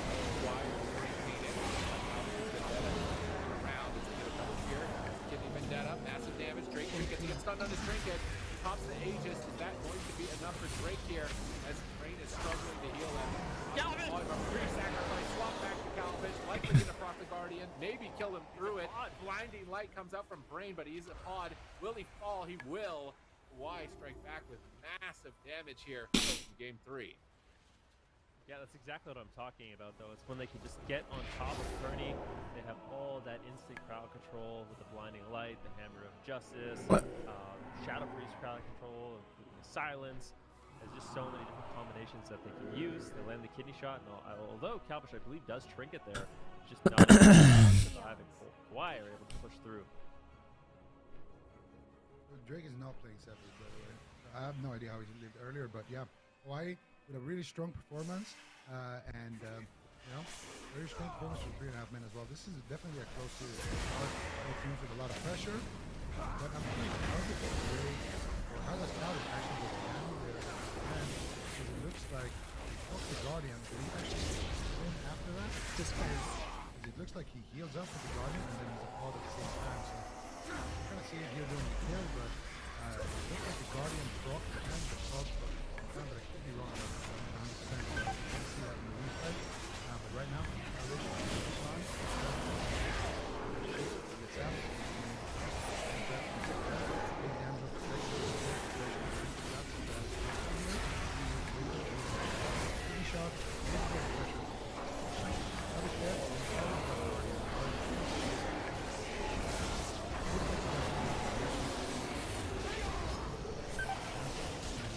he's already a seed and take him down. So really overwhelming amount of damage there. And I guess you can see as well why they want the smaller maps. His brain able to ensure blinding light, charges, it makes it a massive offense for them. Their brain is always, if he can participate in the kill, it just goes so smooth. He's always there with the war stomps and the blinding light setting them up, and Kawaii with a clean game. Domain, big map for Kaladesh to be able to retreat, kind of prevent Kawhi from getting on top of them. So when they're able to swap targets and attack multiple places, it looked like a struggle for 3.5 men to get their health bars high. And that Vendetta just completely overwhelmed Kaladesh. And so the 3.5 men can't take this. They certainly can. They're a formidable rogue mage. This big map resistance that they're going to be able to take advantage of. See it likely being at game 5 here. It seems out of both of them going to the bracket, probably if Cloud9 wants to avoid, actually I feel like they're probably worried about both of them. Like They're worried about both of them, for sure. Push out Resonator, like Cloud9 is going to have a rough run here. Great showing with Ubzi on the Warlock, definitely stepping up there to fill that role so that Team Liquid can be dealt with, but these two teams might be completely different animals with the assassination rogues that they've got. All right, here we go. 3.5 men. Backs against the wall. If they lose this, they'll be going down to the lower bracket to play against Cloud9, a team that they've done extremely well into in the past. So I feel like Cloud9 right now, in that lower bracket, they've got to be gaining participation, and they're really close to the market difficult for them. Obviously, both of these teams would like to advance to the final, points on the line, looking to solidify a position in that top 8. It's also important for momentum going into tough number 4. But we'll see how 3.5 men responds. What are they going to do to the assassination rogue? Let's see where the openings are. Pushing forward. The last game he actually died. He's spraying here the assassination rogue from Drake. Super punishing. And Drake has been doing a really good job shutting down these openers. So I really like the 3.5 men kind of not abandon their opener, but this is what I mean. Pretty shot brain. So this is actually the Vendetta, or sorry, the combustion to be from Nuke, but they're not really going to get too much more. I kind of like it more when 3.5 men, they don't overcommit the opener. Just like they heal it, and then cooldowns. This way they kind of waste the combustion. The Nuke is almost on cooldown. They're putting that 9k freeze, it's 50 power. It's up in 8 seconds. Almost with that combustion ready, so not the biggest issue for him, but yeah, definitely don't like when they commit actual defensive cooldowns on that first push. The Drake is always there. Now, Kaladesh, they got a nice shoot here onto Drake, so beautiful counter here to get well, not just allowing Drake to get going here, and here comes the damage. On 3.5 men, Drake can Trinket, and from that Vendetta first is actually the damage coming out. For the mystery kill now, there's a smoke jump on Kaladesh. They find themselves in a similar situation. That celerity is second to none. Survive with odd, but still situation now to get a sheep onto Drake, blind onto Brain, and a stun onto Crab. Brain is there, waiting for the follow-up. Can they get a sheep or a sap onto Brain? They need something. It doesn't look like they can find it. They find it now, but that is a little too late. They're already catching a nice heal there. Jump out of crowd control. Will survive. Let's actually get aggressive onto Nuke here. Big man coming out onto Nuke here. This is the Vendetta actually more than Nuke. Also, I witness your demise. Well, and we see some more CC potentially. Finding the heals out. Also trading out the Ray and the Guardian Spirit here on Calvish. So a lot of cooldowns being forced there. Mage cooldowns all around forced out. And all the cooldowns from Kearney as well. Here comes another setup. Line onto Kearney. Ring onto Brain. Drake's in a kidney shot. Revs in a sheep. Everybody is in CC more or less. Drake right now needs to be careful. Goes for a defensive kidney shot. Blinking back here with the soul shade of his team. And he will survive for now. And still taking decent amount of damage. But Brain is there with the wings. Should have no problems keeping him alive. And now I am afraid for Nuke. It's match point. Hawaii trying to run him down. Drake is on top of Kearney. We all know what can happen at that point. Kearney actually pulled the trigger first. He got a smoke bomb. Here we go. This could be lights out Oh for Drake. my. It will be. And they have the Sack the sacrifice seed. this time around. He sacked the seed. You don't see the sack buff on Drake this time, which is what we saw on Asherman. So definitely sack the seed here. And Drake will blossom here in the garden. He will blossom here in the garden. They have no trinket on Calvish. Nuke has no block. They have Vendetta. They have bomb. I feel like this could be game over here for Nuke. Calvish is trying to get there to help. Now Trev is going to be breaking away from that. We saw Calvish is dead. Shouts up Kidney Bomb. Is this going to be the push? Vendetta is rolling insane damage. Ray of Hope comes up from Kearney. Needs to power through a massive amount of damage. He's going to be able to get that Ray positive. He is. Calvish is being stabilized. Now they're setting up on Drake. Once again, stunning him. Left Drake is going to be able to easily heal them.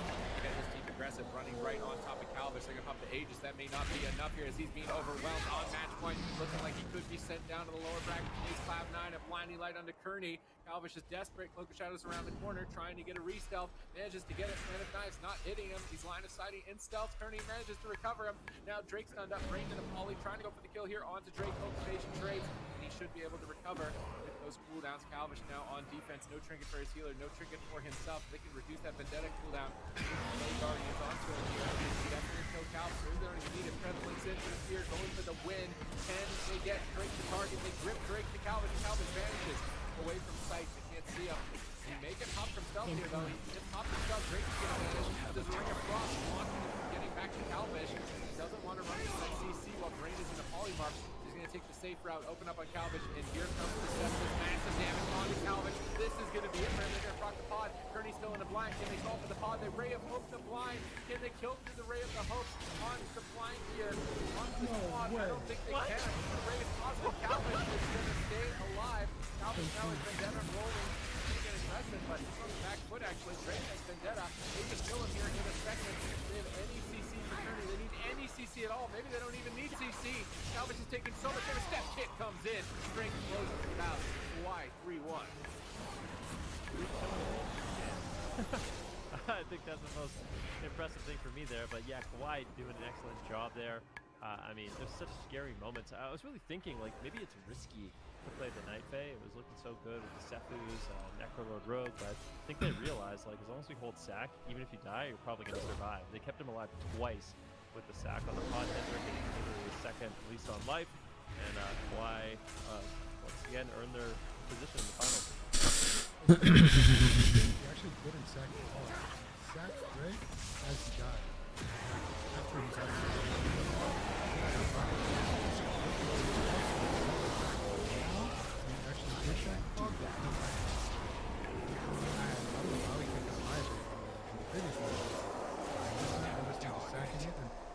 Priest Ray of must be humble. It's really a sack. I feel like I wonder if Calvish is involved in this, but you never have always seen like insecure res like that, but only insecure res on gender. I'm playing too. I know. Why would you not play it? What? Bullshit. Three times. So this is the. Oh no, this is at the end of the game. This is when the pods has already been sacked in Ray of Hope, I think, right? I think so, yeah. This is where Prev pushes in. He gets a nice little fear here on Kearney. Actually, Calvish does a really good job defensively here. He gets Dipper against Calvish. Just lining. And Nuke drops a Ring of Frost. Calvish gets knocked out south, still running from Drake. Drake vanishes, and then he just hides in the ring. He knows Drake's trying to connect to him, but he's hiding in the ring, making it really awkward. But this is where Calvish just gets one shot. It's big damage coming in from Drake. Smoke bomb. Calvish ultimately does go down into the seed, and then out of this, you can see Kearney, Ray of Hope, waiting for the Ray of Hope. There's the Guardian, and Calvis is able to resurrect. But I mean, they basically traded everything at this point. Calvis has no cooldowns, Tony has no cooldown. Next kidney shot from Drake ends the game. None may stand Yeah, and that Shadow Step kick at the end was really nice as well by Drake. And there it is, kidney damage coming out from both of them, and it's gonna be the Vendetta Shadow Step kick, classic combo right there. And Hawaii looking as deadly as ever right there. Yeah, definitely. Well done to them. Now they're going to be sitting nice and pretty up in the grand finals, waiting for their opponent that is going to come, of course, from this next series. Now, 3.5 men are going to have to play another round. They're going to go again, and they're going to be up this time against Cloud9. And do you think they'll be prepared for this one, DJ? They better be. I think my bigger question is Cloud9 prepared? Because Cloud9, this is the deepest we've seen them go this season in the cup. So for them, to secure themselves, we've seen Cloud9 in the finals. More importantly, we see everybody right now who's not a subscriber to the YouTube channel press that subscriber button immediately. That's very true. Press the subscribe button, notification button. You can, get all the good stuff right on time, when we are live. So very nice plug there, Ezekiel, for that. But Cloud9 is 7th right now before the weekend started in terms of points at 92. So of course we'll update that at the end of the day. Kawhi versus 3.5 men. Looking good for them, of course. And it's basically an elimination round. So loser of this next one, we're gonna get third. Winner goes on to face. What's this guy's item level? Finals of the right back onto that lower semifinals, the lower finals.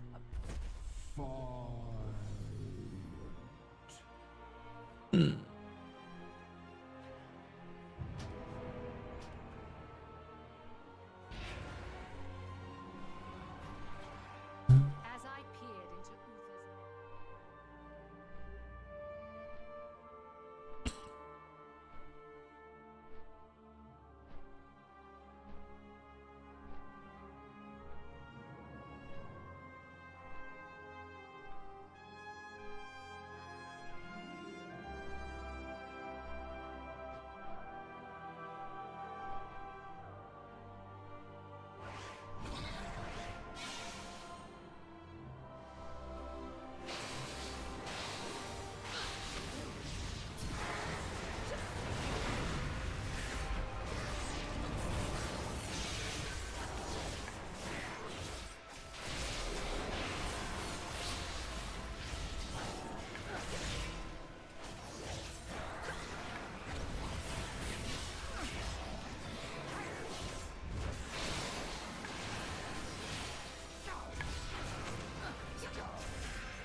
Find shelter.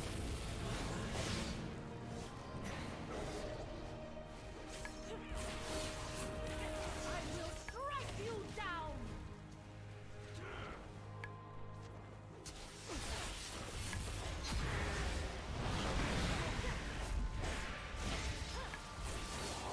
Find shelter.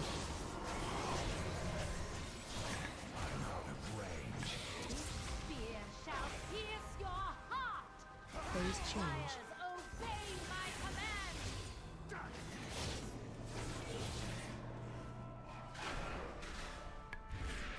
The winds howl in rage.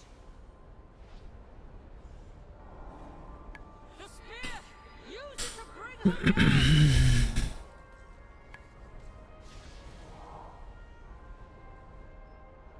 Phase change.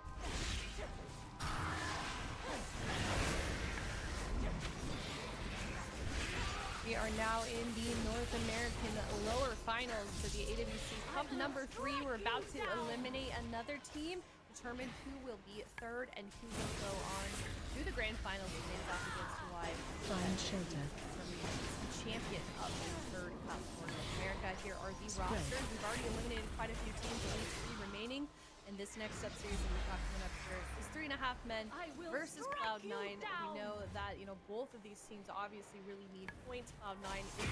3.5 Men are third, so they're in a really solid position. Obviously, that should be super crucial going into stuff like Yeah, absolutely. Phase change. And what are you doing about that? I was just thinking, I could say it after. Oh, go ahead. I was gonna say too far away. Go ahead, Ben. I was gonna say, I am curious with Cloud9. Cloud9, there's something that I really want teams to try. It's a hypothesis, but I feel like the demonology Warlock, we haven't seen it yet, but could be good here. Phase Cloud9, change. they always, I want them to kind of stick to their main block right now, see how far they can take it, but I want them to play Demo against the RNG and see how it goes. If they try Death Room, it doesn't work. I will strike you down. That should be really, really strong. Otherwise, I think 3.5 Men with their RMP has a really solid basically everything. Find shelter. Chico, what about you? Sorry. Alright, so I think I want to see Mage Lock from Cloud9. This is how I envision the old Cloud9. I see 2 wizards in the front, 1 healer in the back, a team that can't move until they ultimately slowly die, a slow, painful death. Team that's against what I them. envision. Slowly dying. That's Yes. against them. Okay. Yes. Yes. So as a C9 fan, I would like to see 3.5 Men die slowly behind a pillar against their Now, as a 3.5 Men fan, I would like to see the Asarobe, and I would like to see them press W on Cubsy on that Warlock and really test him to the max. Now, what I don't want to see is flop on Resto Druid. That's number 1. Like, he's a phenomenal Resto Druid, but I don't want to see anybody on a Resto Druid, okay? That's number 1. And number 2, I don't want to see Windwalker Mage of any form. 100% what it Cloud9. is. Oh, Nope. Oh, We get it. All right. look at that. Great work. You manifested it. Good job. okay. Let's go. Is Cubsy going to be the carry for Cloud9 to get them through the RNP, which has been a struggle for them? He's going to be put to the test here to fill the shoes of Chanimal. Calvish moving straight for the healer flop, getting a sap early on, straight on to Cubsy. He's going to be really tested in this game on Destruction Warlock if he is focused. Already trading out Dark Pact, unending resolve, big defensive cooldowns. Calvish gets ripped away from the engagement as Wealthy Man is committed that Icy Veins, but Calvish is getting rooted up. He's getting blasted down in game 1. Is he going to be able to get around the corner in time? Wealthy Man blinks right on top of his opponents to get Frostbolt after Frostbolt. A little bit BM from Wealthy Man. He's going to get a kidney shot and manage to break out of it. Now Calvish is getting blasted here in game 1. 10% health. Guardian already used. Vanish has to be used. Nuke is now getting destroyed. Wealthy Man is looking unafraid in game 1, just chasing them and hunting them down. And I mean, that's literally exactly what's going on. He goes in with his cooldowns, because it looks like they do want to just commit to Cubsy. Calvish going to have to hold on just a little bit here. Haven't weathered the storm of Wealthy Man's Deathborn just yet. Calvish incredibly low. My God. Managed to shadow step away with the resolve. And honestly, I feel like I want to see a bit more of like a slow play here from 3.5 men. Play it a little bit slower, you know, throw the blinds onto Wealthy Man, punish the fact that he's using. Oh my God, he ran He's him. getting one What? shot in the middle of the map though. Forced to trade out the ice block. And 3.5 men, I feel like they got it. Jesus Christ. I think they have the tools with the RMP to win, but I think they might be playing a little bit reckless, especially with Deathborn active for Wealthy Man. Just play it a little bit slower, just commit the kidney shot, and then just immediately run away. This looks so fun. That's exactly what we want to see. This is why I want to play this shit. Resolve back up in like 5 seconds, so he's gonna get grip back here. This is the combustion of Nuked, and they're not gonna commit too much here. They just get the grip, and they immediately pull back. Wealthman actually proccing a Deathborn. Nuke needs to be careful, taking big damage here. Frostbolts are rolling in. Nuked, he's on fire soon. Very careful. Catches the Guardian right there, and just like that, from one proc there with the Unity, Wealthman almost solos Nuke. They're getting Kearney's cooldowns. I don't know if they actually proc that Guardian. They did proc that Guardian. So fucking crazy. An insane amount of damage coming in from Wealthy Man. He's playing so aggressively in the match. Cubsy with good positioning, just staying back, making sure that they have to walk a decent amount. But Cubsy will use every man for himself and teleport out of that smoke bomb. And quick shout out to Cubsy's staff, you know, as a arcane. All right, I need to do one more. There that he is wearing. Avish gonna get blasted here in midfield. Casball coming in. 1, 2. Infernal Stun is gonna proc, and Calvish once again, as his Cloak of Shadows, did also use his Vendetta there onto somebody, I think onto Cubsy in that smoke bomb, but not able to actually net themselves anything with it. This is looking great for Cloud9 so far.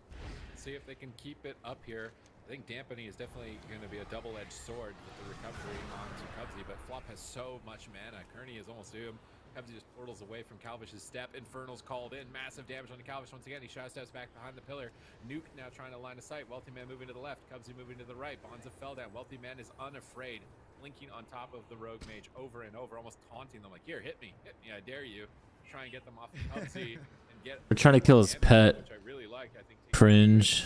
open up Cubsy and get your damage out during your cooldowns is so important for closing out this game.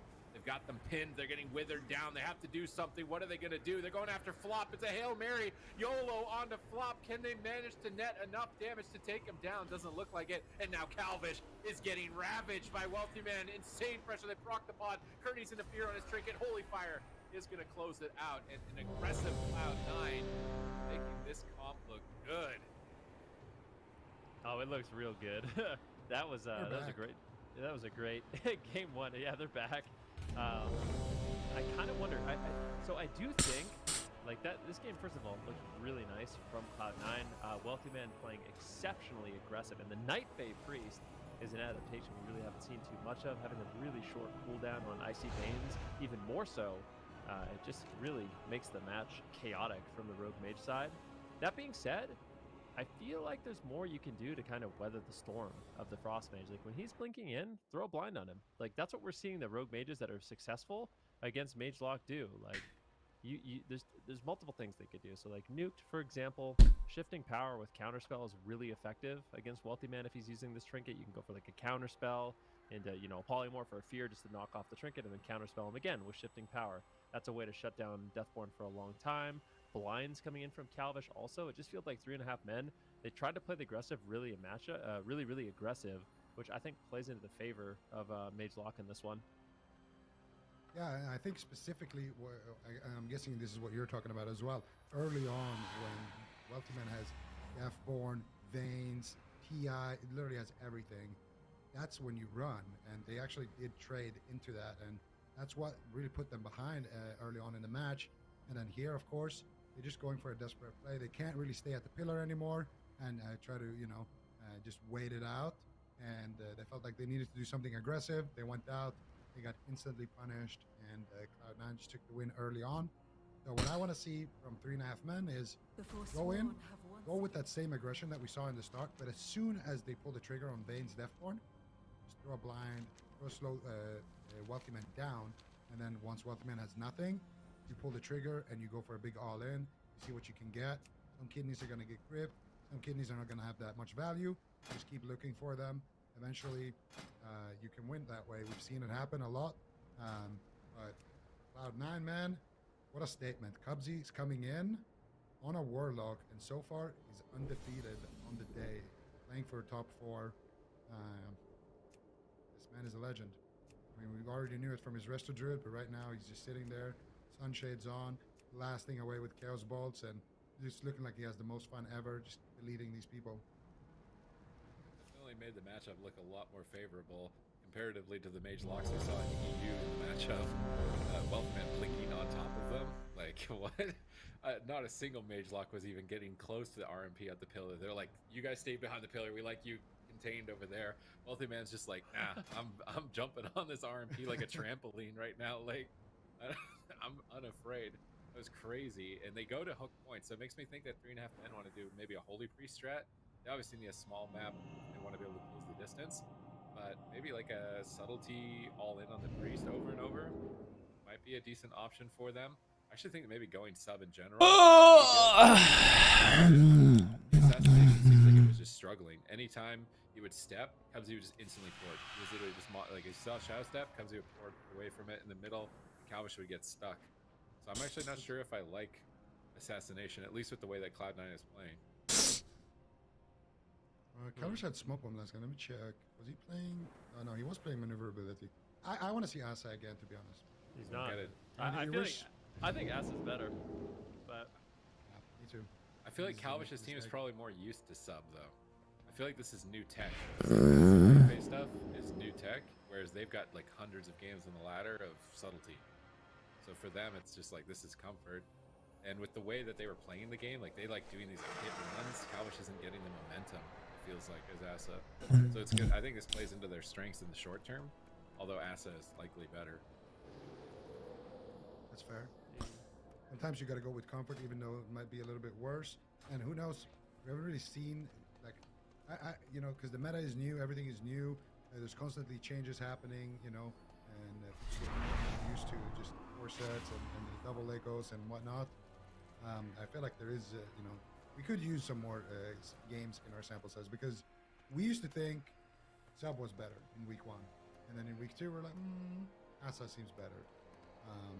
And now we're still kind of leaning towards Asa, but sub could definitely still be good, especially if it's a comfort. I think 3.5 men, like they're playing most of their games as sub, it would make a lot of sense to lock in the sub. But I'm just a big fan of the kidney shot. You know, with an assassination rogue, I just think consistent damage, the emo cutscenes, you know, just everything about that spec, and make it really difficult for a Warlock to survive. You can just kind of run them over with pressure eventually. Especially if you get into the dampening stages of the game, that's when Asarog just basically solos people through multiple cooldowns. I just feel like Calvish didn't get to do anything. Like the opener, they got every cooldown from Cubsy, and then Calvish never touched Cubsy for the rest of the game. You could never get to him. Like he did 300k damage or something. Ultimate Cubsy did a mill. So like, that's a 1.7 million difference in damage. It didn't look fun for him, other than the opener. So that's why I don't think I'm surprised to see him go on subtlety. Going to play into all the games that they practiced with it, because like no one was playing. Well, maybe a couple of people were playing Asa RMP last patch, but subtlety was really the kind of predominant one. That's where all the practice is. I think it plays into the strengths of their team too. They don't really feel like a pressure team. They feel like a team that's like a hit and run, get a big cooldown, pull out, find a good target. And subtlety did just win in Europe as well against the jungle, so it's not like it's bad. Like the difference between Asa and sub is probably very minor, if anything, which is why if they're better at sub, it's probably going to be a better option for them. It's just funny because in Europe we see all of the mage blocks just complaining about assassination rogue RMP. They all got hard farmed, so it's like they didn't have wealthy man mages blinking on top of the I honestly believe the reason, like I really do believe that the reason why that game looked so bad is because 3.5 men didn't do a good job managing wealthy men in the match. Like you can really punish that trinket. That trinket is super annoying. I'm talking about the echoing resolve, where you become immune to crowd control after receiving crowd control. But you can do things like the blind. Like I said, if he pushes in behind the pillar, blind him. If he decides to block it, then just kidney shot him and make him blink away. And that's what you want to do. Don't be afraid to kidney shot wealthy man as like a defensive tactic. If he decides to blink away out of line of sight, then great. He's got cripple poison on him. He's not really going to be able to get to you. He can't cast frost balls, but at least you can scare him away a little bit. And then when you want to make those pushes on Cubsy as well, it's really important to have cross on wealthy man. It's not that hard to do. I mean, Kearney can literally just throw a chastise on him. He doesn't have to play the stun. he could play the Disorient and then just double mind control him. That's another option, to just keep Wealthy Man out of the game for 15 seconds or longer. So I feel like if you're going to play the assassination version of the comp, you have to manage Wealthy Man. Like, basically, you just commit your kidney shots on Cubsy, maybe Wealthy Man if he's playing that aggressive, but you need to control the mage a lot more effectively, and I feel like that's kind of where 3.5 men fell short. Yeah, Oh, I get it. Not, Is there a half man? Yeah. okay. I mean, yeah, Wealthy Man BM blinking on top of your team and you're just kind of ignoring him doesn't seem like a good move. Maybe they just got too tunnel visioned on Cubsy, and maybe that was because they got every cooldown from him in the opener. They're like, I don't really want to kidney the mage. We just got everything from Cubsy, but then they're just leaving Wealthy Man open, just letting him do whatever he wants, and that's definitely not going to be the correct decision, as they just overran them there. But Hook Point, really small map, means that 3.5 men can get a ton of swaps. They can go after Flop, they can go after Wealthy Man. I don't think Cubsy, he might be the target as sub. I feel like it's maybe not going to be the best, just because he can use cooldowns and stuns. I'd rather see this Trinket punished on Wealthy Man, and you're going to be able to re-stun when he blinks maybe. But it really just depends on how they're going to play this. Is Cloud9 going to try that strat where they put Wealthy Man on top of them the whole game, or are they going to try to post back a little bit, as we're waiting to set up the game here? But this is, to me, this is like 3.5 men at full power as sub rather than assassination. Like, this is like the main squad, main team, and where all of their practices have been put in. So Cloud9, Cubsy's been passing the test with flying colors so far, and now it's like, okay, it's going to be main team, 3.5 men. Can he beat that? If he can, they're going into the finals. I feel like their Mage Lock could also be a good pick overall into Kawhi if they can play like this into Assassination Rogues. Oh my god. All right, well, let's see if the small map is going to help, if subtlety is going to help. Maybe it is more of a comfort pick for 3.5 men. I still personally think the assassination is better because it gives you such a late game advantage, but if you feel like it's going to be a struggle to actually make it into the late game, Wealthy Man's playing too aggressive, potentially this is the build to actually really punish those plays, but I'm not convinced. Cloud9 so far, it looks like they put a lot of preparation into their Mage Lock. It's something really good. Flop coming in with the Night Fae, which is something we haven't seen too much of. Giving Wealthy Man really low cooldown on that Icy Veins. It's a lot of pressure, and we'll see how 3.5 men manage that pressure. All right, game number 2 is live between these teams. Let's see what they decide to do. Flop trying to get in combat here. Won't get sapped in this opener. Double Dragon's Breath coming out. And they might be going after Flop. Actually, no, they are going to go after Cubsy here. Here comes big damage from Calvish with the Shadow Blades. They kidney shot Flop. Actually, they're swapping to Flop. Mind Games connect. And Flop, I think, used his human racial there because that stun just disappeared. So I'm pretty sure his Trinket is on cooldown now for about 1.5 minutes. And now it's going to be Calvish here on the run. Getting Infernal Stun, getting Mortal Coil here with Kearney. Decimating Bolt coming out. Big damage with the Incinerates, but no follow-up fear there onto Kearney. I would like to see that, but Calvish gets absolutely blasted here by Wealthy Man. Flop sitting through that blind right now, trying to get some big damage going here on Cubsy, but it's just Kearney and it's just Calvish getting deleted. Calvish now trinketing out here, and this is them trying to open up the Flop, get his trinket, blind him, and get something over onto Cubsy, but they are able to get the unending resolve, but my goodness, this pressure from Cloud9. That pressure might be subsiding here. Wealthy Man still trying to get the kill here while his Deathborn is up. Can he go for it and score the win in game 2? Massive damage. He's going to get it. He gets it. Insane damage from Wealthy Man. So aggressive on this Frost Mage. This is not something that we would expect from Mage Lock. Mage Lock is all about just blocking, pushing people away, CCing them, making them miserable. Wealthy Man is just flipping a switch here today.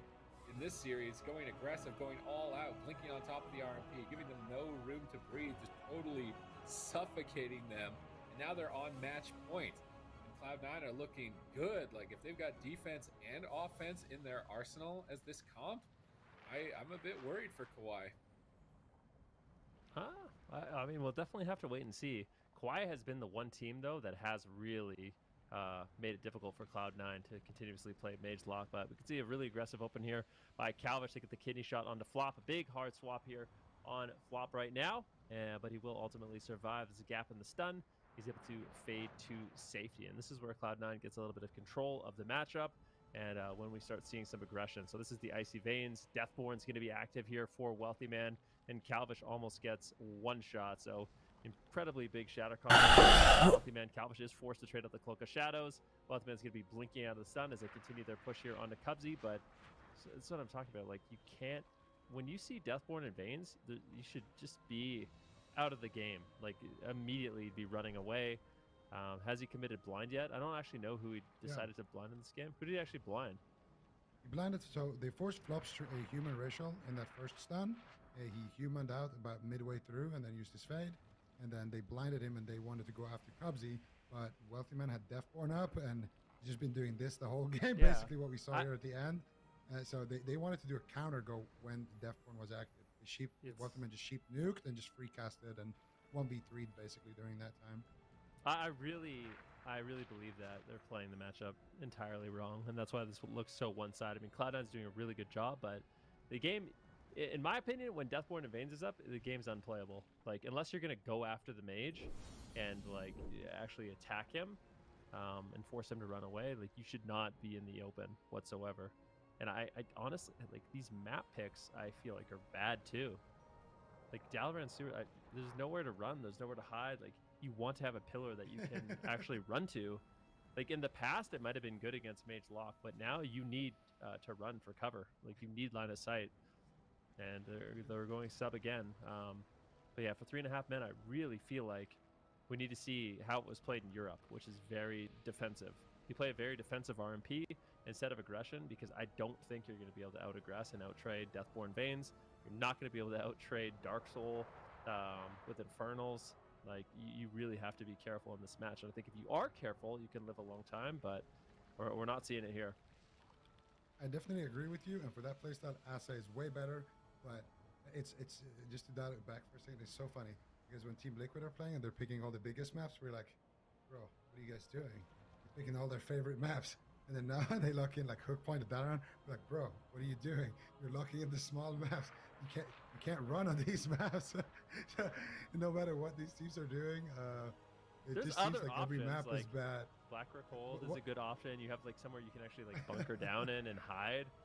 Like this, I don't know. I feel like it's so hard to actually get a reset. Like Tiger's Peak is a decent option, I guess. Tiger's Peak is okay, and also it's completely different. Small map, I think, is actually.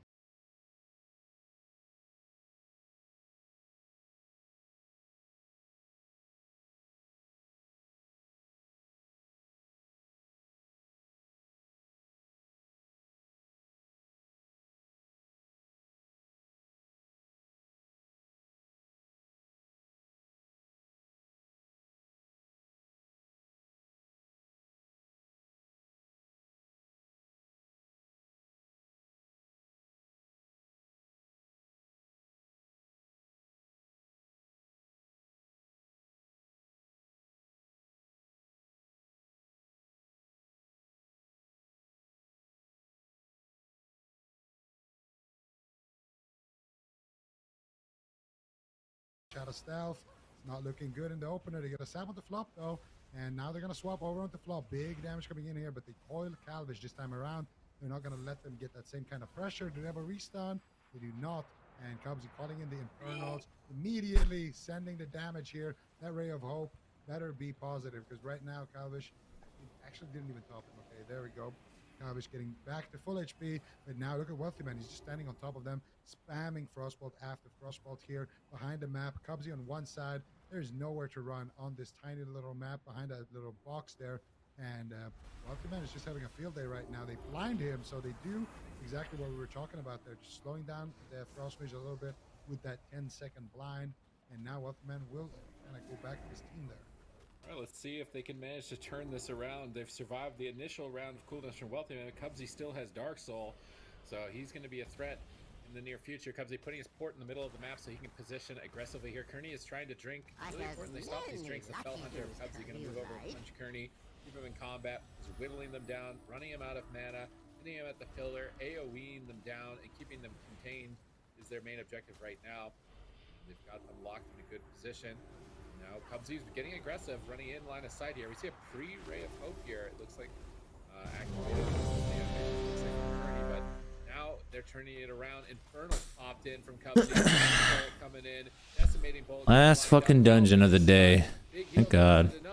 Another big heal from Kearney. Kearney now into the full polymorph. Calvish and Nuke running for their lives here around the box. They talk to Kearney. Reset a stun here from Flop. Another polymorph on the Kearney. Calvish getting isolated on match point, facing elimination. Big damage potentially incoming. Flurry combo. Ice Lance. Calvish down at 30%. Has to go for a Shadow Meld restealth, getting that absorbed conduit. Now stunning up Cubsy, trying to get some pressure for his team. They need a big push right here. They get unending resolve. They need to get a kill with it, I think, at this point. No, it's not going to be enough. Calvish pulling away from the unending resolve now. Anticipating the attack of the future. He's actually loading big crossbows right now. That's it. One Cloud9 closes it out. Clean and fast and critical. Cloud9 3-0. This team is scary. I mean, they were bad. They are once again. Very traction because there's a lot of preparation into this, but a 3-0, I really didn't expect it. I thought it would go a little bit different than this, but Cloud9 was like really impressive. Snap that not being punished for it whatsoever, and as a result, they walked all over.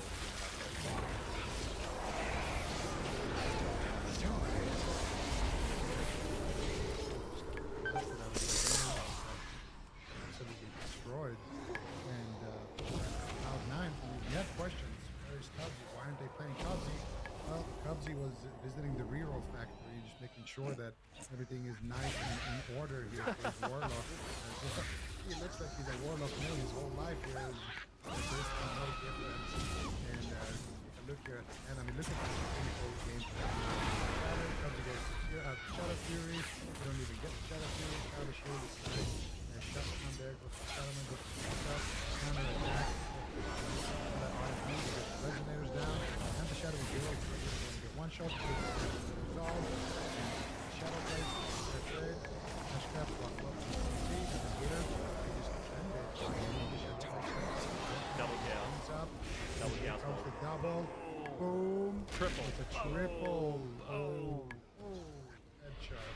And that'll do it. That was. Sorry, I'll see these things zoom at the same time and me. No, I mean, it's insane damage. This is why you need a big pillar.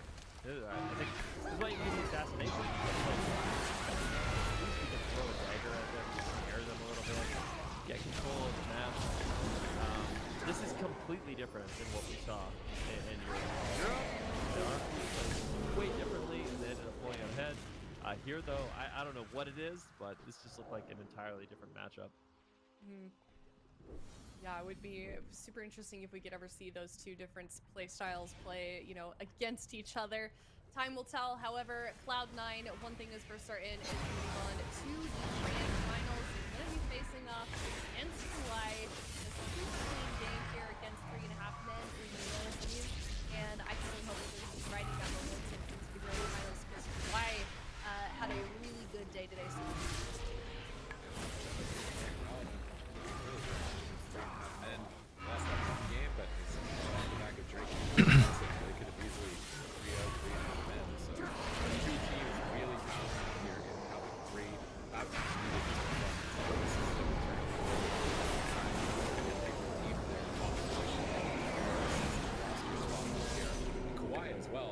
trying to regain some of their up on top. We see the mage lock. What do we see from Kawhi? Is there a curveball? There's lots of different questions to be answered, and I'm very excited to see this best of 7. I am excited. And every time I check in with Cloud9, in previous cuts, it's kind of been like, yeah, we're not really sure what to play. We're still kind of finding our stride as a new team. And last I checked in with Chun-Li, said that they know what they're doing now. They know what they want to play. And they've been feeling really solid as a team. So let's see how they perform. Next up against Kauai in this grand finals, we're going to go to a break. When we come back, it's going to be those two teams facing off against each other. We'll be back soon. Kauai versus Cloud9.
I fucking hate Mythic Plus way more than Arena.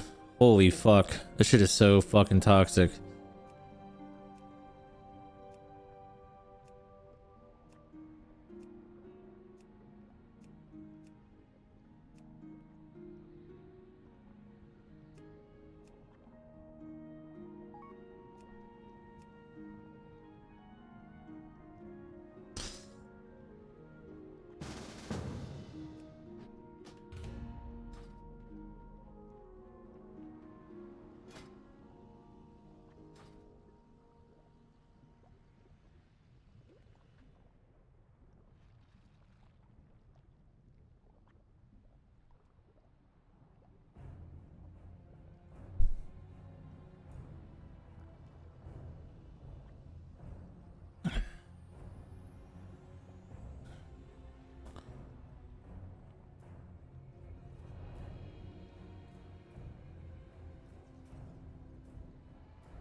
Got a Guardian Druid.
Ugh.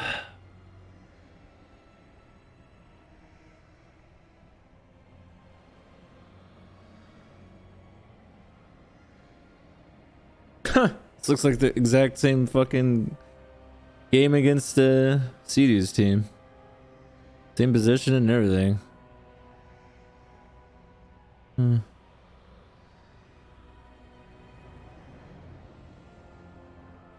Oh my god.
use their all-ins and play really, really aggressive. But I think for Cloud9, this is a huge victory for them already. Just making it to the finals, they needed a good showing.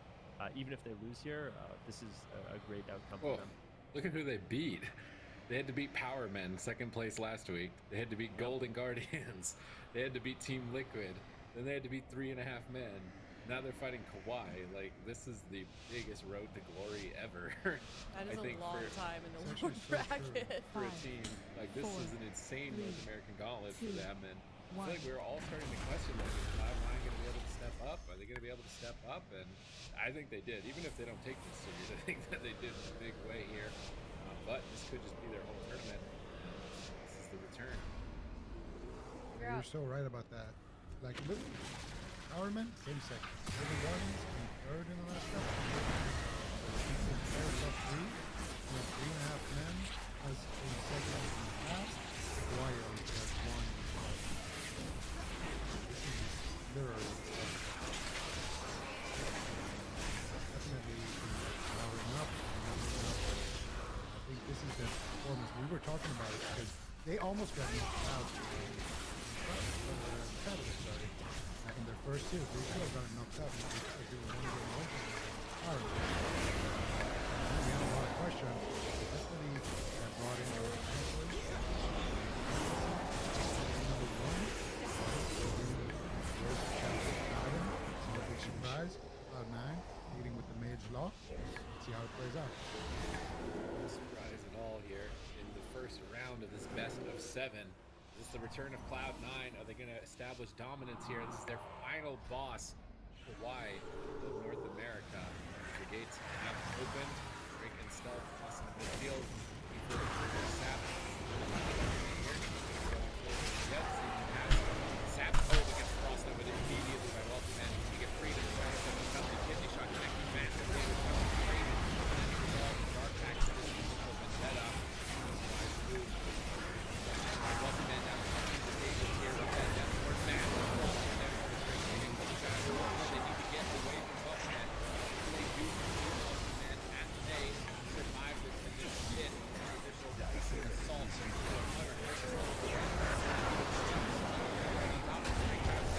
Soul shape to the kidney to retreat away from the engagement. Managed to get back to Feb, but now Brain got left behind. Fred is getting blasted a bit. Brain getting that business. He's here. Fred is down the house. And still sniping crossbolt at every turn that he can to build up massive damage. But Brain seems to be dealing with it and stabilizing. Seem to have weathered the first blizzard of Cloud9. I think this is exactly how you want to kind of react to the situation. The Night Day Priest, though, Welcome Man already has his veins up in about a minute from now. So another threatening situation, but not nearly as threatening as that Deathborn. And this is where you kind of have to try to go for an all-in, and I think they will. Actually, the Night Day is short cooldown on that unending assault. Very, very important for Cubsies to survive. So Cloud9 obviously these strategies here.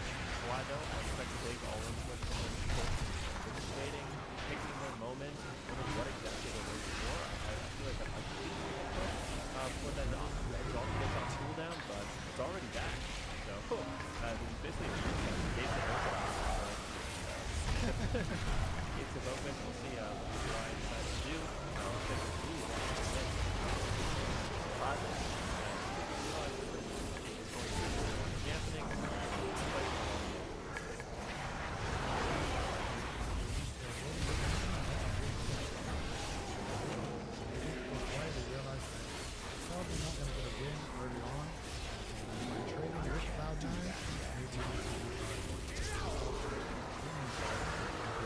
Wants to open up, maybe we should just raise that Trinket cloak. They've lost Brain though. Brain actually actually just triggered the cloak to get swap Trinket. Like pulled back to them. They're gonna like rocks here. He's Trinket right there as well. Man backline. Going out the crossbow. Will target what this side of the map.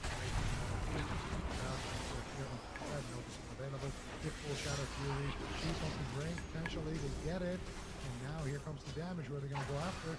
Comes for Fred. They comes for Fred again. But she's great. Still good go, big hiccup. But the third combo right there. Red will get that life as well. So much damage on that cross move. Looks like they managed to take down Gray. Probably on the other side. Broken shell for 10 Inferno. This is a nightmare situation here. Where are you gonna go? Like, what are you gonna do? They all have their defensives. You're gonna just stay like this for 10 minutes? Is it gonna take that much dampening to be able to kill a target?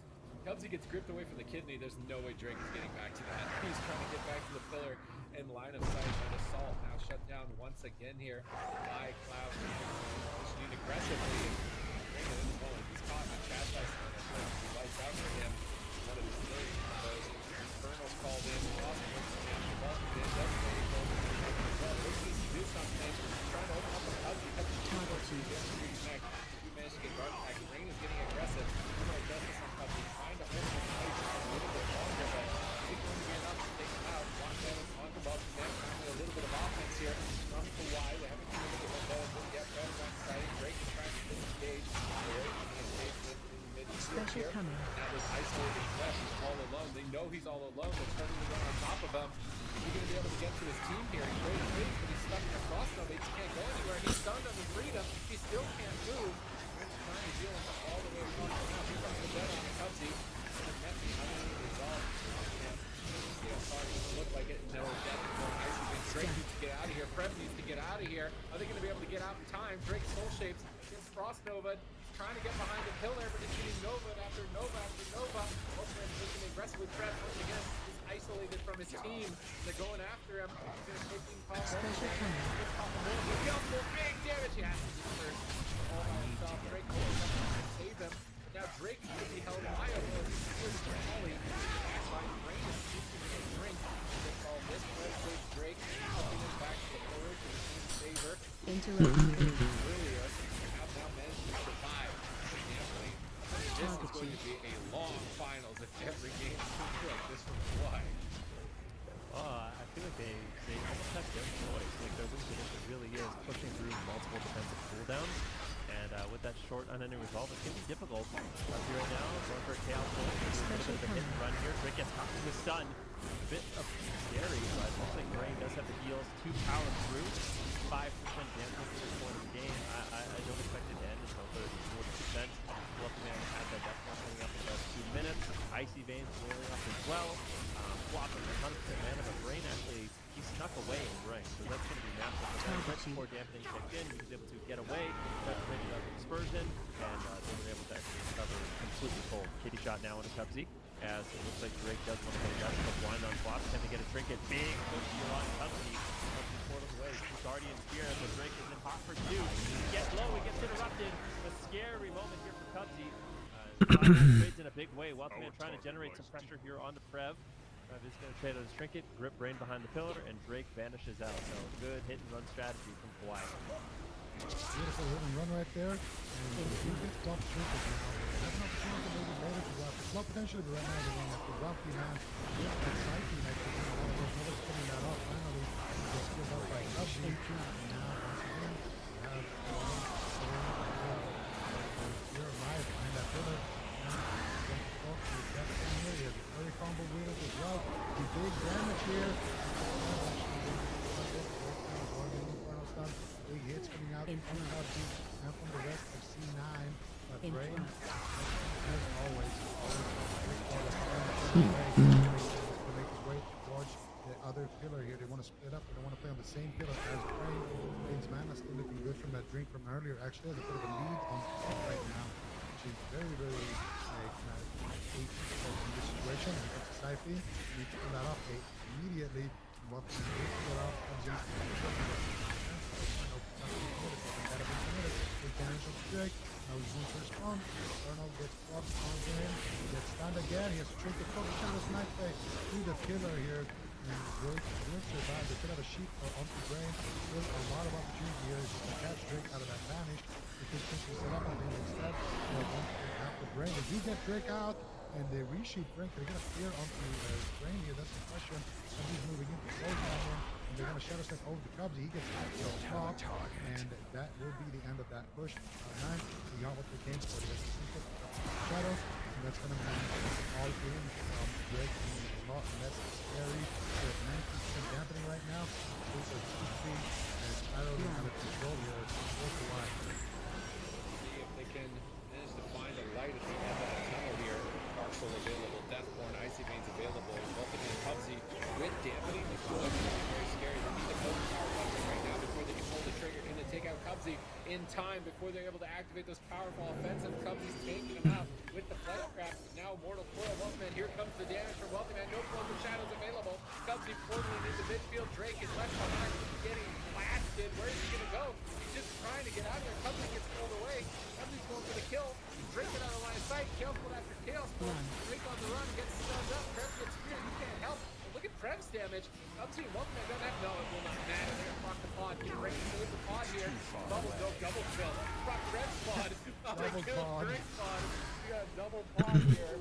That's a double kill for Cloud9. Terrifying. That was a really good push by Goliath. I think like one of the defining moments in this match was about a minute before the end. Drake kind of got caught multiple times. He had to commit Trinket. He got stunned in the open. He had to commit Trinket as well as his Cloak of Shadow. And then he got caught again. And he needed to use advantage. Then he got knocked out advantage. He had to use his H. These 4 defensive cooldowns back to back to back.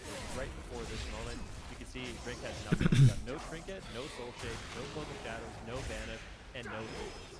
So that's not a position you can find yourself in at 20% dampening when you're going for these all-ins. Because Cubsy was really low. If Drake had some of those cooldowns to get this push, I think they might have actually been able to find a win at this point of the game. But although they had a really good push on Cubsy, once Cubsy survived, the game became increasingly unstable as Drake didn't really have any of his immunities or damage reductions anymore. And this was such a nice moment in the game because here they're trying to force Flop to Trinket outside of blind recovery. He's playing it cool here. Counter pressure that rate was actually negative right there.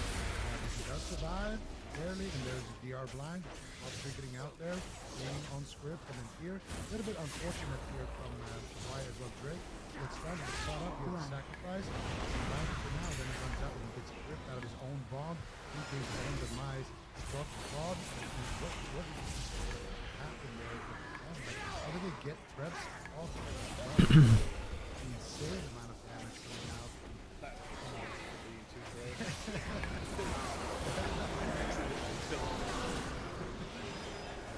Tap target coming in there at the end. Just like an absolute monster here on the scoreboard. And Cloud9, I mean, this is the final test for them and in general for North American teams. This is the team.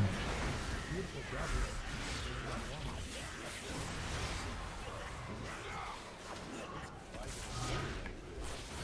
This is the only map I think we've always been on that would be a good map for against Warlock at these points. but they're gonna go to Africa as well. They could Wizard. How do you feel about Mage Moon in the slot? Would it be terrible? Probably. I kind of wonder why they don't play Soralia. Do you think good work?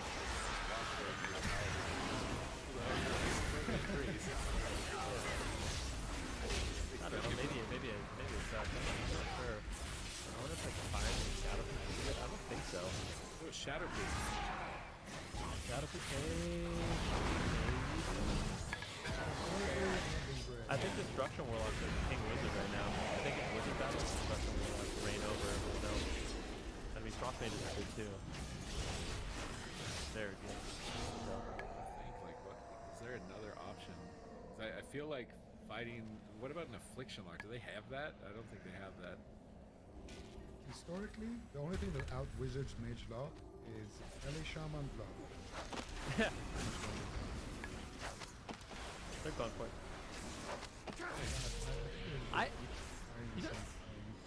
You guys don't think they have like a clear win condition there? I swear Ricky had to overlap his Shadow Ball advantage, Trinket, Cloak, and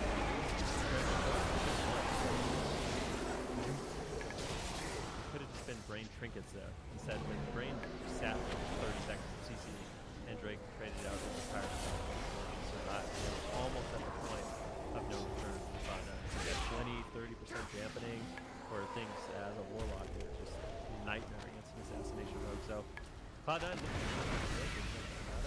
feel like Kawhi definitely got put the trap that they're running. I think so too. Why? Everything defensively and weaponry, dampening, like one big push, everything will bottom. It's a strategy. The weakness pioneered by Golden Guardians themselves, and it's been passed down team to team. Very few have been able to make it out outside and the coming. Although many have tried. I would say Kawhi. I need to target something first. One of the teams that more often than not will come out ahead in C9 and type of strategy. So it makes sense as well, locking in big maps and just putting back.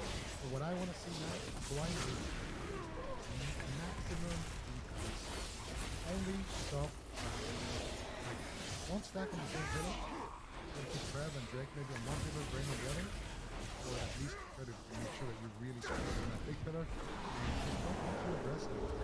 If they pop a cooldown, you run. If they pop F1, you run. If there's bangs, you run.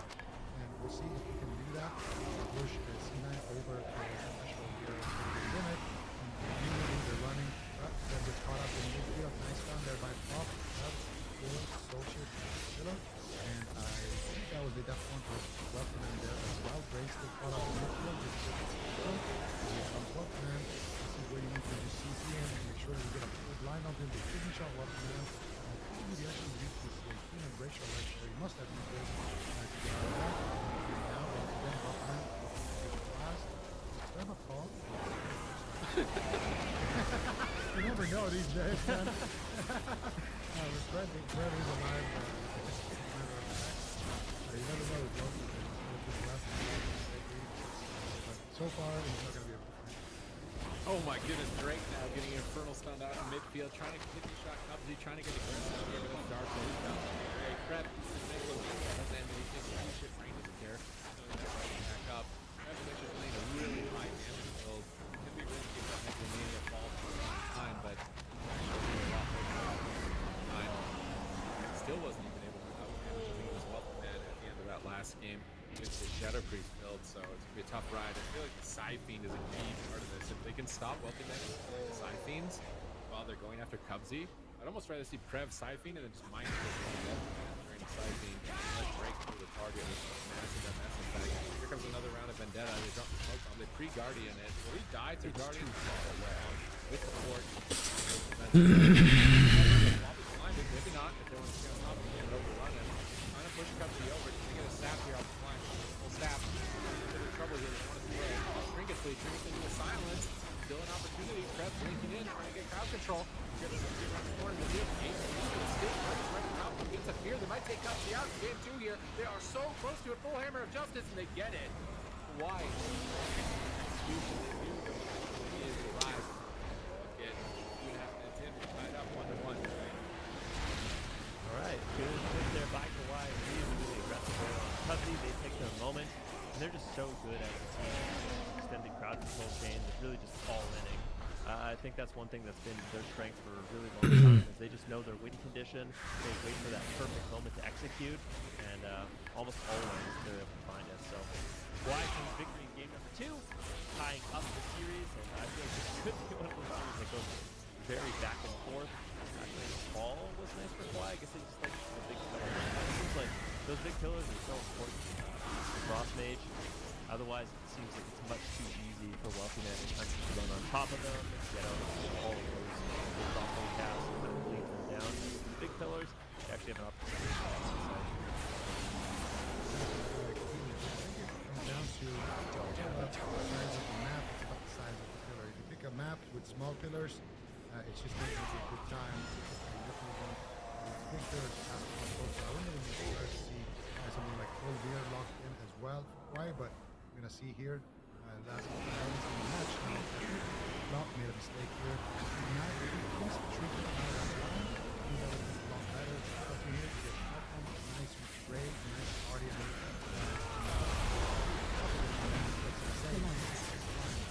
Here, there's 3 people of color. No longer you can take it. Stop.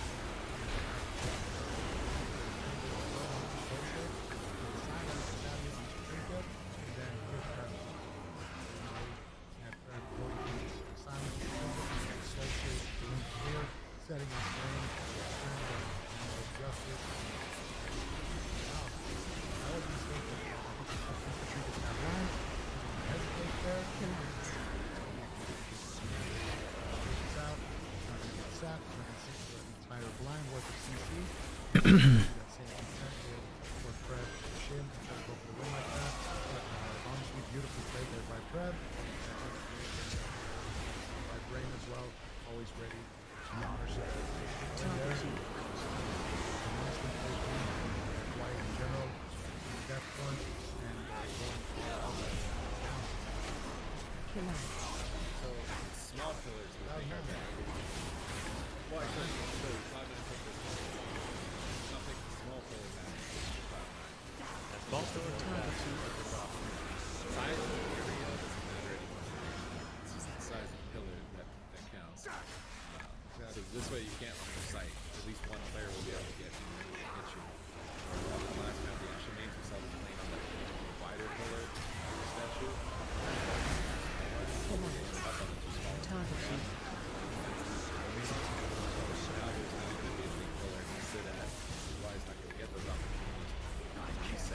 If they can't reset in Deathborn, I feel like they're gonna just die. So this one is gonna be tough. Deathborn right now. So I wonder what other maps are good. Like Robodrome, I bet is good. Robodrome, you have those huge squares you can walk around. That might be good in the future. Can make space. Blackrock is definitely the best map. Because the room is so good. There's just so many points of light in the room. That, like, you think of the gate as like a pillar. Imperium is the worst. And then Praxis is probably the second worst one. Hook Point is okay, Hook Point is definitely the worst one. There's a lot of working ones. But yeah, well, let's see how they navigate this one.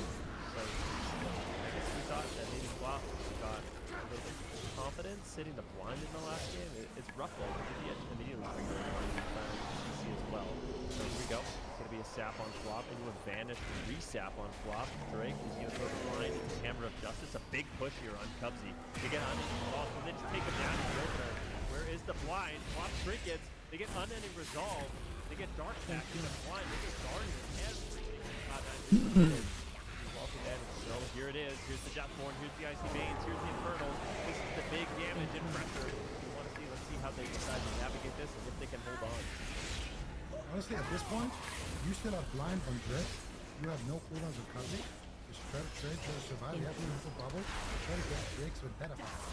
Holding defensive smoke on just try to survive when you're not getting too far behind. Too much. And then always the move. There's no double shadows. They have no bubble. They have no trinket on Brain. Very much so, but here we go. Kidney shot on Cubsy. What they force. How dare you interrupt my research? They were hoping to pull that dark back. And honestly, there is a short window here. Get up and break. Blind flop. Blind flop. I'm not sure how he's going to be able to set it up. He's not playing so far away, but if he can get the final flop, range blind that up, and the rest of the match here. Moving closer. Be careful though. They have a sheep on the ground. They have nothing. Blind watch. So that early game win condition is not a good thing. This is Hawaii. Defensive game here. Survive very, very nicely. Hitting them a bait. Shift it back. They have to worry about that line. Strong opening. Already has it under resolve. So there was a kill window for Kawaii, but it is not. Very slim.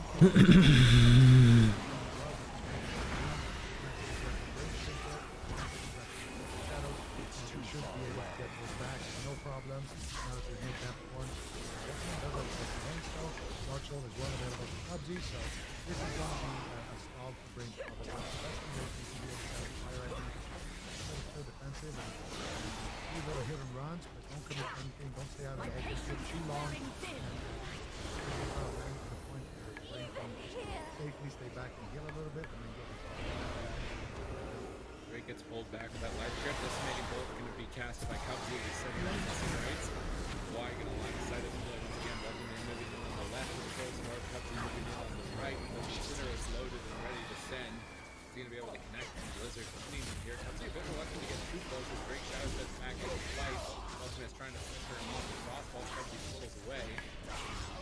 Drake to be able to stay on target here. He's trying to line of sight as the nearest pillar, but he's separated from his team. Ultimate sees that opportunity. He jumps right in front of Eva and Brain. Pubsy does on top of him as well. Infernals have been called in. Massive swap to Brain. No bubble for 52 seconds. It's not that ages. Do that yet. He needs to get away. And the hope that he's facing down. Here comes the side feed. They need to deal with the side feed. That side feed could be a nice spot for Multi-Man if Drake is able to stay on target. Looks like he might be able to get it. He's down to half. He looks for the road silence. Drake caught here in midfield. Trying to get back in the floor, but Trev is now left alone. That player over there with Pubsy and Multi-Man. Don't get the block from Multi-Man as he really needed. And now Trev is going to block these to Drink actually. Also trying to pull it back. But Drake moves out, so he stops his Drink. Grabs the Multi-Man here. Seconds. That was the main thing they were trying to win the game with. Infernal's called in onto Trev. Massive hit of damage, but Brain is there to respond as they're pincering in around Kawhi once again. All right, all three members behind the pillar. We're about 30 seconds away from dampening at this point of the game. The last vendetta by Drake didn't really get too much. Unfortunately, Trev and Brain were able to connect. Also, Brain's going to take all three members to close out this game. So at some point, when they're super confident, go for it. Trevor now has all the cooldown, so you know, a dampening starts. It might be the time to try to do something. Multi-Man right now with that Death Form is going to be a huge threat, and they decided to go for it, so they haven't really managed that threat. Also, this is laying half a small barrier, so like basically can online, but they can do a lot at the same time. And they're all just getting cleaved down. Massive spell coming in from Fred. Trying to create. Actually, wondering what he's doing about there. It seems like he really got that much value. Unless I missed something there, but yeah, throws the massive spell. And they're just kind of holding on, waiting for dampening, and then with that dampening, they're just going to go for an all-in push, try to take down Cubsy, even if flop Trinkets, like we saw in that last game in Ashman's. Yeah, and it's going to be their turn to pick moments here. When are they going to go for it on the side of Kawhi? And now they're going after Wealthy Man a little bit all the time. There's a vendetta actually down committed here on Wealthy Man. Wealthy Man to get a free kill off. They have a snap, they have a silence as well, but it doesn't look like they are going to get much. And now Drake is blasted in midfield. He gets pulled back to the pillar, and which is a very, very small pillar here. On one side, here comes the Death Thorn. Here comes Cubsy on the other side. Brain, what are you going to do? Not right now, 7%, but still adding in a lot of pressure here. And it's going to be the dispersion. It's going to be saved by the life bucket for Brain. It's going to be the Eternal Aegis Trinket, and now it's going to be Drake who's going to get the Brain is also super harmed right now by Wealthy Man. As Cubsy listening to a little bit of CC there, and now reposition here. Trying to keep Drake. Drake actually gets a nice stealth there. Beautiful time and using that maneuverability, releasing that Frost Nova, and able to get the road silence, trying to slow Wealthy Man down as much as possible. Defensive smoke onto Brain. Beautifully done by Drake, keeping his teammate alive right now, keeping him from using that tiny shield, which is that big cooldown that they're still on. Now, once again, they made a push with Vendetta, and they got counter-aggressed by that F1. Wealthy Man has his Veins coming back up. Too far away. Still going to be a very scary target with that Veins by himself. And guess what? They're going to take a shot at Drake. Still on dispersion. So anytime they make these pushes on the side of Kawhi, it just feels like the Cloud9 are so quick to counter-aggress. And look at Drake moving, leaving that pillar, forced to get that sacrifice from Brain. So more cooldowns being pulled here. And it feels like the longer they wait, the worse it's getting on the side of Kawhi. At the same time, they pull the trigger and they try to retreat. And that means about 19 pounds. So very, very difficult choices that Kawhi needs to make here. I think they just need to wait for that vendetta. It's an all-out push, all or nothing. But it's looking becoming increasingly difficult. Wealthy Man getting right on top of Trev, Drake, and Brain. Cubsy on the far side as well, getting in line of sight for Destiny. Trying to push out on Cubsy. Here comes the side beam. Slipping behind the pillar. Nice science. And side beam might have actually put out the chance here. Unfortunately,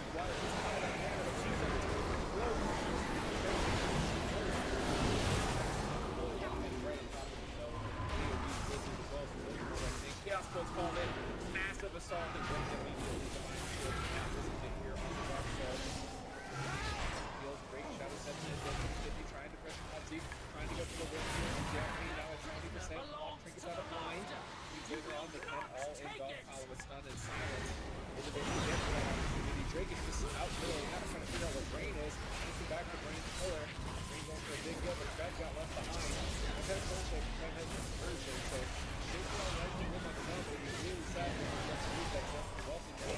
Find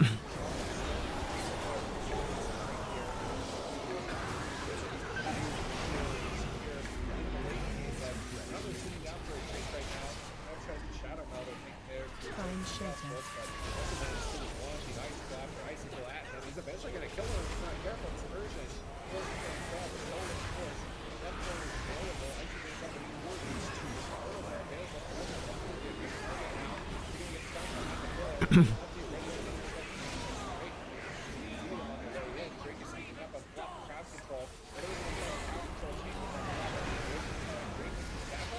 Right on top of flop. They're swapping to flop. Can they drop him here deep into Dampney? They're going all in on him. Can they take him down through Guardian? Can they pull it off? They did. They take him out. I can't believe it. Why now up in the series 2-1. Wow, I'm actually just double checking this where he's not playing red. Yeah. I'm like, wait, maybe he's getting red here? Like, policy for Cloud 9 to have that, guys. But yeah, this game was looking one-sided. There was good pushes by Kawhi, but honestly, they were almost it's such a fine line what have to walk. Brain cells completely tapped on mana, but they kind of realized that win condition. They go for a big push on Cubsy, and they get blocked Trinket. Blind flop, they get Trinket. Pretty damage, trade, Flame drop side. When you can get Kitty Shot, Vendetta into a Hammer of Justice, they actually killed them from Guardian Spear. Multiman realized what was going on immediately, ice blocking up crowd control. I think Kawhi just picked that perfect moment to go for it. They found that opening, and that's what makes this team so special. A lot of patience in this match, a lot of opportunities to get aggressive, but they take their time, find the right line. This is really all this damage punch, version. Like, okay, what one looks a little confused here. We're all kind of confused. He's trying to buy time for that meta. They start red, he's going to take it.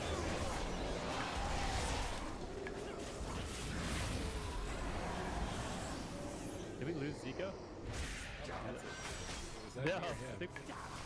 I'm not sure if he's here or not, but we take over here. This is where Flop does get kidney shot, and he Guardians, and they're able to just all in. So yeah, we did lose Zico there. Both the 60s and I brought our headsets at that moment.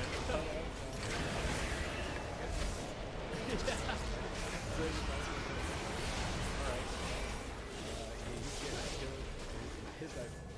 His connection is the same as we just saw flop. Pretty surprising because it was looking grim for them for most of the game, but maybe just a bait. I'm just baiting them. Like, here I am, hit me. I'm just stalling. Vendetta's coming up. Your priest has no trinket. We're gonna kill him. Keep hitting me. And they managed to outdo him here. Cloud9, I mean, this is like one of their best maps. Competitive with it as well. So having lost their best map could be devastating for the overall series here. It shows that Kawhi has potential. In fact, if you put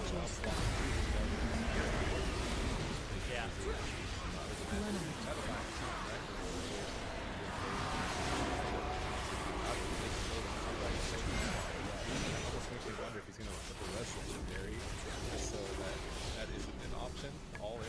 Find shelter. Wearing a red legendary. I guess there's like a stack and a buff they get. I don't know what it No, I mean before you take them down. Before you Block is wearing the circle. Watch your step. I feel like it's impossible. It's like it's so invisible. There's already yeah, that's really it's hard to know. I can't do that. I mean, unless you had like some add-on to scan. I don't know if that even Find shelter. I mean, there is a way to test. Watch your step. I mean, the AWC add-on does update, and there are 4 players on the roster, so there is. They're getting. I don't know how to time that shit, man. They've been owning everyone. It's nothing but like, oh my god, let's get a teammate block. They switch. Watch your step. Not playing. They're gonna mix it up. Kawhi actually takes the that's the swing dash, right? So they did take the swing dash. on Cloud9's best map. So Cloud9, they picked their best map, and unfortunately it didn't work out. It's difficult to actually finish Kawhi with the way they're playing it. Their hit and run strategy is good. And I think if you can find that situation too, like if you're Cloud9 and you're thinking, okay, so Flop is actually tall. He decided to play greedy, and then he just got sapped into the blind. And then sap, slow, and silent, horror, fear, and down. So in this game, he actually decided, okay, we're in dampening. I'm just going to pick at the blind. I'm going to respect it. But it seems like if he does that, then he's very all in. You know, too much that they can do about it. But the side feed, the Shiv, reducing Guardian Spirit healing, it's an overwhelming amount of damage and kidney shot in your hammer justice. So if you're flopping, you think, all right, well, if I drink it, I'm going to lose. If I don't drink it, I'm going to lose. If Kawhi can do that, so I think Cloud9 is quite clear that they have a really good advantage. Like the pressure is met during the early stages of the game, but in the late game, it just becomes so unstable. And this is just from this team, even going back to Battle for Azeroth. When these two teams meet, that's the story. The game looks good for Cloud9 until dampening, and then Kawhi all-ins them and wins. And that's just how they've won against this team consistently over and over and over. So Cloud9, they're going to make a heads-up play. They're switching off of the Mage Warlock, and they're going to be tagging in Chun-Li on the Windwalker Monk for that Fire Mage Windwalker. Chun-Li has looked phenomenal, and honestly, in general, Windwalker Monks have been extremely effective at dealing damage. Like their overall damage, Sid has been super high, but the one thing that is a bit scary is, the all-in from the Assassination Rogue, which is what he's walking into. Yeah, it's a tough decision to make, so I'm curious to see if now this change to Windwalker works out for them. They were looking strong with this Windwalker Mage. What else would they be afraid of? Are they afraid of Shadow Priest Rogue as Windwalker Mage? I feel like you're not. I feel like the Windwalker is a good pick into the Shadow Priest. Like, I feel like every time we see WizK and there's a Windwalker on the team, WizK's not coming out of that room in a good mood. So I don't mind this Windwalker into Shadow Priest, and then maybe flex to Mage Lock and Y change, play Mage Rogue instead, and try and deal with it. Unfortunately, I think for Cloud9 is that they lost that last game, which was a swing match, so they won't be able to kind of just bounce back and forth and end on game 7 with that advantage. They'll have to play at a disadvantage either way, whether that be Kawhi changing to Rogue Mage for this Windwalker comp, or if they even need to. Very curious to see what ends up happening for them here with this matchup, because Cloud9 was able to beat Golden Guardians with the Windwalker Mage as well.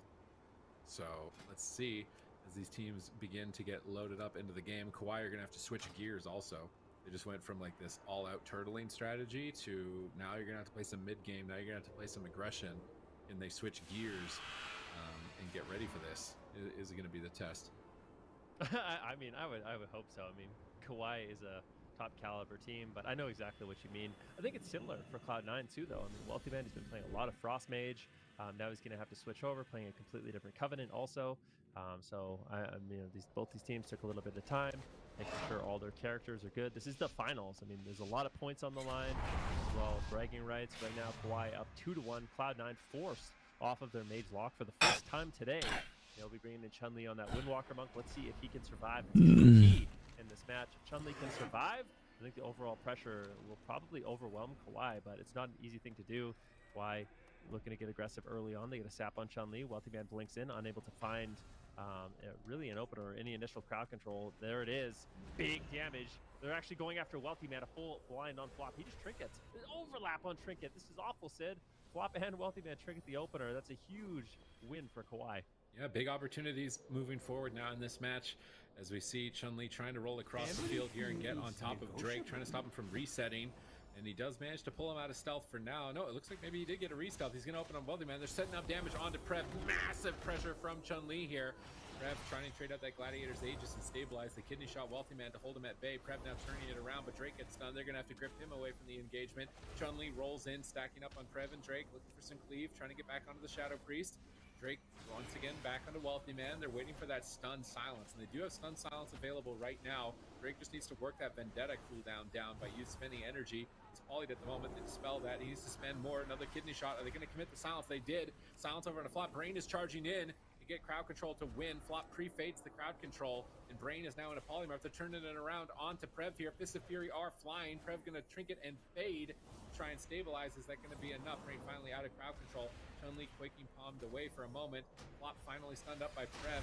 Prev gonna get there in time for a fear. It looks like he's going for it. Wealthy Man is isolated. Vendetta's coming up in 2 seconds. Drake's on polymorph DR. He can connect a huge amount of damage onto Wealthy Man here in this next kidney shot. No trinket for it either, but he's mind controlled away. The mind control triple CC by Cloud9. Brain trinkets. He's going to use Blessing and Protection, but they strip off that quite quickly, and Prev is getting just destroyed right now. Has to disperse on top of Brain's trinket, and despite the opening pressure, unless they get a kill here on Flop, devastating, but they might just be able to pull it off. Hammers down out of the full kidney shot. They're going for it. They get it.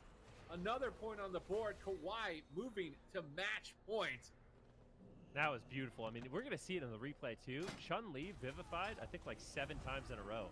That is the only reason why Flop almost survived that devastating. Damn, now they're getting forted on. Damn heals coming in from the Windwalker Monk. We will see it in the replay, but that was a really back and forth match. Cloud9, they had a really excellent push there at the end on Prev. They managed to get the Blessing of Protection. They almost actually took him down after Wealthy Man spell stole it. They got the dispersion. But then Kawhi, they found that opening, went for the all-in on Flop, and despite Chun-Li trying to shut it down, they had enough damage to really overwhelm and take him down. So right now, Kawhi, they're up 3-1 in these finals. I wonder how Cloud9 is going to adapt. But before we get to that, we will have a chance to look at the replay in the final moments, the big push. So this is what I was talking about. This is where Prev, this is a little bit earlier on. Prev trades out his trinket, and this is the really good push here from Cloud9 that I was mentioning. So Prev, he trades out his trinket. Chun-Li still all over him at this point, has a lot of incoming damage. This double fear from Prev comes in. Prev tries to reposition over at the platform, but Chun-Li manages to find an interrupt on him. So he fleshcrafts, he interrupts the end of this vampiric touch, and this is where he's in a bit of trouble. So Brain just decides to trade out the trinket and the Blessing of Protection. Wealthy Man spell steals it instantly, and Chun-Li's able to continue the push with the Ring of Fire, big Whirling Dragon Punch, and Rising Sun Kick, and there's the dispersion. But although it looks so scary for Prev, here's the all-in. Chun-Li, look at him. He just spams out Vivify, going for it. 1 Vivify, 2 Vivify. Can he get a 3rd Vivify? It doesn't actually land. Less than I thought, but still a big push there on Flop, and very similar to what we saw in the last game. The kidney shot Hammer of Justice is just, it's such a huge kill window. Yeah, impressive that they managed to pull that off, considering how far behind they were off the back of those trades. Prev trinket out of the way, Brain trinket out of the way, Fade out of the way, Bop trinket out of the way. Like Chun-Li and Wealthy Man were in a spot to just close the series out, and now it's like, okay, Flop, are you gonna put Res Legendary on? This is now 2 games. If you had it, your team might have been able to win. So I'm curious to see if they make that adjustment, if they go back to Mage Lock for the rest of the series or not. I feel like they shouldn't. I like the Windwalker Mage. It feels a lot safer offensively if they can just change up their build a little bit. I think running the Res Legendary would give them a lot better of a chance. But how are you? I feel like you're never really anticipating Rogue Shadow Priest to all in you as a Holy Priest, right? Like you are now. I guess you have to now. Games, you have to now. But it seems a bit strange. We've not seen any other Shadow Priest teams do this to a healer. It's usually always a DPS that they're going after. So moving into the potential final game, they lock in a great Mage Lock map, the best Mage Lock map, one of them, maybe the best, because there's room on the backside of the pillar. Empyrean Domain is the best one. I feel like they're probably equally the best maps for Mage Lock. They're close, yeah. So Kawhi is probably, there's no changes here. Like, they're winning every matchup with the Shadow Priest Rogue. There's no reason to change. And then Cloud9 are the ones like, you Mage Lock now or Windwalker Mage? Because this is it. This is the last game. You know what's really crazy to me about Kawhi is for such a long time. Hi. For such a long time, Prev kind of sat on the bench. I mean, he was tagged in every once in a while with the Shadow Priest. It happened more towards, I think it actually happened more towards maybe the end of Battle for Azeroth and the start of Shadowlands. But for the most part, it was just Ceralium, Brain, Drake playing the Rogue Mage, playing the Windwalker Mage, and Prev kind of took a back seat. But I think this is really showcasing how good of a player Prev is, especially on that Shadow Priest. I think he actually started off as a Moonkin main. Correct me if I'm wrong, Sid. I believe he was the Moonkin main to begin with, but him on the Shadow Priest, he's been a really good flex player on the Ret. Kawhi has really shown a lot of flexibility in their compositions, and you know, even though maybe the Rogue Mage Paladin or the Windwalker Mage Paladin, which they popularized and were just dominating with, isn't as good, they're still showing that, you know, they have a lot of flexibility within their roster. I feel like it's very brave of them in general. Oh, I think we have Zico back. Hello? Is this thing on? Yeah. Yep. I was doing a Alright, really cool. good job of replacing you. You can just stay. Thank no, you. I'm just kidding. I'm just No, I believe it. We're lucky to have you, Aya. I appreciate that. Oh, thanks. I'm on my phone internet right now, so I don't know if Oh my it's gosh. a little saucy, but I don't know, my net went down, but we're back, so we're all tethered up to the mobile hotspot right now, and look at that technology, dude. Do you I wouldn't need miss an this final. update? Yeah, give me. Well, I heard the kill. I was on Unity when the kill came through, so I think Kawhi is on match point. Yeah, Kawhi's on match point. So Cloud9, they went Tiger's Peak, and they actually locked in the Windwalker Mage Priest, and ended up losing an all-in onto the healer on flop. So here we are, large map. I didn't actually. Did we see the compositions that they picked? Yeah, this is Windwalker Mage. Okay, Windwalker Mage. What? So same matchup. Windwalker Mage from Cloud9. Kawhi forcing Cloud9 off of the Mage Lock and onto the Windwalker. I'm curious if we do see Flop actually run the Res Legendary. I think that would be a potential adjustment that would be worth making. And then at least when you're in this position where, you know, Prev has no cooldowns, you're so far ahead, you have a bit of an escape if they decide to all-in Flop. Yeah. I don't know. I mean, I didn't see that previous game, but I feel like Cloud9 so far, it's been all about their Mage Lock. I'm a little surprised and a little sad to see them actually swap off of it, because I think that, you know, old Cloud9, they would rarely swap off that Mage Lock, but still, they've come a far way, and they're on match point. Kawhi is looking to do it again, showing that last cup performance was just a fluke, only finishing in 4th, and now looking to once again win the grand finals here. Brain cheat on that Divine Favor, and actually breaks out there, and so far it looks good. Drake is disarmed by Chun-Li. Here comes the leg sweep. Who's going to be the target? Looks like Drake is about to get dusted. He gets gripped actually on that dust. Beautifully done, but still shows out his trinket, poke, and evasion. More than a fair exchange here for Chun-Li's offensive arsenal. Now, what are Kawhi going to do here? Silence onto Flop, kidney shot onto Chun-Li. Big damage potential. Brain is there, backing them up with the Hammer of Justice. The Siphon is there as well in the back line. Prev looking to make his move forward. They get a disorient onto Flop. They have a fear as well. Flop is there, gets a DR fear as well, but Chun will survive there, using basically all his cooldowns except the diffuse magic. I don't have a target. Is getting absolutely crushed right now. Forced to use out his trinket. Very back and forth game so far. Let's see if they can maintain here. Trinket down for Drake, Trinket down for Prev. No opportunities offensively for Kawhi right now. Cloud9 in the best position, I think, and they were in this position last game as well. Just slipped through their fingers. Now we see another kidney shot onto Chun-Li. Can't get any pressure. Flop's going to deny it with the Guardian Spirit. Chun-Li is looking like he wants to go after Drake with the spinning crane kick at the moment. Drake is on the run, line of sighting at the pillar.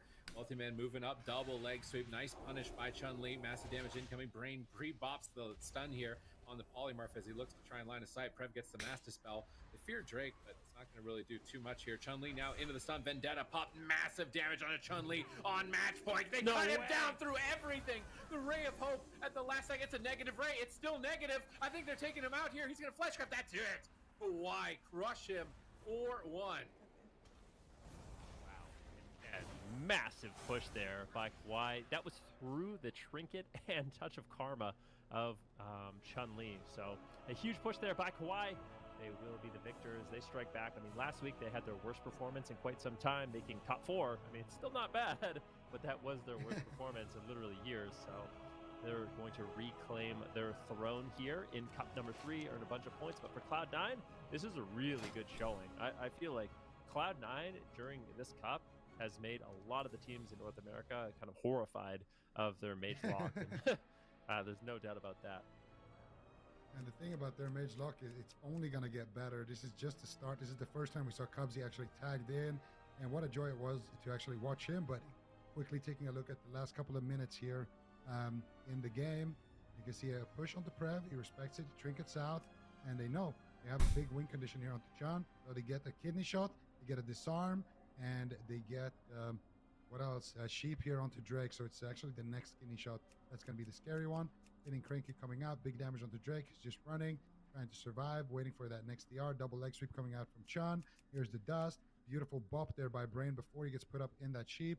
And they trade out the Eternal Ages as well. And now it's Drake's turn to get aggressive here. Kidney shot comes out, silence onto flop, Vendetta gets popped, stun on the Trinket, chop through the Karma, through the Ray, and Chun. They try to smoke bomb the heal right there. So if he would have stayed, he would have smoke bombed that heal. That Ray would have still been negative. Chun teleports out of the smoke bomb, tries to go for the Fleshcraft, still gets taken down. It's the right call, but it's just too much damage from Hawaii, and Hawaii do it again. Another cup under their belt. But like you said, Van, this has been a massive performance from Cloud9. Like, it's not to be understated. They've been struggling getting into the top 8. They've been struggling finding their comp, playing Resto Druid, playing Windwalker Mage. They're not really sure what they want to run, but this weekend rather, they looked absolutely phenomenal, and I can't wait to see what else they got for us. Yeah, 100% with you on that one, Zico. They they've always been a really consistent team. It was definitely surprising to see them play so low last time around. However, they showed up. They proved that they don't belong here. This is where they want to be for the rest of their tournament lives. And Kawhi, back again on top. They did start out the weekend with standings in first place for points, Team Liquid following closely behind. So they were already in a good spot in that regard. However, I feel like this is just once again proving the Kawhi supremacy. Cloud9, I feel like, though, a team that has a lot of potential with their new roster. Getting second is going to be very good for them in regards to points, like you guys were already saying. So we've got one more cup before we, get our final top 8 for both regions for that circuit. So I do wonder if they continue to ramp up Venruki, or this is the best that we're going to be seeing them. What do you think? Oh, I might take a break if I don't get a game. Get better. Yeah, I feel like they're only going to get better. Their team really well-rounded. Like I said, the Mage Lock looked really solid from them.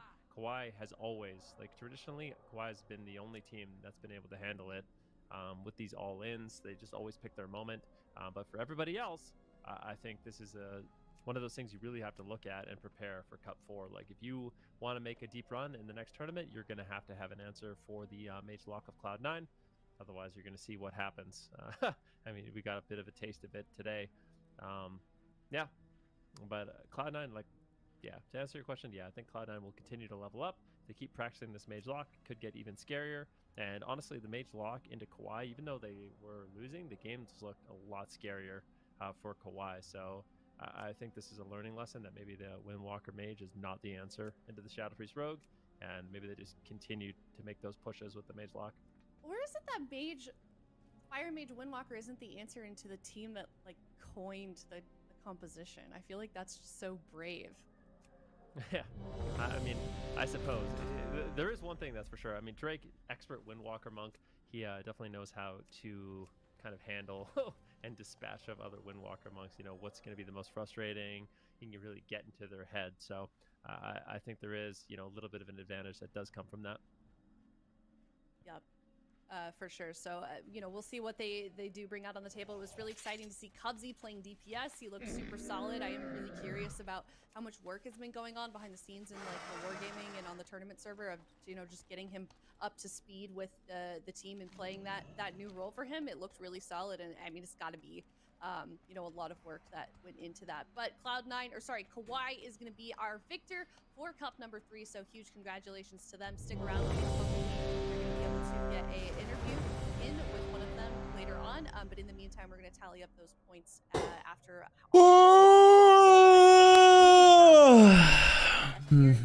And it was really unclear. I think in the beginning we talked about it quite a lot extensively for both Europe and North America. That there wasn't really a clear, top dog in the scene. But I think in both Europe and North America, it's becoming just a little bit more clear. We can see here it's not quite as top heavy as Europe, but North America, we've got Kawhi here at number 1 after all those games, currently at 300 points, 3.5 men following closely behind, tied with Team Liquid now at 220 points. So not, like I said, not as top heavy, but still a lot of really strong teams in here, Zico. And I wonder if it's going to be, shaken up just a little bit at the end of Cup number 4. What do you think? Absolutely. I think So, Actually, I think I just got Zico's message that he's lagging a lot. I'm not going to ask Zico that question. I think he's still having internet connection. But yeah, what does anybody want to chime in I'll for that? chime in. All right, Ben, chime in. Yeah. Pretend you're Zico.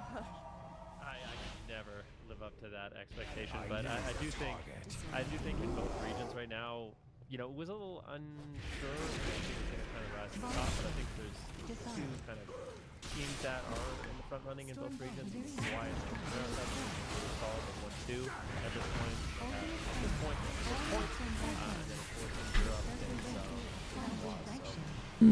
So Ghana, their team's also doing extremely well. So front runners. Going to 4. I feel like teams will need to look at what they have available and try to come up with answers. But it is interesting. There are some teams right now, if you look, like Unitas, for example, is a team that's currently in 9th, but they could have a good showing next week and actually make it into that top 8.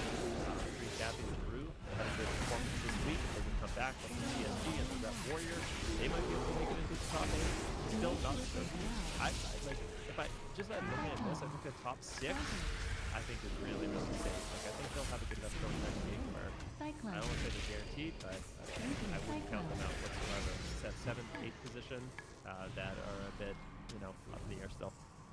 Yeah, we've definitely seen it done before here in the EWC. A team's just right on that cusp, and they need some kind of miracle run to make it to the top 8 and manage to pull it off. So super excited to see what these teams can do on both sides of the coin, on both regions, as we head into Cup number 4. I don't know if we can look over as well, just a little bit of recap of what's going on in Europe. We see the top 8, but it is the same story over there. You know, we've got Ghana, one of the top dogs, especially after the weekend, absolutely dominating with their R&D performance. My favorite, that solo jungle, 3 men on the roster, and you know, big question with those guys, it's like, are they going to pick up a 4th? Are they going to switch things up a little bit with jungle? Obviously, it is working for them. We know that their weakness is Ghana's R&D, having lost to them just today. So we'll see what they do for Cup number 4, because like I've said before, the team that you sign up next for the next weekend's Cup is the team that you are participating with. Wow. Lots of decisions to be made here in but competition looking really, really solid, so I'm for sure looking forward to next weekend's tournament. What's your favorite team right now? Who do you like to watch the most? Yeah. Live versus Golden Guardians. It's always the most exciting, like back-to-back weekends of them across the top. I think it was. That was some crazy games. That one. Those are like my 2 favorites to watch go head-to-head for sure. A lot of good memories for sure. So make sure you guys are tuning in next weekend. That is going to wrap up Cup number 3 for us. Also, signups are open just a little longer, so make sure you're checking that out. Also, subscribing here on YouTube, hitting that notification bell so you know exactly when we are going to go live. We're going to be here returning on Friday for the very last Cup, last chance to have to qualify for the AWC circuit stage. So make sure you're tuning in next Friday, 10 a.m. Pacific, 7 p.m. CST. Wow, thank you guys so much.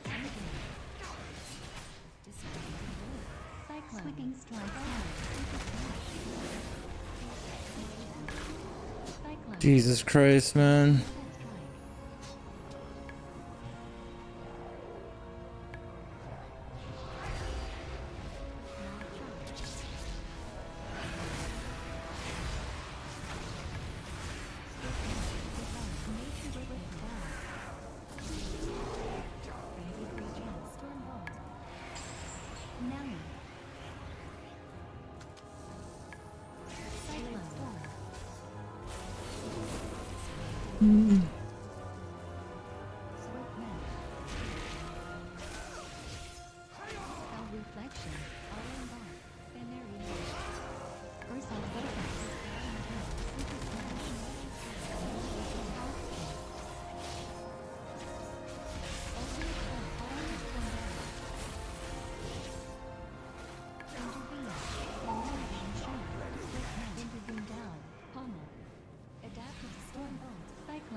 my god, man.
All right, I'm gonna take a break.